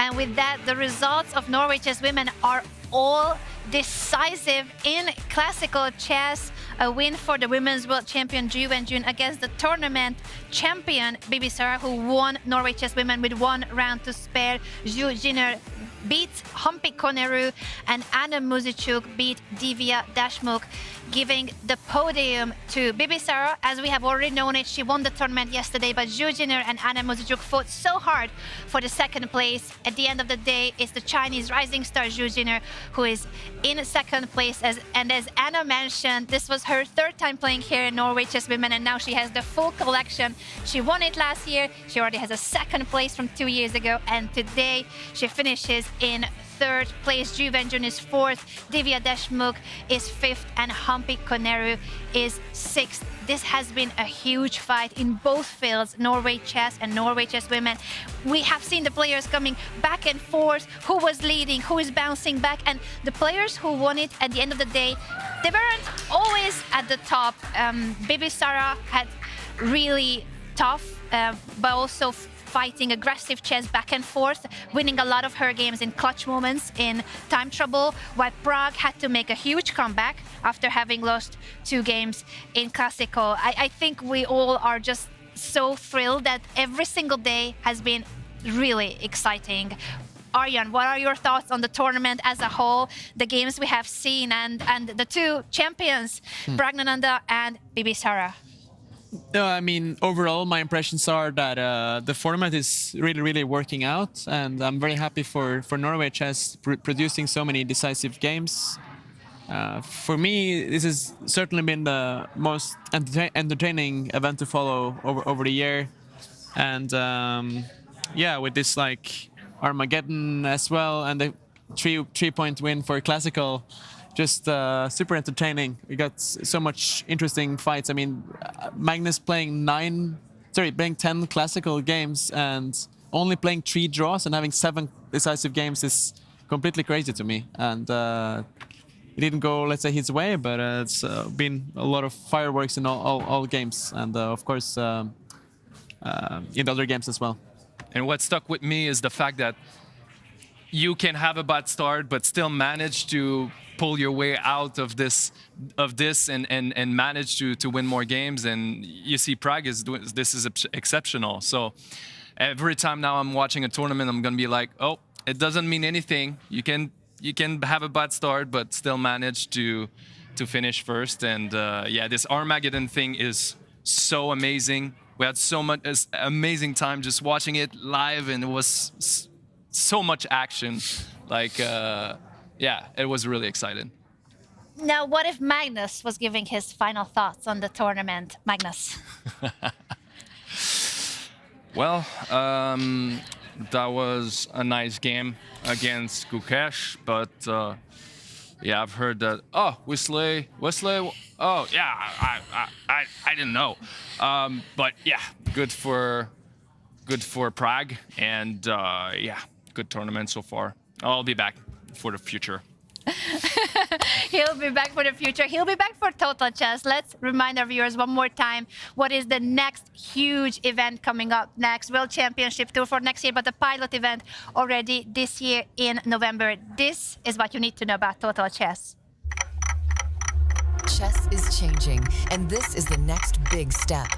Total Chess is a new FIDE-approved World Championship Tour. Created by the team behind Norway Chess, it combines Fast Classic, Rapid, and Blitz into one title. A pilot is set for autumn 2026. In 2027, the inaugural tour begins, and we will crown the first ever FIDE World Combined Champion. 4 events a year, hosted in cities around the world. A clear season structure, a bigger audience, and a stronger presence for the sport. We are partnering with sponsors, investors, host cities, and media partners to build something with long-term global impact. If you're looking for a global platform with real momentum, this is it. Let's talk about how you can be part of it.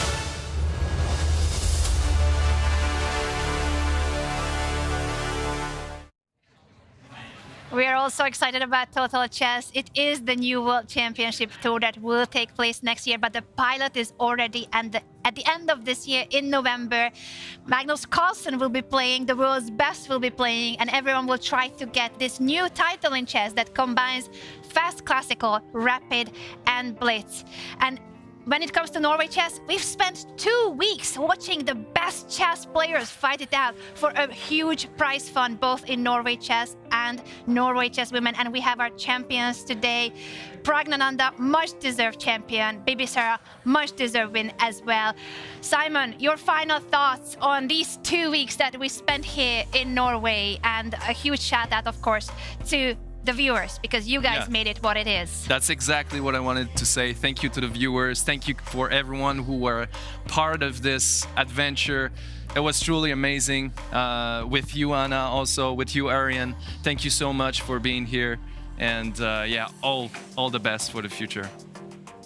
Aryan, your final thoughts. I think we're a bit we're a bit emotional because tomorrow it's all goodbyes and leaving and not seeing each other for a while. But it's been 2 great weeks. I really enjoyed my time here, and I'm sad that it's coming to an end. It's been fantastic working with both of you, and hopefully it's not the last time. I know that next week I'm going to look back and really, really miss it. Mm-hmm. Same. Same, and we're gonna miss all of you watching from home, covering this event, being so excited about the games together, rooting for the players. In the name of the entire Norway Chess team, the production behind this broadcast, all the special guests we had, please let me thank you all for all these 2 remarkable weeks, the incredible fights that the players have brought on. Huge shout out to everyone in Norway Chess Women. This has been the most outstanding event of the year for a reason. And we want to, I think we're gonna say goodbye to that camera. We're gonna wave goodbye to everybody because this is the end. 2 weeks of world-class chess from here in Norway, coming to a closure. Praggnanandhaa and Bibisara, your champions. Thank you so much for watching the broadcast and see you soon for Total Chess.